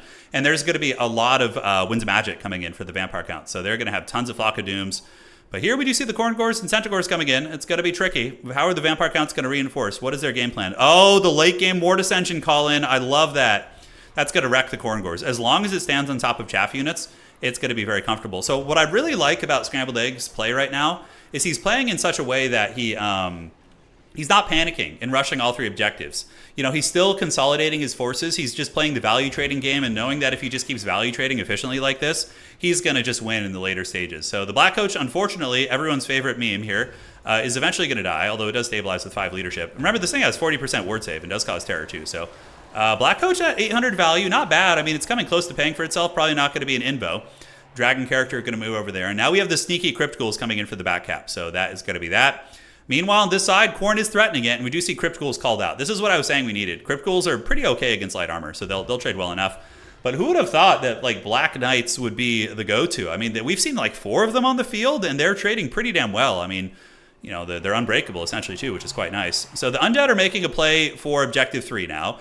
And if they can capture Objective 3 for a short time, they could then comfortably win on 2. But this is not going to be easy. Beastmen are not going to relinquish this ground without a fight. Oh, the Black Coach, I think, stabilized, so the Terror is still on the field, and we do see Corngors moving into the middle. They're going to be eating a big cab charge here, so they will take quite a bit of damage. I mean, halberds are good against cab, but if you're not braced and you're infantry, that can still happen to you, and you can take a lot of damage. But you need to get out of combat. If those Black Knights stay in combat there, it's going to be a horrific trade. So Crypt Ghouls on the outside should stabilize this point. Oh man, Scrambled Egg needs to stay on that point. He's chasing off the objective. That happens sometimes, and he rallies back, so he does notice it at the last second. Middle looking like it's going to be stable, as the Black Knights continue to crush the Centaurs, actually. So the Undead Cavalry are doing very well in this matchup, which is not something I expected, but yeah, they get in there, and they're putting the hurt down on the old Centaurs. All right, guys, objective dose is there. The Mortis Engine almost died, which is a big, big, scary situation here. Von Karstein, Vampire Lord, and the Black Coach are still hanging in there. They're going to need a big invo, but it looks like invo is going to be activated on... what? Was it activated? It was not. Dire Pack being called in, and that maybe is almost a triple cap. The Crypt Ghouls do end up losing, and the Beastmen do stabilize that objective. So now it looks like the Beastmen are still in this game, ladies and gentlemen. They're still in this game. Outside, though, pretty decisive defeat for the Beastmen. It looks like they did lose on Objective 1. All the zombies should just move in there and kill those guys now. On the middle, Black Knights and Mortis Engine are back, but the Mortis Engine needs some milk. It needs to get an invo for sure from that Von Karstein Lord. Dire Pack chasing in, but going to be intercepted by the Butchers of Chadengard. Very tough unit to break. And are we going to be seeing more Crypt Ghouls coming out? We do. So we see more Crypt Ghouls. That's more capture weight. And the Beastmen actually going to make a play for the outside, calling in a Minotaur great weapon. Interesting. And now we see the Crypt Ghouls move back. So clearly, Scrambled Egg pays very good attention to his opponent's call-ins. And he moves his Crypt Ghouls back, which, you know, won't be great against the Minotaurs, but with Skeleton Spearman support, they might be able to hold it. So, yeah, as it stands, guys, though, I mean, he has to play this outside objective. You know, he was pushed back by the Beastmen for a long, long time, guys. It's a big point deficit. I mean, he was in the pits for a long time.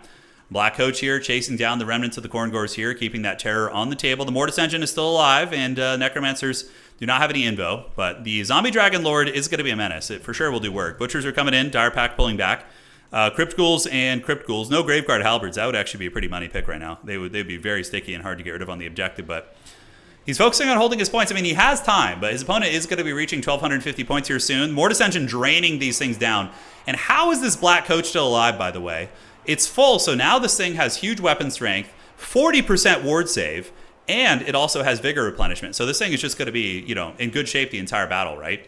Minotaurs with great weapons will be pretty good against this position, though, for sure. They'll wreck the Black Knights and the Mortis Engine, so we do see more Crypt Ghouls coming in. On the outside, the Crypt Ghouls here should be able to feast on the Corngors, and a couple Raiders are still poking away on that objective. Will the Vampires be able to get this point, though? Corngors do get overwhelmed. It looks like they ate a breath attack. And the Ghouls are on their way in. I think the Dragon character staying here and maybe helping with the Butchers of Kalkengard would be pretty big. But that is 10 capture weight, and the Dire Pack is screening out the Centaurs there. So that objective could for sure flip. Minos with great weapons, hunting down the Mortis Engine. Crypt Ghouls are on their way in, but you're not going to want to stay there too long. An overcasted invo here would be S tier. If he was able to get that and heal up those 2 big SEs, that would be super, super good. But the angry golems are fighting on this objective, guys. They're hanging in there. Dire Pack pulled across, but the Minotaurs will beat them down. But if he flips this objective, it stems the bleeding. Man, Beastmen are threatening every objective on the board, guys. This is a close knockdown, drag-out game. And Objective 1 is going to be stabilized by the Undead. Objective 2 stabilized also. Breath Attack coming in. And are they going to flip this? The Dire Pack coming in with the rear charge is pretty big here. Even though there's only 32 of them, it still helps. And the Crypt Ghouls, the angry golems, have gotten it. They've flipped the objective, and that is huge for Scrambled Egg. If he can cut the points off, okay, and now it's officially flipped, and there are no points on the board for the Beastmen. So Vampire counts need to just grind it out here as long as they can. We do see Black Knights coming in with the Lances and Barding. There's so much unexplored tech in this game, man. Who would have thought we would see Black Coach and Mass Black Knights? Not me, in a million years. I would not have expected those units in these matchups. But just goes to show, man, you practice a faction, you can make it work. So he's holding it. He still needs to... He can't afford to relinquish his outside objective here. He cannot. He needs to hold objective 1. So he needs to move those knights. He's not at the point yet where he's going to be able to win on just 2. He's getting there for sure, but this is also very precarious here. Crypt Ghouls will probably lose this fight against Butchers of Kalkengard, and there's no reinforcements coming, although the Black Knights are going to move down there, and they can salvage that situation. They would probably help win that fight. Some more infantry coming in. Objective 1 here is in the process of flipping. Are the Undead going to make it? They do make it with some cav units. I don't think it's going to be enough. The Beastmen get a lot of capture weight here, but the Crypticals and Mortis Engine are in. And yeah, as it currently stands, the Beastmen would win on Objective 1 here, guys. Mortis Engine is chasing down whatever it can. Crypticals intercepted by Minotaurs. In the middle, it looks like the Necromancer is going to be holding that down. Black Knights here, able to get a good screening fight. But man, these Butchers are so problematic, man. They're so hard to deal with. I mean, if you had Blood Knights, they could come in and kill them. But aside from that, it ain't going to be easy. So yeah, I need to get those Black Knights on those Butchers and hold that point. Middle objective being held, and we do see more Skeleton Warriors coming up.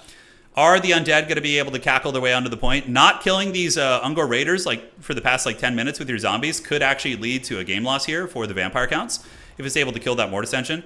And now we get the Centaurs charging into the Mortis Engine as well, which of course they will get drained, but that's a lot of damage coming in from the Centaurs. And that is going to be a tap out, and the Beastmen get the victory. Man, that was a really good match, but yeah, he knows he's not going to be able to get that point back. And GG, well played. What an incredible, incredible scrap. That was fun. That was really fun, man. Good micro on both sides, extremely sweaty. Cool off-meta build using the Black Coach 1500, and the Black Knights actually seemed to perform. Von Karstein Lord did fine too. And yeah, it was a really, really fun playstyle. GG, well played. Super sweaty on both sides, man. The micro was... Beastman mobility is really hard to deal with on a map where you don't have a home objective. On those Itza-style maps, it's incredibly hard. Incredibly hard. GG, well played. All right. So let's get the finals, Turin finals, and let's have some fun. So that is going to be via Anime, who of course, you got to pick your factions carefully. You can't use the Beastmen in the finals, if you played them before. Finals, and let's see, Domination, got this and this, and let's see who won on the other side. We might get another Vampire Count. We had Vampire Counts picked again. Vampire Counts have a 50-something% win rate, It's they're not doing badly. They're not in the pits like a lot of factions. Okay, so that should be reported here in a second. And Reginald and Boss Toss are still playing. All right, what's the Grand Finals map going to be, guys? It is going to be the Oasis of Zedri. So we're throwing in a bit of an off-meta map, which is very fun. So here it is, the Oasis of Zedri. Hopefully the players know what it looks like. Butchers are really nasty for Vampire Counts to kill. Skeleton Spears trade well enough. Blood Knights can kill them. But aside from that, it's very, very difficult. You can brute force them with a dragon. A Strigoi character arguably could be good. Yeah, like a Strigoi Vampire Lord. Or the King or whatever, the anti-large one. Might not be bad. What's going on, Frank? Welcome to the stream, dude. What's going on? Oh, we got Slaanesh in the Grand Finals. Okay. No Seekers or Heartseekers, though. So it's just Hellstriders. Slaanesh is still very good, even without those units. Very, very good faction.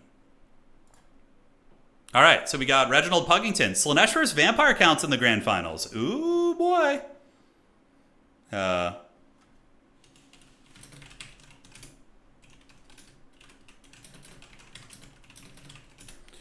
Okay, and then we are going to get Reginald Puggington. Report your score also. So Vampire Counts versus Slaanesh in the Grand Finals. Without Seekers and Heartseekers, you could probably really bully Slaanesh with heavy cav, although this map is a little bit weird. It's a little bit weird. It's a different style map. It's very cool, but we almost never use it. Heartseekers are banned. Yeah, they're broken. Yeah. Graveguard Halberds have been a boon for Beastmen. Yeah, I think a Graveguard Halberd mid-game call-in wouldn't have been bad. I think that could have been useful. You did get to see a Black Coach, and now we have Slaanesh, and it is time.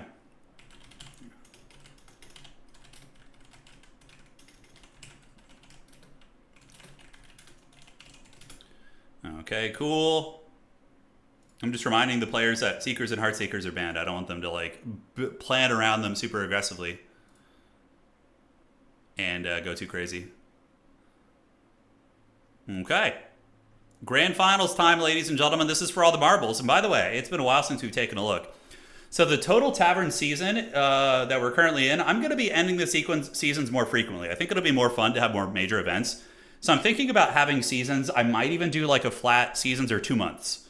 So every 2 months we have the end of a season, then we have a Grand Finals. I think that would be better. I'm going to consult the other tournament hosts, but 2-month seasons would be better than these 4 or 5 month seasons where I think people can burn out. Whereas if you're refreshing it, it makes it feel more accessible to get in. So Pavane is very good. Yeah, it's extremely good. So where is the... I mean, but Kislev has Pavane too. Kislev has Pavane on Mother Ostankia. So, you know, there's some funny tricks too. All right. There we are. Where's this? So Oishi ranked number 1. Number 2 is Boss Toss. Ash is number 3. Outer Region, Scrambled Egg Special, Via Anime, Ulrich Rawl, Inticity, creeping in with some fat tournament wins recently. Very fun. Navigator, Martinius, Opal Black Bear, Alexander Nuts, Rusto, Butcherbird, House God of War, and Berserk. So if the season were to end today, these would be your top 16 players. Yeah, 2-month seasons. I think I'm going to do that. Like every 2 months, we're going to end the season. We need to create a little bit more engagement, I think, and that would be good. Because then I know a lot of people who are waiting to get into the competitive scene. Not a lot, but a handful. For a new season, they're like, oh, well, I'm going to grind when the new season starts, so I have a chance on the leaderboard, you know? Yeah. Ever thought about making a Total War 40k spec? I don't really do speculation type videos. Yeah, it's not my jam. I just like to play the games and just get in there and raw dog it, you know? 3 month maybe. I think 2 or 3 months is fine. I'd like 2 though. 2 months is a long time, you know. Inticity creeping in for days. He has been, dude. He has. He's been creeping on them tournaments. Yeah. Yeah, you got to watch out for Pavane of Slanesh. Storm of the Night might be decent here. Do you bring it like Von Karstein, Storm of the Night, to punish like an Azazel pick? And even if they don't bring him, you can use it on like Furies and things like that. I don't know if it's worth it. It's only 200 gold though, right? Might be good. Because if they do bring Azazel and you have, or a Flying Demon of any, well, they can't really bring other. It's just Azazel. I don't know. I don't know how you play this as vampires. I'm actually really, really curious. Very curious how this is going to go. Okay, let me do this. Matthew Bernal, thank you, man, for the 100. Jesus, man. Wanted to give you a donation as a thank you for keeping me entertained while I grinded for 100% achievement completion. Damn, did you actually get it? Just got it today? And your streams have gotten me through the boredom. I love it. That really is the nature of gaming, isn't it, Matthew? It's like as I was leveling up in World of Warcraft recently, I was like, this is kind of suffering, you know? Like, but I want to get the achievement of reaching level 60 again. But it's also kind of suffering, you know? I totally know where you're coming from. Thank you so much. Yeah, WoW was fun. I'm done playing it for now, though. I played it with my wife and a couple of friends, but it's just like, I don't know, man. It just isn't the same for me. It's like the rampant cheating, like the gold buying culture, the botting culture, people selling dungeon boosting. Like, I just would be like leveling honestly and then seeing people cheating and just like boosting in dungeons and shit. And I'm just like, dude, this sucks. Like all the soul is gone, you know? I mean, that did exist. When I used to play WoW back in like 05, 06, people were doing some of those things, but it was less slimy. Now it's just so like, man, you go into general chat in like Stormwind or like these major cities and WoW, and you're just kind of like, you're just getting spammed by like gold buying shit, and like you're just like, dude, this sucks, you know? I would see like fresh level 60s in Battlegrounds with like the most potato like auction house bought gear, and then they would have like an epic mount, and you're like, oh, I wonder how you got that, dude, you know? It's just lame. Like, I wanted to play more WoW, and like, but then when I went to get to the point where I had to grind for gear and gold to buy my epic mount, I was like, there's just all these people cheating. It's just like, I can't do it. Now, I don't mind sweatiness in a game. I don't mind if classic WoW is sweaty. I mind if people are cheating, you know, and cheating just turned me off the game super hard. So it's a shame, but it was still fun playing with my wife. We got to have some fun dungeon runs, but when I got 60, I was just like, here's battling all these cheaters and shit, you know? Yeah. It's just the culture it's not for me anymore, you know? Do you know Guild Wars 2? It's a great alternative. I played the original Guild Wars, but I think my favorite MMO that I would actually go back to would be Ultima Online. I really enjoy Ultima Online. Yeah, like the private servers they have there are very good. Cheating is part of the sweat, though. Yeah, that's fair. God, you know, if Blizzard would just crack down on that shit, but Blizzard just sucks, dude. It's like, they could have made classic WoW such a fun experience if they put in any effort. But they're just so greedy. Like, they probably don't want to ban gold buyers and shit because they don't want to lose the subscriptions, you know? But like, you know, man, they could do that and be fine. Like, just crush the gold buying culture, you know? Crush it. You know, give them a good solid month-long ban for the first time and a perma ban for the second time. That'll and take all their gold and strip all their shit, you know? Yeah, I don't know. Maybe I just don't understand the culture, but it ain't for me. Yeah. I know. Almost every MMO is like that. Because the companies are just too lazy to enforce the restrictions. I mean, I feel like it wouldn't be that hard to punish gold. Like, if you, instead of chasing the freaking gold sellers, which just can infinitely pop up over and over with these like massive, networks and whatnot, like the gold buying, like if that were riskier, yeah. Yeah, I know in retail, WoW, can't you just buy gold? I haven't played retail WoW. I quit playing WoW back in Wrath of the Lich King. Like when Wrath finished and the next expansion came out, I quit. That was when I stopped. Blizzard sells gold is what you're saying. Yeah, they do, right? Yeah, they have the WoW tokens. I'm talking about on the classic servers where they do not have that. The WoW classic servers, they don't have that feature. Was it like that though back in the day? I don't remember it because I remember when I was playing WoW in like 04, 05, and 06, I knew there was gold buying that exists. It existed, but it was like I felt like it was harder to find and it was a little bit shadier. Like I knew somebody at my high school who bought gold and even though he bought a power level, so he paid somebody to level his character and they stole his account and like, yeah, it seemed like it wasn't as big of a thing back in the original vanilla WoW. It still existed, I do remember it, but yeah, they sell WoW tokens. Got it. Yeah. You never met a bot seller? That's nice. Yeah. Ultima Online is still, I think, my favorite MMO of all time, though. It's such a classic. It just fills me with nostalgia playing it. It's so good. Yeah, it's worse now, you're saying? Yeah. I'm trying to remember if it was a thing. Return to Command and Conquer, yeah. But admittedly, though, I did have a lot of fun playing Classic WoW with my wife. It was very fun because she never played the Classic experience, so we got to level up together. We were doing like Zul'Farrak and Blackrock Depths, and like getting to relive the nostalgia of all that with her was extremely fun. Like that was cool. But once you get 60 and you just see all the rampant cheating, you're just like, I'm good. No, thank you. All right. So, ladies and gentlemen, here we are in the grand finals, the Oasis of Zedri, and I saw Inkari, the greater Slaanesh demon. Yes. Let's get this going, man. Yeah, there's like big businesses around gold buying and selling. It's pretty. I watched a couple documentaries on that. It's pretty nuts. It's pretty nuts. And now with the open information era, yeah, that's also true. There's a bit of that element. Like now that everything is figured out, I was watching like some WoW raids. So the OnlyFangs Guild. I was watching some of the content from that, which was pretty funny. Because, what's fun about watching that is, like, there's dire consequences to their actions, which makes it really fun to watch.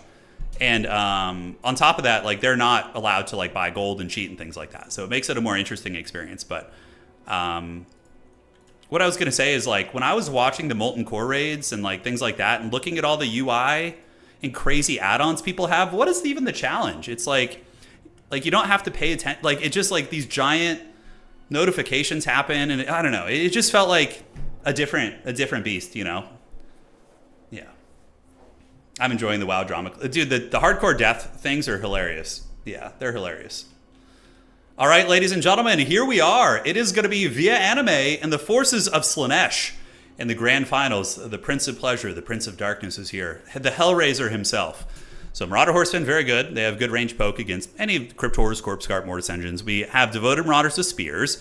And then we have Chaos Knights. Oh, I love it.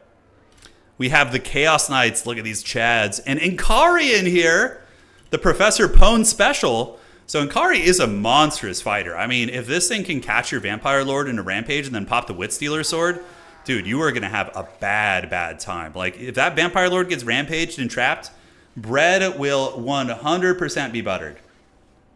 Okay. Also got some Fiends, which are a good armor-piercing grinding unit. Now, looking at the army of the Vampire Count and Reginald Puggington, he's got a very slow army, but he's going to be using a Horse von Karstein Lord. Maybe trying to avoid getting dragged into bad situations by being a small character. We do have Cryptors, Vampire Gorilla Vargolf in the back, and the rest of the army is going to be just very chaff-centric with Corpse Carts and Cryptors. And that is going to be it, ladies and gentlemen. Yeah, and Kari is a beast against Undead. I agree. Yeah, because the passive, the Harvester of Souls. So enemy units destroyed within 30 meters is insanely good here. Because when you crumble just a shithouse zombie, Inkari's going to be getting a heal, which is just nuts. It's like a 0.40 heal on a 20-second duration. Dude, sign me up for that. That is just so freaking good, right? So I really, really enjoy that.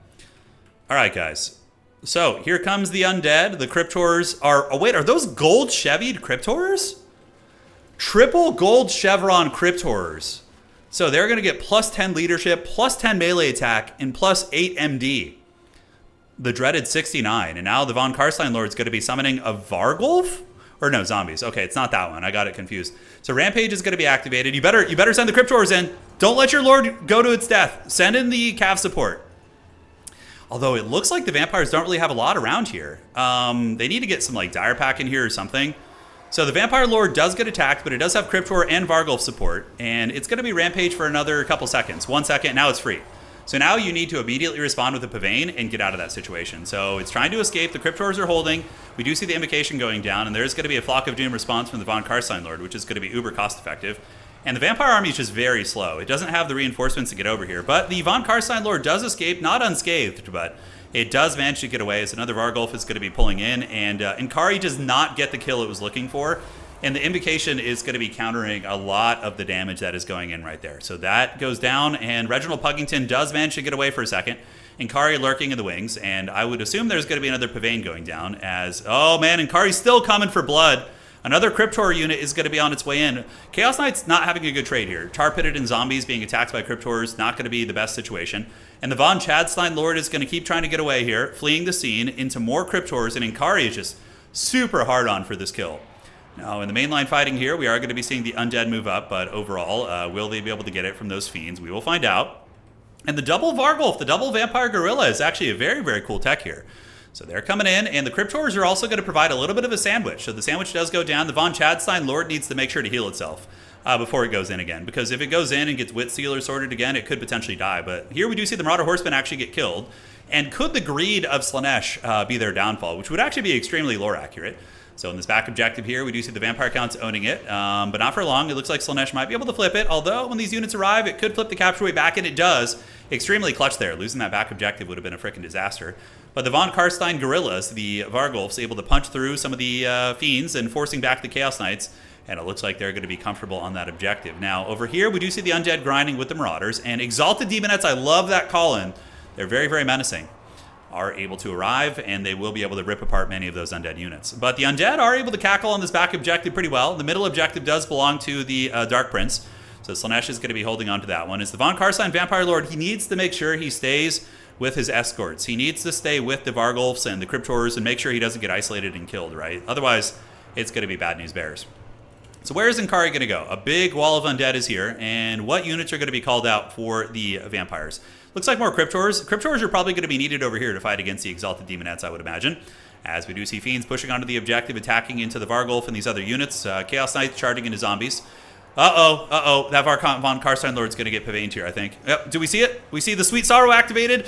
Oh, and the Pavane's going to be activated. It's going for the kill. So Inkari is getting in there. Just balls to the wall. Undeath Resurgent activated, though. Big melee defense buff. And the Wit Stealer Sword was activated, but slippery Puggington Micro.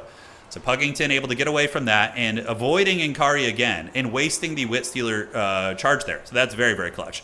Cryptors are now in, but the Undead are definitely going to have a bad time over here. Now that the Exalted Demonettes have arrived, we do see Skeleton Warriors moving in to fight them.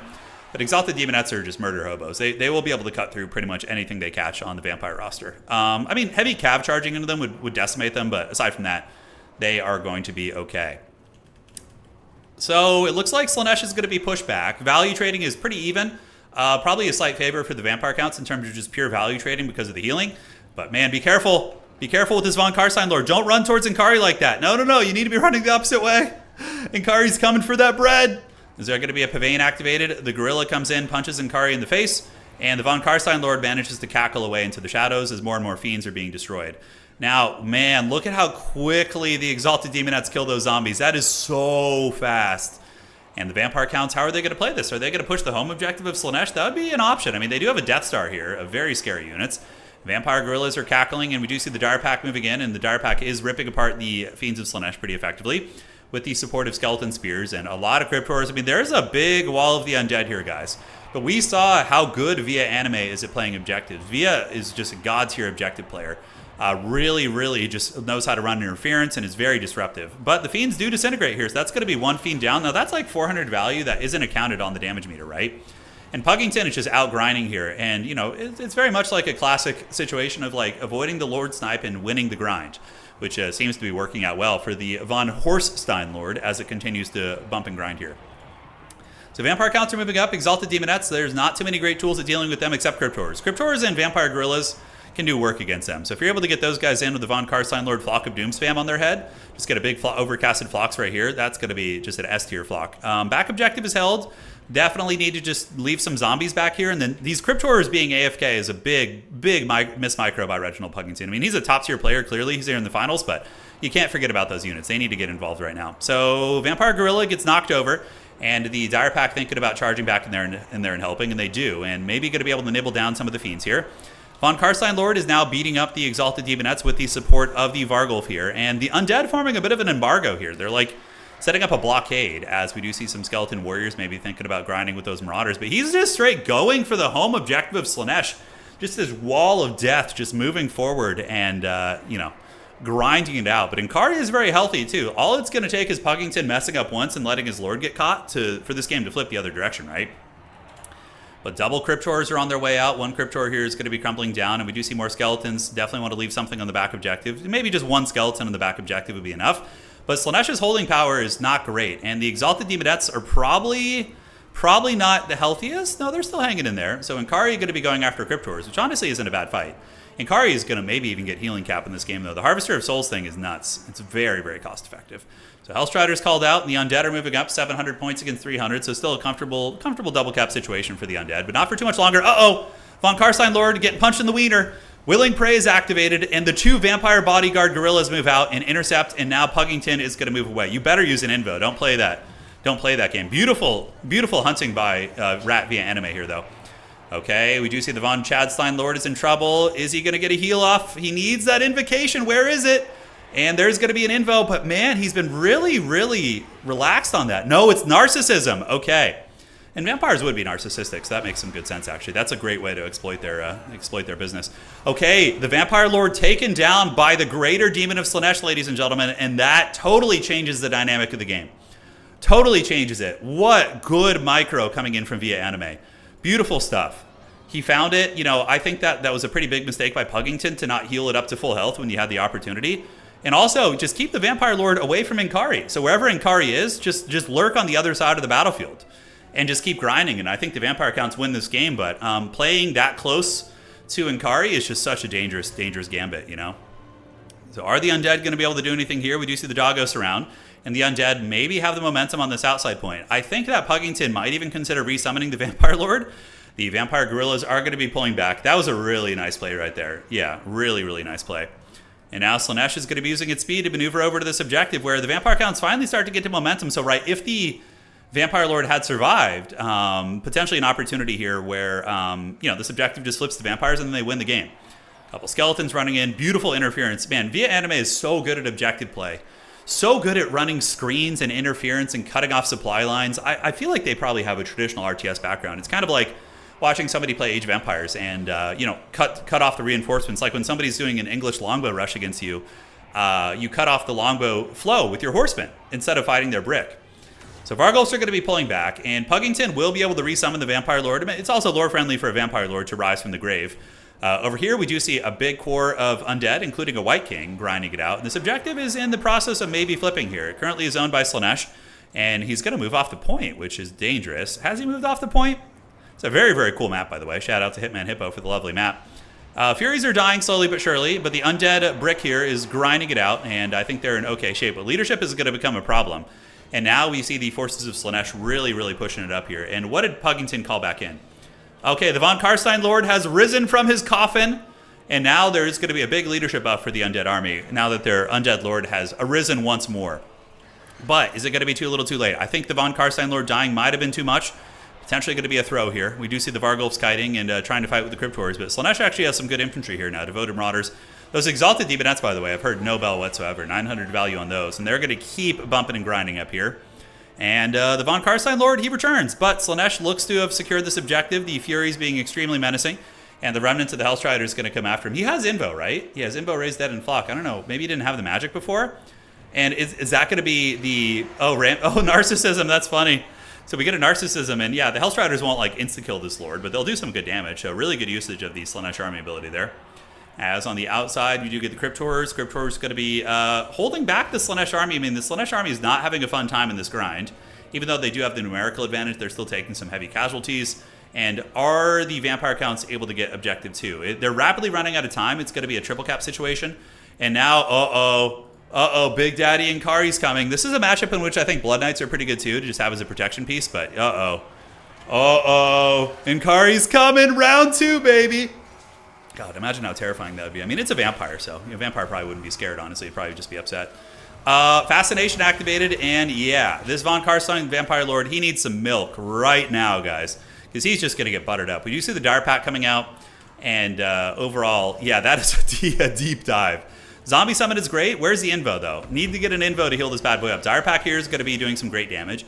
Home Objective still held by Vampire Counts, and they are getting some counter pushing. And over here, how's this looking? The White King and company and the Corpse Guards are actually outgrinding Slaanesh, but another Exalted Demonette's going to put an end to that. And the Pavane is activated, but overall, the Von Karstein Vampire Lord is surviving. Dire Pack is chewing through a lot of these units, but Inkari's mass is really, really good. So yeah, he's in serious danger, ladies and gentlemen. I love seeing the Greater Demons. Like, it's always fun to see them in action. But the Von Chadstein Lord, he is in danger. And dying the first time, I think, just set him far behind. But although Puggington is grinding value back, you can see the value gap has been closing. It was like a 2,000, 3,000 Slaanesh favored, but now it's equaling out. The Von Chadstein Lord does get a crumble on some Fiends, and also some Marauder Horsemen are going to be dying. If the Von Chadstein Lord can escape here, maybe it's worth it. Because he probably costs about 1,900 gold, maybe 2,000. And he killed a Fiend and a Horseman for that, so that's pretty good. And okay, it looks like the Von Chadstein Lord is going to get away. Dire Pack is going to be all over Inkari here, but he's actually even slower. His speed is slow right now. He's only got like, what, 60 movement speed? Willing Prey? Oh my god, this is such a Slaanesh situation, just hunting this unit down, man. So Chaos Knights do get around the Vampire Count formation. The Vampire Counts are actually pressing the home objective of Slaanesh a little bit. So Puggington playing to win here. That is for sure. As the Von Karstein Lord, he gets an invocation off. Must have came off cooldown. Is he going to get away, though? He's rampaged again, and yeah. Inkari's probably going to get the kill here. Zombies are coming on up, and Objective 2 firmly under the control of Slaanesh. The Exalted Demonettes, there's not really an answer for them here, so they're going to be paying the troll toll. And this objective is stabilized by the Vampire Counts, potentially, if some of these doggies arrive. Home objective here, actually going to be taken by the Vampire Count. So if it were a little bit of a closer game, definitely could be, a Vampire Count game. But alas, losing the Vampire Count Lord the first time was really, really brutal. And advancing up are the Crypt Horrors and the Tithe. So that's not going to be enough to turn this. Exalted Demonettes are going to just butcher everything on this objective, ladies and gentlemen. And really cool usage of Inkari. That requires, it might have been made to look easy, but the timing and the calculations of when to do that with Inkari are very big. It's not easy to do. Inkari with 4,400 value. Man, Slaanesh is cackling today, boys. Cackling is that White King is going to be eviscerated by this giant beast. God, screw fighting that shit. That would suck, dude. Yeah, so we do see the White King getting bullied, and the Undead have managed to steal the home objective, but another Exalted Demonette just going to hard counter that, right? You're going to have a really bad time. So pulling back are the two Vargulfs. This point is owned by Slaanesh. 1,400 points, ladies and gentlemen, and that is going to be it. GG, well played. Grats to Via Anime for the glorious win. Today's tournament had so many sweaty players in it. It had so many sweaty players. But in the end, it looks like Via Anime is going to emerge victorious. The Rat Clan with the W. Beautiful play by Puggington. And honestly, this game could have gone either direction. I think that Puggington had a chance in this game. I think you just got to be uber conservative with your Von Karstein Lord. Because here's the thing. You lose your Von Karstein Lord. Your whole army's negative 16 leadership.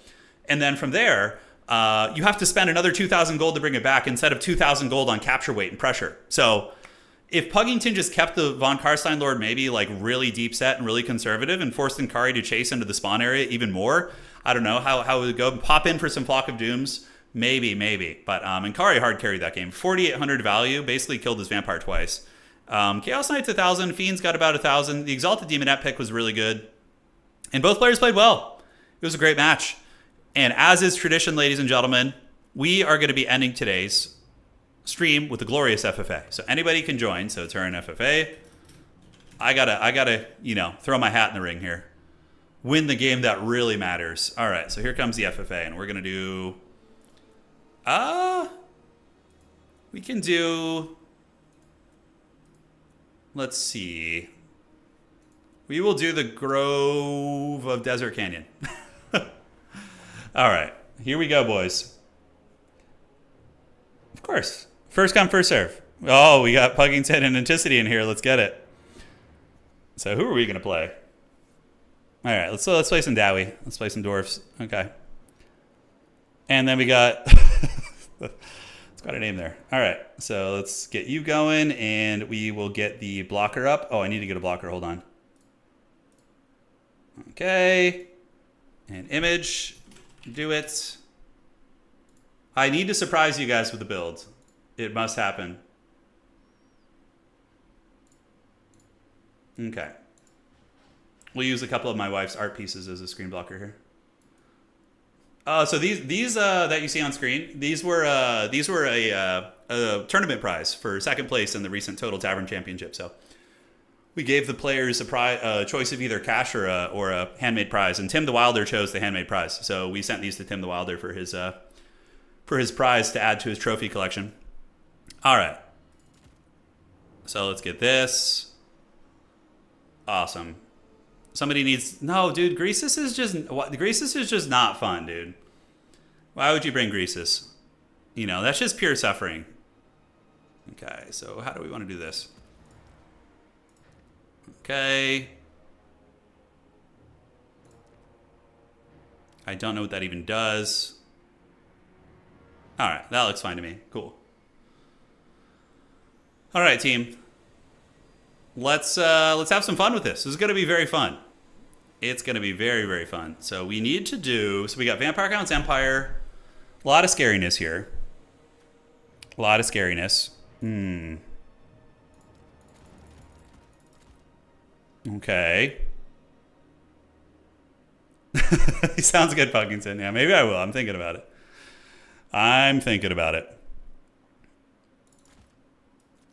This build is so shitty.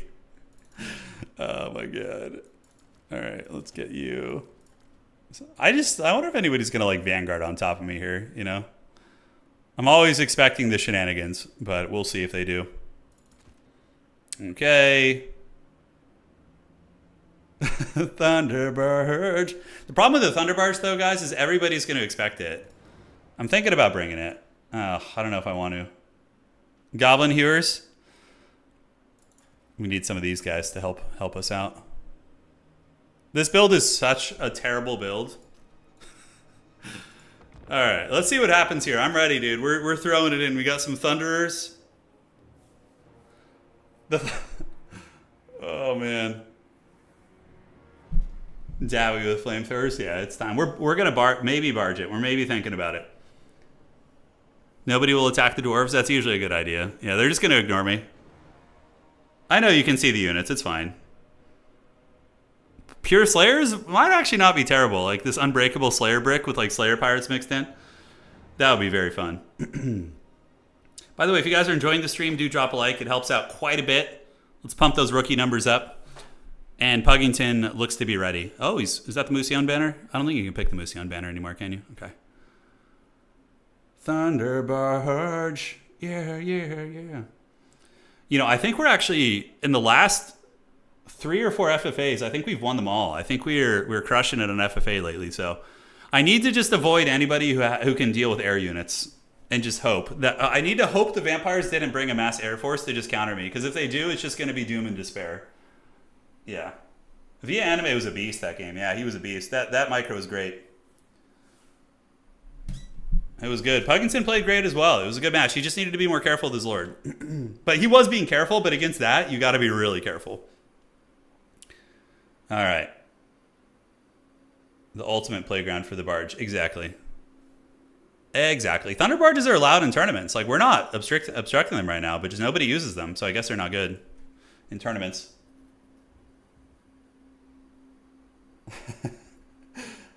I'm going to get farmed here, you think? Oh, God, I hope not. If he brings, like, 1 million Air Force units, I just got to run, dude. I have Malachi McKyson, and yeah, we have, of course we brought the Thunder Barge, and Thunders to try and protect my Air Force, so. Okay, so we got the Royal Air Force here, and then we have the dreaded Thunder Barge. And we got one Doomseeker to fend off the enemies. And let's get our Thunders. Thunders and Thunders. Put them in control group 3. You guys in control group 4 and 5. All right. Thunderbarge. I just want to Scorched Earth over somebody's army. God, if the Vampire Counts bring an actual ground-based army, I'm going to have such a hard-on for it. Oh, my God. Let's get deploy back a little bit more. So we need to hard group this. Oh, my God. Is that a ground-based Vampire army with no anti-air? Oh.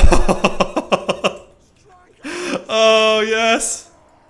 Dude, you had to know this was coming. Look at Punkington. Look at him. He's just running already. Oh, that's so funny.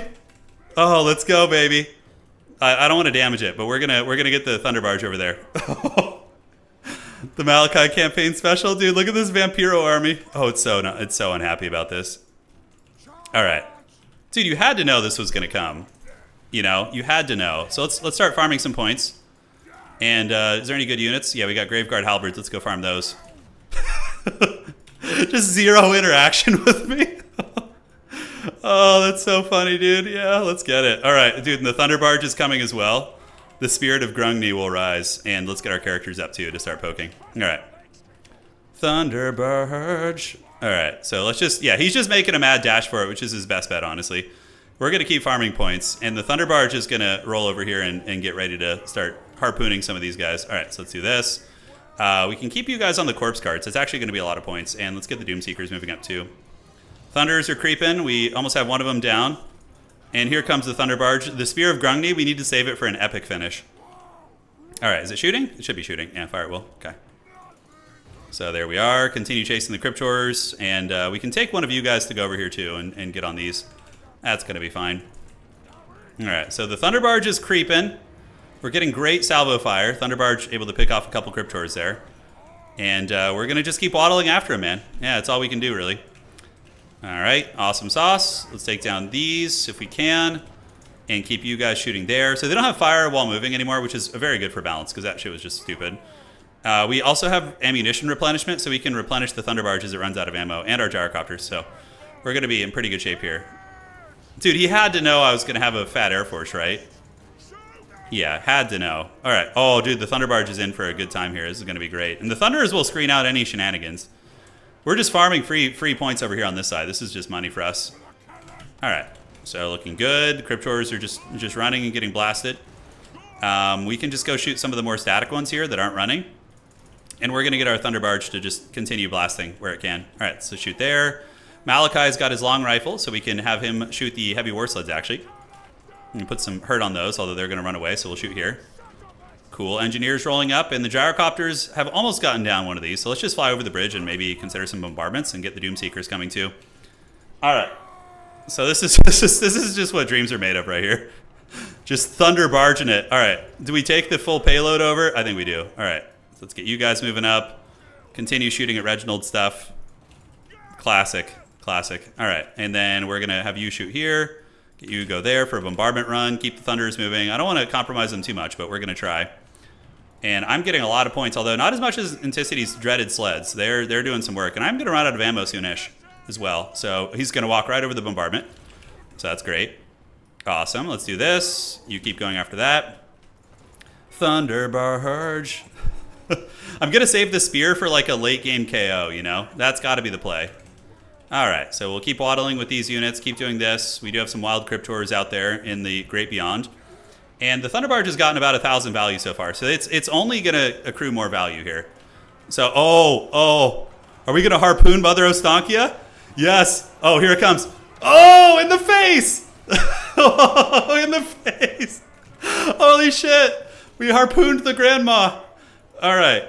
So let's shoot the zombies. And, dude, grandma just got freaking harpooned, bro. Oh, my God. I love it. That shit's so funny. Oh, man. Okay, that was just everything I wanted it to be right now. All right. We will show you bombing runs. We did get some. So we're going to get another bombing run here on top of these guys. And we're going to get this corpse cart. And then we'll drop a bombardment right there on those guys. Nice. Keep shooting. And Grandma got she got the shaft in the face. She did for sure. All right, let's get our long rifle setting up and get our Thunders to keep creeping. Nothing's behind me. We have the Doomseekers. They need to come and protect shit. And guys, and the thing is, Malachi can freaking heal my my blimp. So even if they manage to damage my blimp a little bit, I still have heals for it, which is crazy. Crazy, crazy good. So let's kill the Cryptors. They're good points. Let's get our 2 characters to start sniping the Empire Engineers. And over here, we are going to do this, and we need to do another bombing run, so we need to do that. We're just going to keep farming these free points here, which is great. This is like just fresh fish, free real estate here, man. All right, the Thunder Barge is just like an unholy raid boss. There's like nothing here that's like doing well against it. The Empire Engineers are getting sniped back. We're going to keep moving you guys up. We're going to corner them eventually. And yeah, we need to get you and bombard them like this. That's going to be great. All right, Thunder Barge in time. So we're going to fly overhead. I don't want to use the full speed ahead and damage it. I want to keep it as healthy as possible because I don't know what shooting still exists here. All right. So there it goes. Thunder Barge sitting at 3,000 value already. Oh my god, dude. And let's get the bombardment run. Drop it on their faces there. Great. And let's kill these Cryptors if we can. All right. So we're going to do the Thunder Barge full speed ahead, the afterburners, and get the turn going here. We're going to... Oh, we got freaking Tempested. Nice. All right. So let's get the shots. Pull these guys out of lock formation and shoot here so we can shoot you and shoot you. And Malachi can go ahead and we can even flash bomb this guy. So we're going to flash bomb real quick. And now the blimp is going to turn around. All right, so we've almost got the turnaround. It takes a long time to turn this thing around. And the gyrocopters, we need to gather up and use them and bring them back to replenish their ammunition. All right, Doomseekers come and annihilate these guys if we can. And in the meantime, you guys come here and shoot these Pistoliers. The Undead are finally getting their revenge boner on us. We did get the Lord kind of low. We did. Gyrocopters will be here shortly. So we need to take these guys out, shoot you guys. The Von Karstein Lord is still cackling. Thunders are heavily compromised. No surprises. So we don't have any like really good bombardment targets, sadly. But we'll see what we can do. Let's go get the ammo replenishment. The Thunder Barge has like no ammo issues whatsoever. So we're going to go ahead and replenish your ammo. Shit, that was one of the weaker ones. And we can start shooting here, and we can use you in melee there against these guys. All right. And we can use the gyrocopters to also chase you guys in melee. So Doomseekers have arrived. They're going to start butchering the Slayers. And the Vampires finally got some revenge against us. But the Thunder Barge, I think, is too dreaded. It's up to 3,000 value right now. It's fat. It's doing work. Doomseekers should beat Flagellants. We can send these guys in as well to help out a little bit.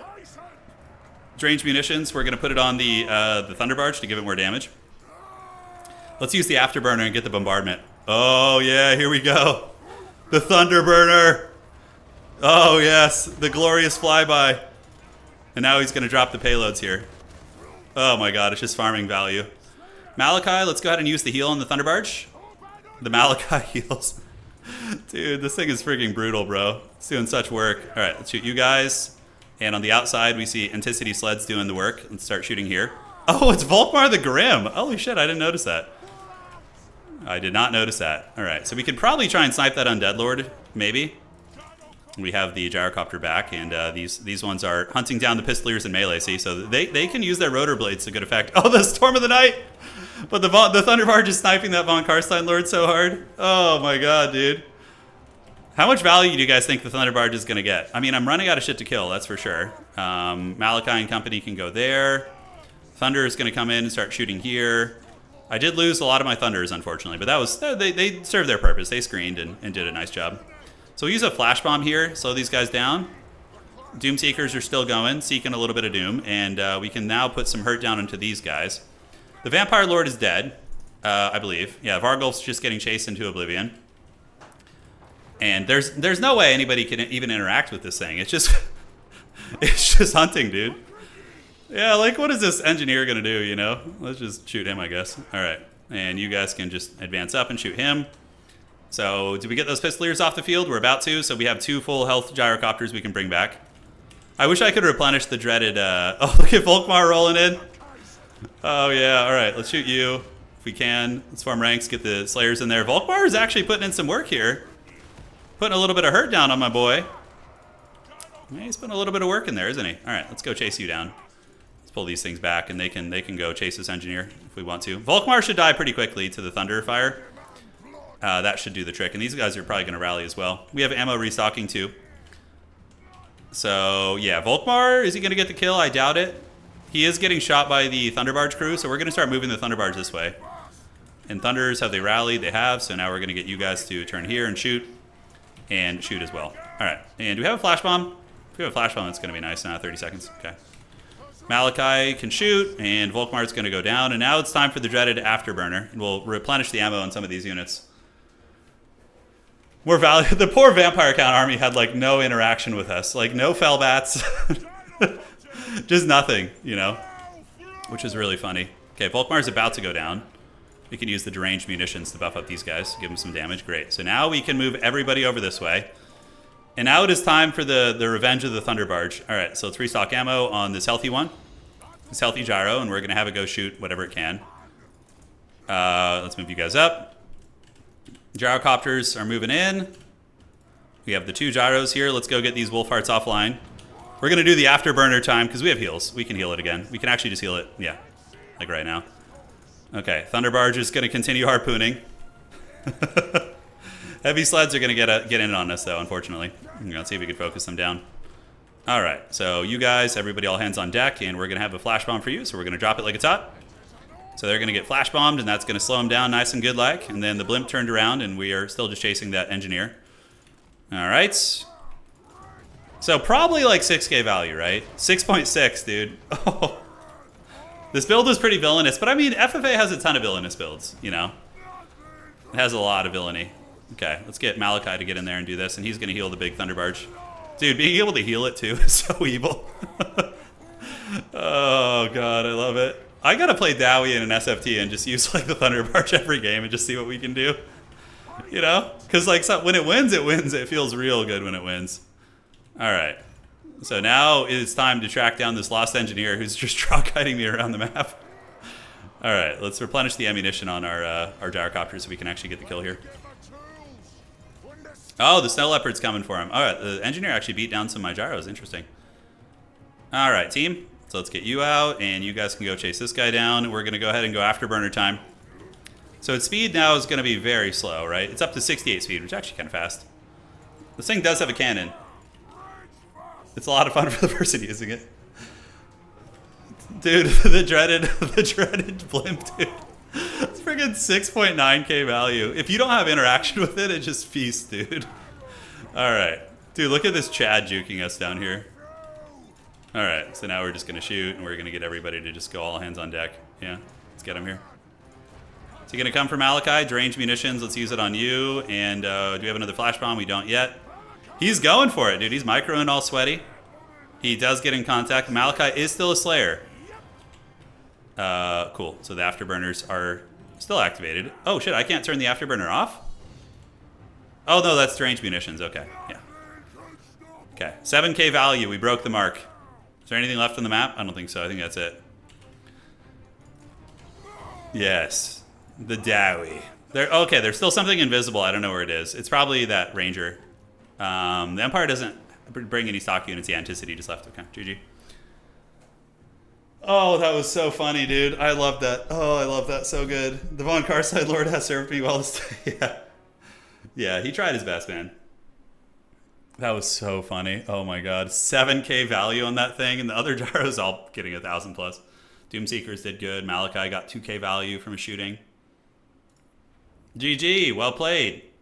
All right, so I will, I'm going to remake this lobby. Now, you guys can join again if you want to, but I just want to give other people a chance to get in as well. So, turn FFA 2. We're going to do one more FFA to rule them all. Okay. Please don't join if you have, like, a really laggy connection or a bad computer. Yeah, your engineer was a beast, Lucas. He was. The engineers are good. Speaking of, you kind of inspired me to maybe play some Empire. All right, so FFA is up. The Warpstone Crater. Got Rusty up in here. Empire player from before. And the Pug, he returns, cool. Take the Dwarves in the next FFA and bring no flyers whatsoever. Yeah, that would be... Oh, the Pug is back on, he's on Vampire Counts, he wants revenge. He's like, I'm back for blood. All right, What can we do with Tzeentch, actually? Tzeentch could be funny. Oh, hold on. Okay, hold on. I'm cooking here with Tzeentch. All right. Let's get the army blocker to properly block things, though. So you guys, I want to surprise you guys, actually. All right. So let's do this. Yes and yes. What's better than one Thunder Barge? You can't bring 2 Thunder Barges. Nobody would expect it twice in a row. Yeah, that's true. They might not. Tough choices here, guys. Tough choices. I'm eyeing some of the options here. Okay. Oh, Arbol the Undefeated as the Changeling would be very funny. Kazrak the One-Eyed, the true power play. Okay. So people are probably going to try and contest the skies this game. After what happened last game. Yeah, Lucas, don't bring the Thunder Tuska. Nobody wants to play against that. I mean, whatever. Who gives a shit? Just don't do it. It's going to be lame if you do. Okay. All right. I dig it. And we are going to go ahead and get you. Yes, my champions, rise. Rise. Oh my god, this army's such a meme. Oh, it's such an expensive thing. Okay. Now, how can we get this? Oh, the dreaded zero spend. Oh shit, I don't have a wizard. It's like, I'm playing Tzeentch. I should probably have a wizard of some sort, huh? Alright, so let's get the... God, can the blue scribes not cost like an obscene amount of money, please? Changeling seems like the type of guy to lose in a fight to Arbol to troll him. Yeah, probably. Yes. Okay, I have no idea how this is going to go. It's a pretty sweet build, though. Yeah, well, Thunder Tusk are just a broken unit, you know? Yeah, they're just broken. I mean, arguably, the Thunder Barge is broken if you don't have interaction, but it can be interacted with. It's pretty... You can deal with the Thunder Barge pretty well if you have some flying units now. Like, if Puggington had, like, 2 Fellbats and, like, a Flying Lord, I would have been in trouble. Although I did have the guns, but he would have been able to protect himself at least. The Chaos Portal battle. Dude, I've been having so much fun in the Bannerlord mod. It's so good. I might just stream that again tomorrow. This build's pretty villainous, though, that I have. I think it's pretty villainous. There's some meme elements to it. I have 2 meme units, but everything else is very sweaty. Although, I don't know. Maybe it's not. Let's be the Sightless. Yeah, the Sightless of Tzeentch. Puggington's brewing some really big evil over there, dude. He's just taking his sweet time. Yeah. You're full meme? Oh, God. Well, memes can be good in FFA, though. That's the difference. Like, in FFA, it's a different beast. Oh, I should have gone Scarbrand. Oh, that would have been so much cooler. Oh, well, in another life. I was working before and I didn't have a chance to type. Have you ever played Age of Return to Reckoning? No, I never played the Warhammer MMO. So I played World of Warcraft, Ultima Online, into World of Warcraft, into the Lord of the Rings MMO, into the Star Wars MMO. And that was pretty much the end of the road for my MMO gaming, I think. Is there something else I'm missing? Ultima Online was probably my favorite of all of them, though. The memories are quite powerful there. You can't get the Bannerlord mod to work, so explain your problem. Because a lot of people, they don't... The first time you load that mod, it takes like half an hour. You need to let it sit on the loading screen for sometimes half an hour to an hour. And once it does that the first time, you're good to go. It just needs to do that the first time you load in. Yeah. Dude. You think it's going to be black coaches? It is the Tzeentch Soul Grinders. We have the Changeling. We have the Blue Scribes. Yeah, I played the Star Wars MMO. I played a bounty hunter. It was pretty fun. They're basically like rogues. Yeah, in other MMOs. It just crashes and gives you an error. So Steve, I would recommend joining their Discord. On the mod page, there's a Discord link. And you can join their Discord and they'll help you. They'll answer your questions and help you troubleshoot it. It could also be that you have the mods out of order, or sometimes you have to like reinstall your game. There's a lot of weird shenanigans with it. All right, guys. So here we are. I have the dreaded double Soul Grinder of Tzeentch to deal with big shit. I have the Changeling. I have the blue memes. And I have an Air Force to defend. So we got the Air Force. 2, 3, so 4, 3, and then Doom Knights in 5. So I'm trying to, like, if somebody comes at me in the air, I want to be formidable, and we will be, because we have a regular Lord of Change, Doom Knights, Screamer RORs, Changeling, all that good stuff. Yeah. Okay, let's party. Let's hope... Can anybody Vanguard on me, actually? I don't think so.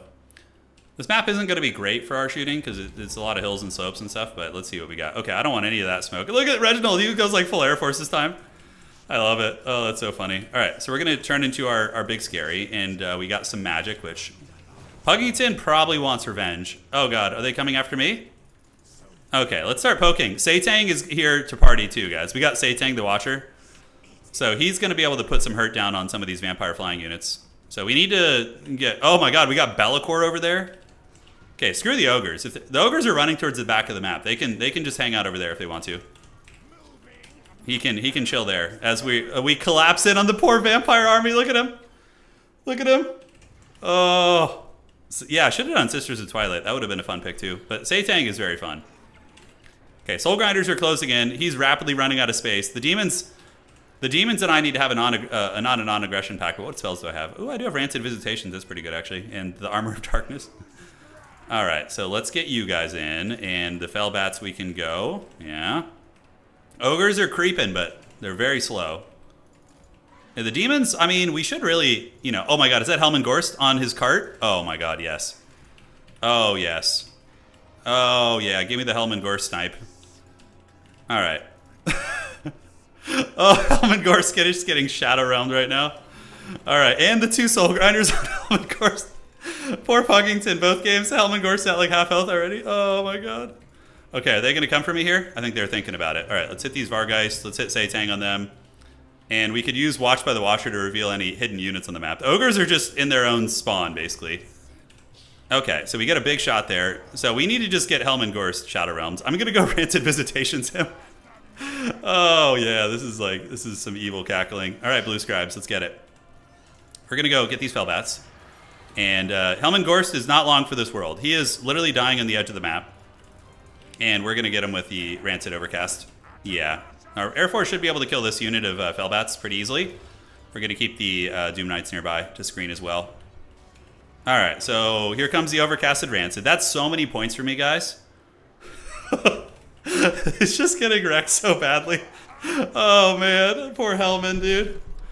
Bellicor's next, yeah, for sure. But this is just free real estate. Like, he can't move. He literally can't interact.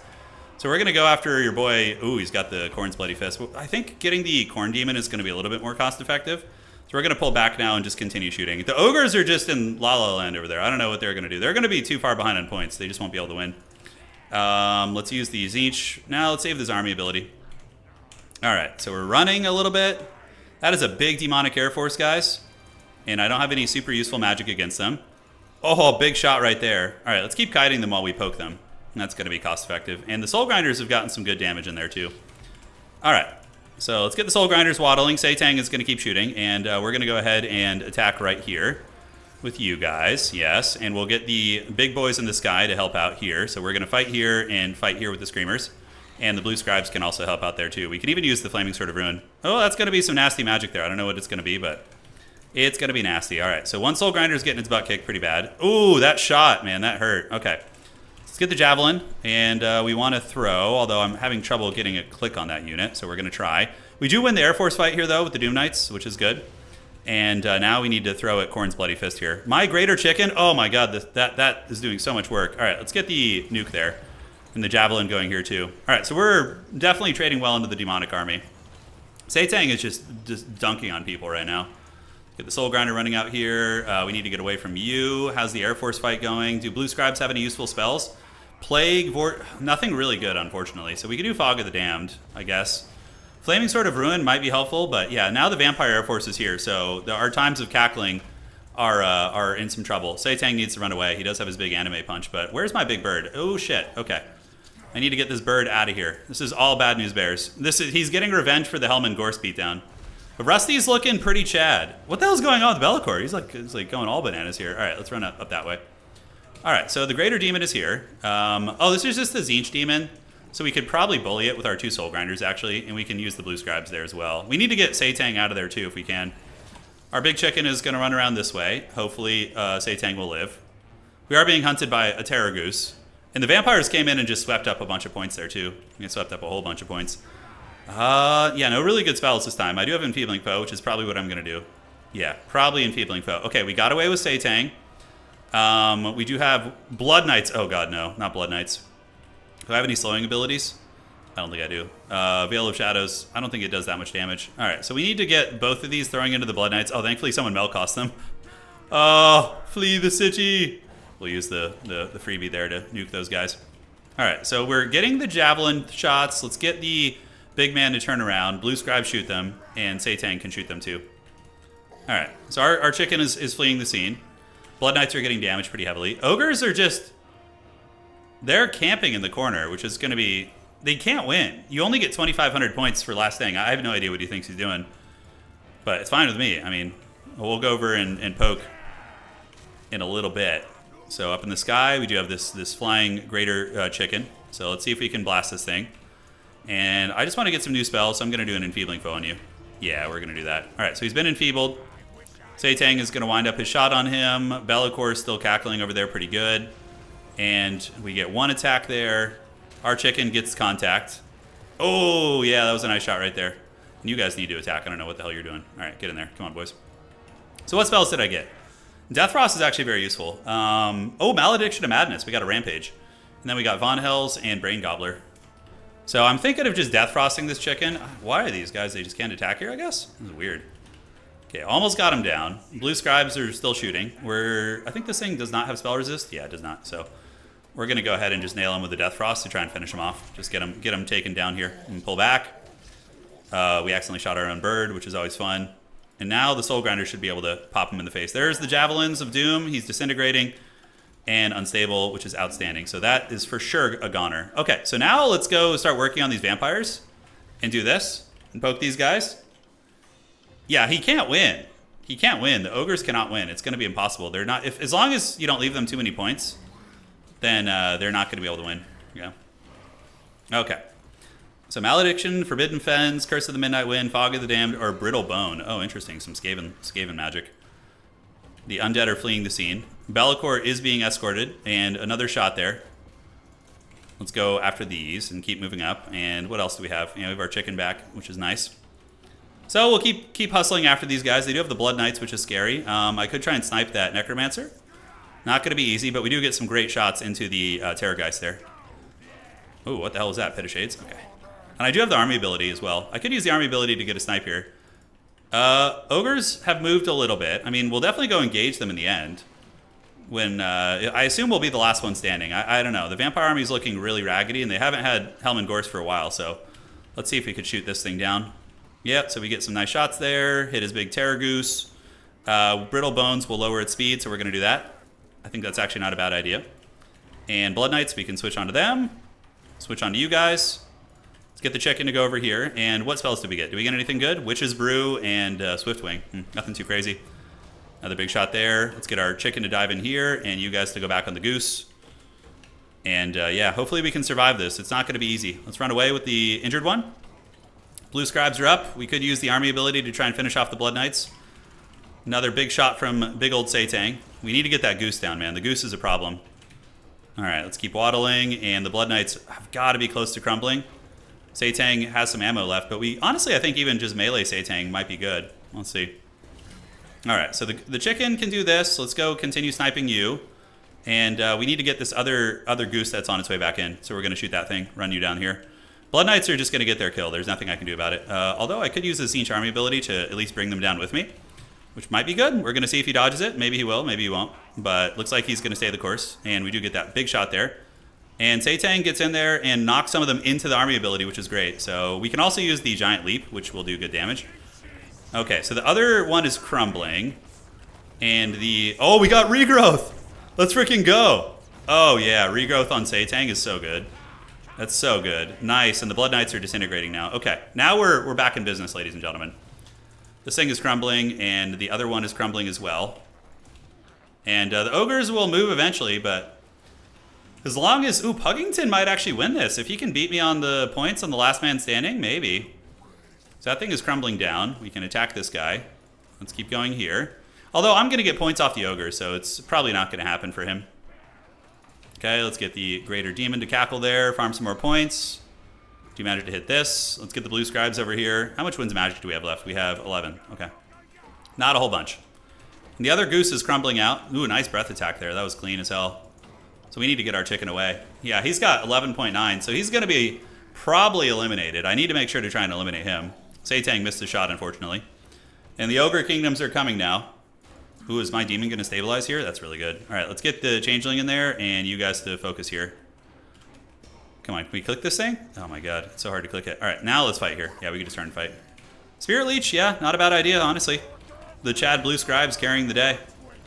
So we do get a Spirit Leech, and let's get out of the way for the missile attacks. Oh yeah, let's freaking go. The Spirit Leech, it's crumbling pretty good now. We can use the Zinchian Army ability. So that one is crumbling in the distance. And we need to get... oh, he doesn't have any ground units. Oh shit, so he's just going to start taking leadership penalties. Okay, that was a swing and a miss. Let's get the high ground here. Blue Scribes, we just use them as combat characters right now. 5 wins of magic, so what am I going to be able to cast? Oh, the Warp Stars. The Warp Stars, baby. Dude, the Zeech Demon is just cackling with like a couple hundred HP. It's hilarious. The Warp Stars, ready? Here we go. Oh, yeah, you hit him. It hit him. All right, up to the high ground we go. Here comes the Ogre Kingdoms. Okay. So we do get up here. Let's keep juking, and our bird lived. Satang the Watcher is cackling. And I do have my army ability, so we need to maybe plan that here in a second. So let's like land the Blue Scribes where we can. Take a pot shot at you. And we're going to see what he wants to fight. Because he doesn't have any ground units, right? So his leadership has got to be struggling, I think. It should be diminishing. And we're going to land you on the ground too. Satang's just going to farm you. His leadership is at 38, and it should be dropping. 41, 38, yeah. So he's going to drop. So that thing's just going to crumble to its own demise here in a minute. Yeah, he goes in for the kill on that, which is good. So now we're going to use the Zinch Army ability on this thing. Oh, no, that's some weird shit. He didn't land. Let's get the chicken to hide here. Blue Scribe's going to give it to you, dude. They're bumping and grinding here. Let's continue trying to rip shots where we can. Just the haggardness continues. Oh, shit, why are you in there? You should be landing. Oh, my chicken. It's just being cooked. I do have Von Hells and I have Ice Sheet, so we're going to see what we can do with that. The chicken lands on the ground. His Protoss shields are doing great. It's going to be hard to get through this HP, though. He's got to be hurting on the leadership department, right? All right, so let's land you on the ground, too. All right, down you go, Blue Scribes, who've gotten how much value this game? The Chad 1200 value Blue Scribes. We're just gonna like form a full defensive perimeter around this thing. So his leadership is not dropping, I don't think. He has a unit in the corner, does he? Oh, it's the Necromancer. Yeah, that's right. Okay, evil. All right, let's get this guy down. I'm gonna use my army ability to snipe that Necromancer, and we're gonna get Satang to go punish him too. That's so funny. He's got that Necromancer in the corner. Okay, he's dead now, though. -3, he should be crumbling. Yeah, critical binding, 400 HP. Satang's gonna get him here. This is so haggard. How could I not notice that? Look at that guy, dude. Look at him, like, running into the corner like a little rat. I love it. Oh, yeah, here we go. Oh, the shot. Oh, he dodged it. He dodged it. All right, the blue Chads need to go deal with this. All right, so blue Chads. And the chicken's going to die here, but as long as we get a little bit of damage on this guy, I'm happy. Okay, not bad. We're going to take one more pot shot here, and... Did we get him? No, not quite. He's juking it. The Blue Scribes will finish the job. They will finish the job. And we got critical binding on you, so let's see if we can rip a shot here. Watch by the Watcher. The Ogres are... Oh, he's got a... What is that, a Thunder Tusk? Oh, it's a Harpoon Launcher. Oh, that's really funny. It's very funny. The less units I have, the better. Although I think Puggington might actually find a way to win this, because he's gonna... I'm not gonna be the last man standing. So this is actually really hilarious. I need to get like a couple hundred points against the Ogre Kingdom, so we're just gonna hopefully be able to farm him there. Yeah, so that guy's crumbling. He's at negative HP, so now this thing is gonna crumble too. All right. So let's continue trading, and we can send forward the Soul Grinder. I need to just get some points off the Ogres. Nice, so that's points there. And now Puggington doesn't have any units on the ground, so leadership, we just need to run. You guys ready? Ice Sheet! Does Ice Sheet only affect ground units? I'm not sure, shit. Oh, I think it does. Yeah, I mean, that you would expect that. That would make the most sense, but Okay. And the beast is on its way in. We're going to pull back here. And as long as I can farm some points back, that's going to be good. I could turn back into the changeling, the ultimate throw. That would be the play. Okay, here it comes. He's weak binding. He's at 23 leadership. And it looks like he's going to go after the soul grinder, which is a fine idea. Soul grinder is hanging in there. It was. All right, let's just keep running here. He wants the freebies. I think I can outrun him, though, with the blue scribes. Yeah, here he comes. He's landing now. Come on, Satang. Get your money's worth. Oh, the Satang uppercut, dude. You see the anime uppercut there? Okay. So do we make contact? It's running away. It's at negative. It's at 8 leadership. And it looks like it waddles back up into the sky. So he's going to try and cycle charge. Ain't a bad idea. Ogres are just kind of hanging out and enjoying themselves. He tries to cycle charge and it fails. Let's go, land battle. All right. So here we are. I just need to connect a couple times with the goose. There we go. We connected. And Satang has tried to connect. Not quite. Unfortunately, I won't get any value for like crumbling and shit. But I'm making a lot of contact here, which is great. So, yeah, he's running. Satang. Oh, dude. Satang's like flying after him. Oh, that's cool. All right. So now we retreat. We don't want to give up any easy points because that's obviously what he wants to go for is my beastie there. So we just run here. And, yeah, he just crumbles in the sky, basically, if he doesn't attack, which is fine. If he wants to crumble in the sky. But, yeah, my characters are trading well. He's ahead by 400 points, but then the ogres and I fight, basically. Yeah, the goose is doing work. Should get defeated by these two characters. I don't even know if this ability is worth it. It does have monstrous impact. Might be good. Unfortunately, I don't get crumbling points, guys. Yeah, I don't know what the ogres think is happening here. I mean, is this really fun for him, though? I don't know. Teach their own, I guess. If he wants to just let the boy watch, you know, ain't nothing wrong with that. Let's go take you over there. And we will do this. Okay, negative 42 leadership. This is actually not great for me because I'm like mostly just crumbling damage on him. Oh, dude, we got to punch him in the face. Ready? Is it going to work? Come on, do your leap. Okay, it's not going to happen. It was canceled. Oh, did he just not do his attack? All right. So now we're going to advance. Put it on, if you're watching, at least put it on fast forward, dog. So we don't have to waddle here, because I'm going to have to waddle all the way over to you. Which is just pure pain. It's pure pain. So just please fast forward, if you can. Come on, dog. He was in the last game. He played normal the last game. Come on, don't. This is seriously waddling power time. Oh, my God. Oh, it's so slow. Satang with how much value? 2,900. Soul Grinder's here. I don't think he... I hate that there's not a chat room there. There we go. Okay, good. All right, so we can fast forward here, which is golden. Okay, so we're going to gather our units. We're going to chill here. Should have gone for the ogre. Well, we didn't know he was going to play like this. Yeah.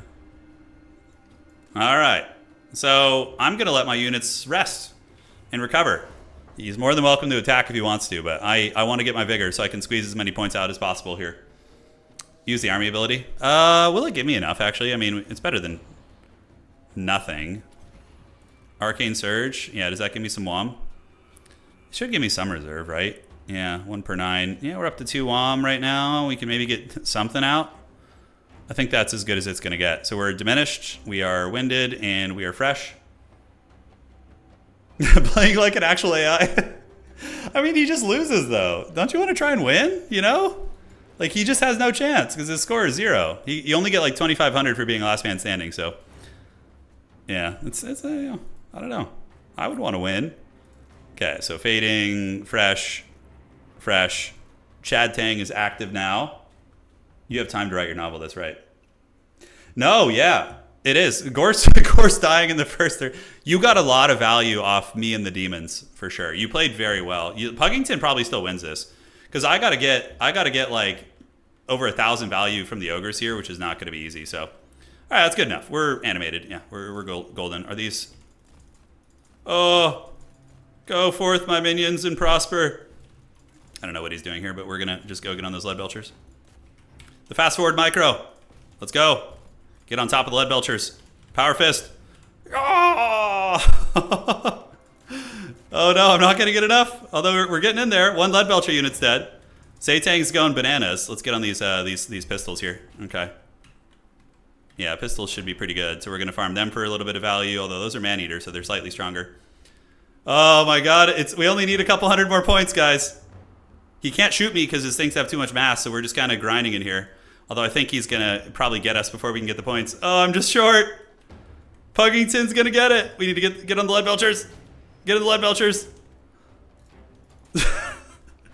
Oh no, we're 300 points short. Pugington wins. That's pretty funny outcome though. That's hilarious. If you sage the Zinch army ability, yeah, that's true actually. Although sometimes the army abilities don't count for points in this. It's super weird. Pugington, the evil Gorst win. Gorst just dying in the first like 2 seconds of the battle is so funny. Yeah, maybe he doesn't know how FFA works. You know, maybe he doesn't know that if you're last man standing, you only get a handful of points. Yeah. Dude, Pugington with the win. Yeah. That's pretty funny. GG, guys. Well played. The Pug, the Chad Gorst. I mean, clearly Hellman Gorst won that game. The dreaded 0 value Hellman Gorst in the corner. Yeah. All right, guys. GG, well played. Hopefully you guys enjoyed this one. It was a fun stream today, including some wild FFA shenanigans. Congratulations to Via Anime for the tournament win. Changeling got 3k value. Not bad. Even the Golden Chicken got 1,300, so... Really threw away my frickin' Doom Knight, so that was really stupid. Let those guys go to the pits. And, yeah. That's going to be it. Take care of yourselves. GG, David Zenia. We'll see you all on the other side. Hopefully you guys enjoyed that one. And we'll be back tomorrow with the stream. This week we have more Total War PvP, a Bannerlord stream, and a Civ stream. I don't know what day we're going to do a Civ stream, but I need to make sure the players can commit to like a balls deep 5-hour session if we're going to be doing Civ. Because I hate leaving games unfinished in Civ. And it's hard to wrangle people to play multiple sessions with different schedules. So I like to just get it done in one go. So we're going to play Civ, but we're going to do longer ages. So you guys know how we had the ages on like really brief ages?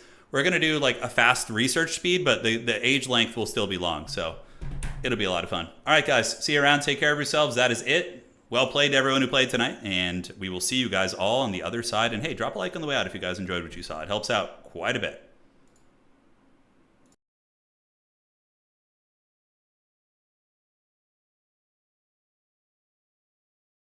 Oh, and Richard, I see your message. Let me check here. Sorry. Okay. Checking here for you, brother. Uno momento. I'll message you on Discord as well. Yes, it did, Richard. Thank you so much, man. I just saw that come through. So, Richard, thank you, brother. I'll shoot you a message in Discord. Thank you again so much, and we'll see you guys on the other side. Cheers.